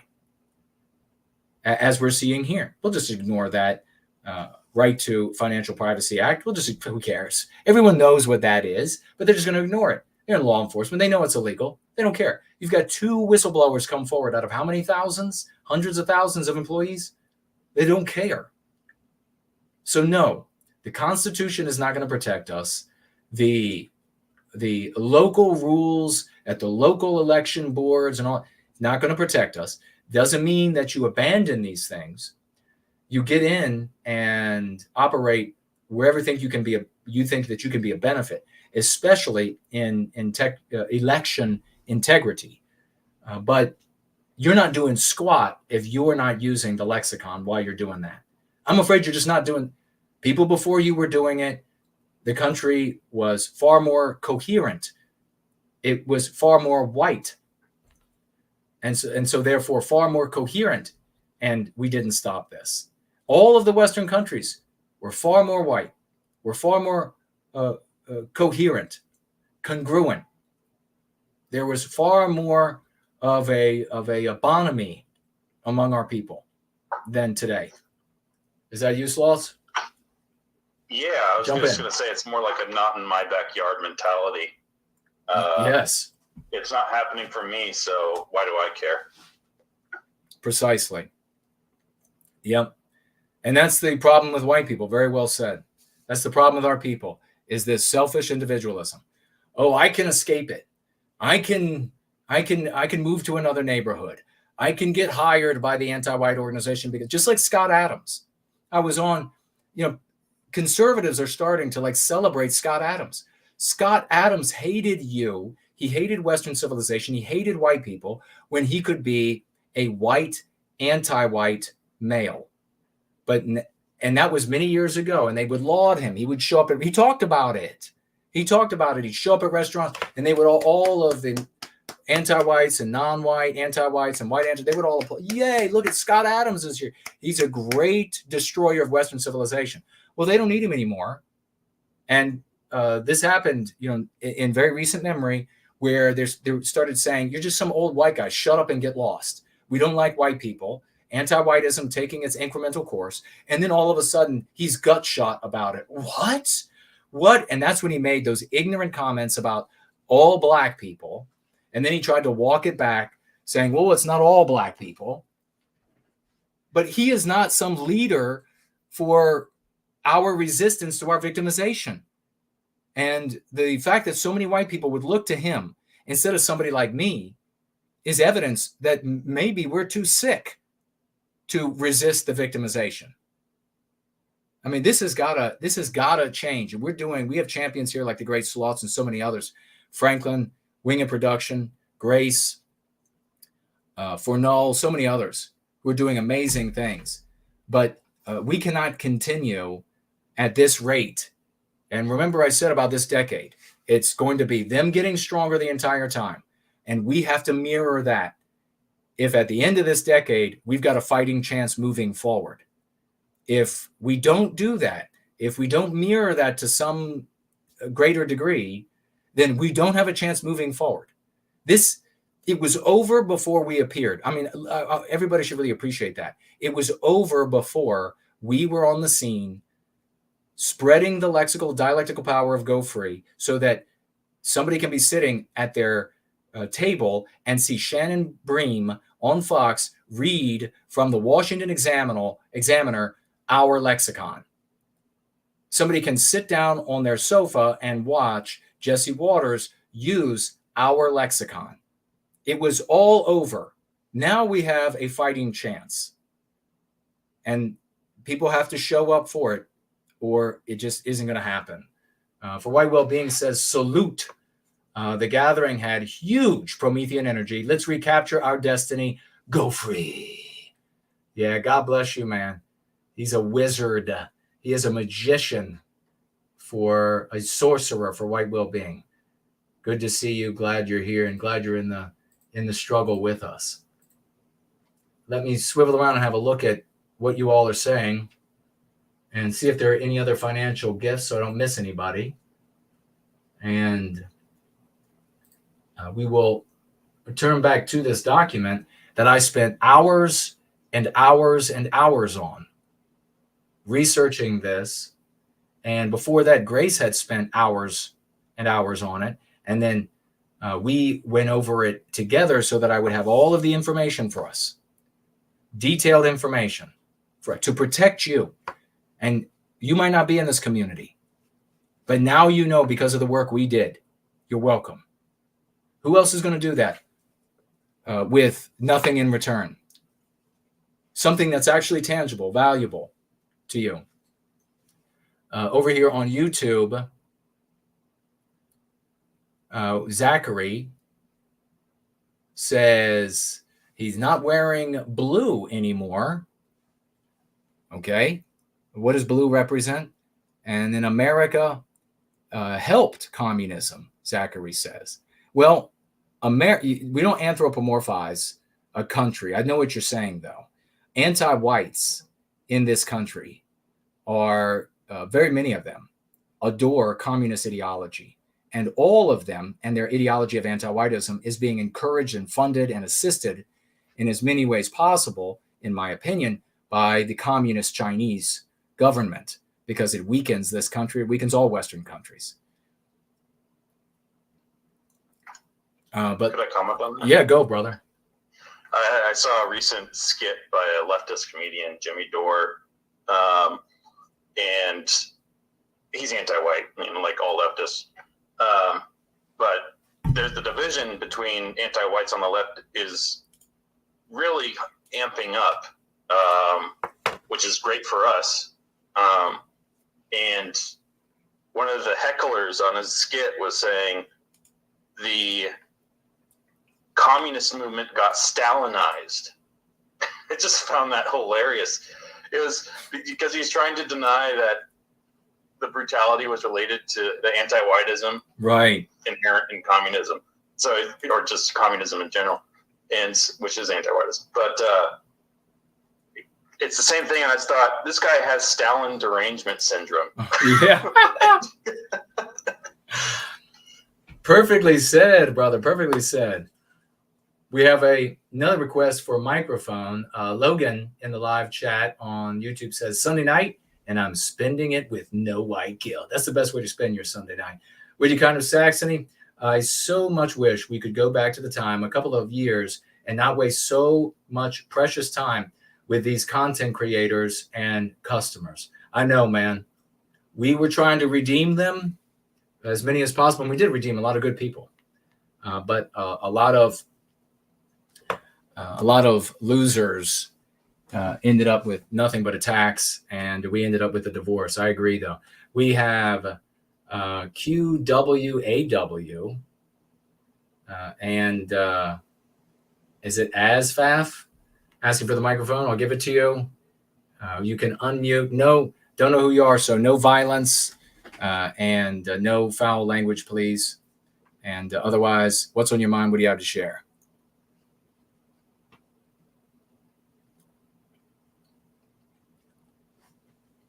And while I wait, I will swivel around through here. Hello? You Yes. hear me? Yes, go ahead. Hello. I wanted to ask you about like your idea that the problem with white people is that they're radical individuals. Like, isn't everyone like a radical individual genetically? That's not what I have seen over the course of my life. I have seen white people put ideas ahead of the flesh and blood that create those ideas. And I have seen white people save themselves, seeking individual well-being by way of their own acts, rather than individual well-being by way of their group well-being. And I see the opposite, not in every single non-white person, but I see the opposite in, which I think is laudable, in non-white communities, percentages of non-white communities, where they improve their individual lot by way of their group lot. And the community that does it, I'll let you talk. Let me just finish here. The community that, one of the communities that does it well, it is the community that receives the most ire for doing it, the most hatred and jealousy for doing it. Where does it primarily come from? That primarily comes from white people. But go ahead. Well, isn't the reason for that the anti-whiteism, because they're not subjected to what's it called? Propaganda. Yes. That they can't do this. It's a great point. And you're absolutely. They wouldn't be also equally rabidly individualistic. Well, I can go with, if I understand correctly what you're saying. The first part I totally concur, that white people are subjected to anti-whiteism, and part of anti-whiteism is this lauding for white people of radical individualism, selfish individualism. And as a consequence, we cling more tenaciously to this notion that something good will come from the selfish individualism, which they anti-whites push by pointing to periods in our history when we had homogeneous or nearly homogeneous societies. And it is more of a sort of like the Joseph Smith thing. The butcher makes the beef to feed his family, not yours, and it all works to our benefit. But that idea, that ideology, and I think for white people, the selfish individualism is to some degree genetic, but I think it's minor compared to what you're talking about, the anti-whiteism propagandizing us into believing that it is this great apex for a person, a society, and a country. Now, on the other side, would non-white people not seek individual well-being by way of group well-being if there was like an anti-whiteism for them? I don't think it could exist for them. When I look to around the world and throughout history, I see quite a few examples of different non-white groups seeking individual well-being by way of group well-being. But it's kind of an academic point, because what we are living with is the reality that we continue to selfishly and selfish individualistically work ourselves into victimization, while percentages of different non-white groups work together for individual betterment by way of group betterment. Well, Yeah, but like biologically, any unselfish behavior is punished, so it stops existing. Well, like it's not everywhere in general, and right. like the selfless acts are often the kind of acts that get a lot of praise, and they get a lot of benefits with them, and that doesn't exist for our current society, like for us now. Right, but this is the reason why. Right. I'll point out that I have said in the past that, and the way I've articulated it, is that we selfishly have to promote the well-being of our people to promote the well-being of ourselves. Because it is, you're saying, isn't it a selfish act? A selfish act or a selfless act is punished by nature. It is a selfish act to advance, it just depends on the perspective, to advance your well-being by way of your group's well-being. This is what facilitates my well-being, is my group's well-being. And so serving that, depending upon the perspective, can be seen as selfless or selfish.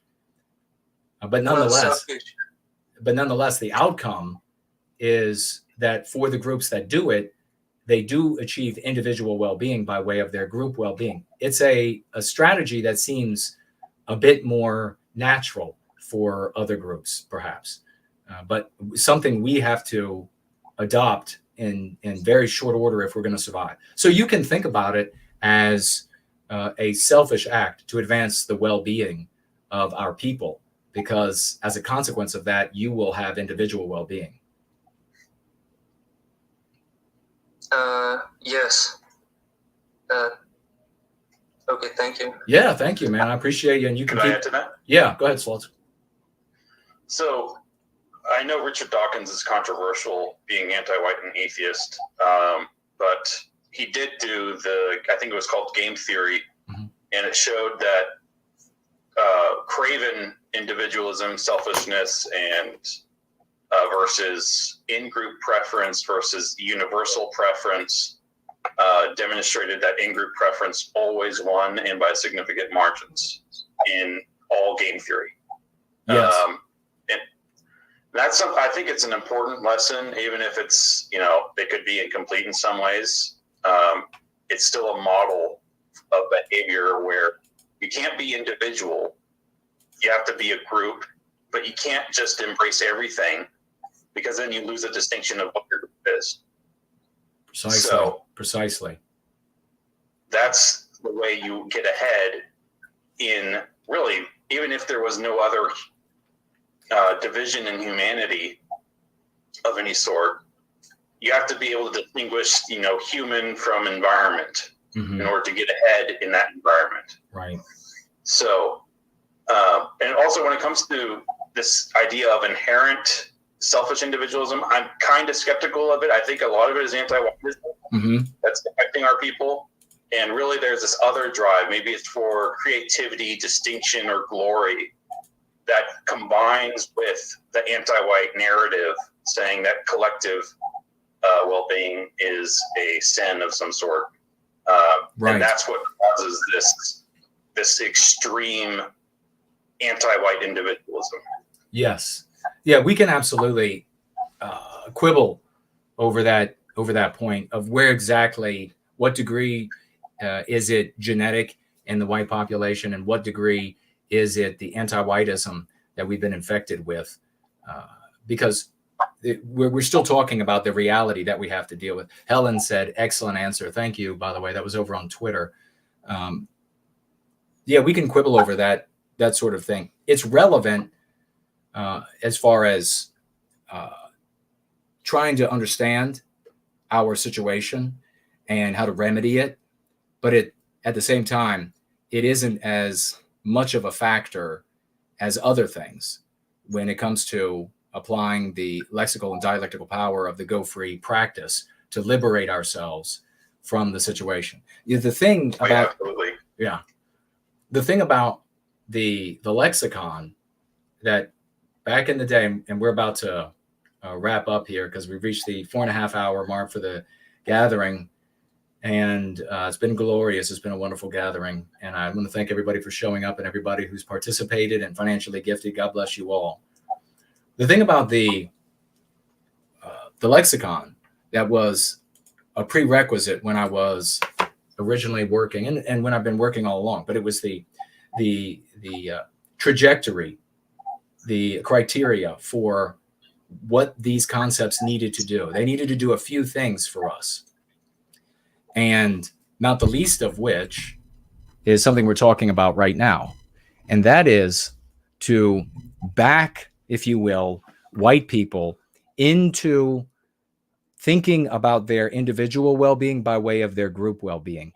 If we understand that our individual well-being, individual victimization is caused by our group's victimization, then we realize that we can't escape it. Then we are in a burn the boats at the shore scenario. Then we realize, okay, we have to work together. Now, how do you do that? Well, the concepts do that. Many of them, not all of them, but many of them do that, because I've tried before that in the past, in many different ways, to talk white people, and you probably all have witnessed it as well. Maybe you've even done it, where you try to tell white people, and you've probably seen speeches, fiery, impassioned speeches about how we have to sacrifice for ourselves and we have to lay it on the line. We all have to we've got to tribe up. I mean, how many times have you heard that garbage? White people do not respond to that. And it may be 100% because of the anti-whiteism. It may be 98% because of anti-whiteism, 2% because of genetics, whatever it is, it doesn't work.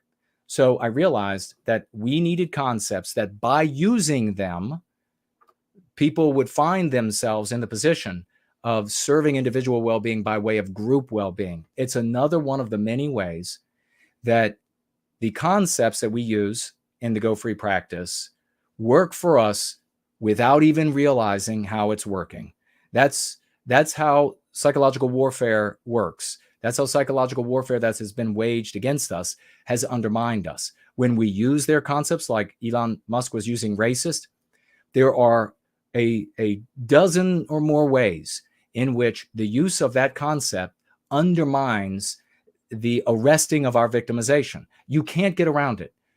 And so our concepts had to work the same way. That's what I worked on. And that's what now we all can bring to bear in service to the recapture of our destiny. I want to give a big salute to everybody out there who is hearing my words and deciding to do nothing more than to take up some of the lexicon, much of the lexicon, all of it, to get the Go Free book, which is not on any of these lists that the government is circulating about anybody you support and follow, etc.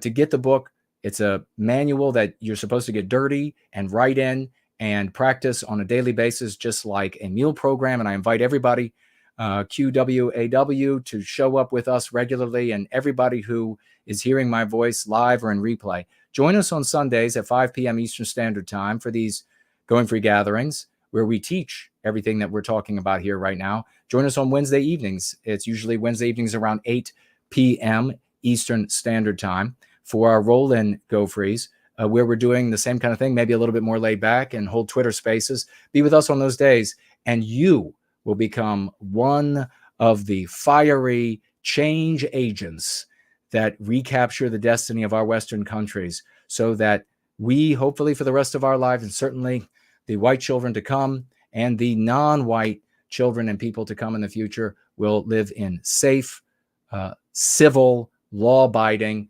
Western countries. I love you all. Let's go free.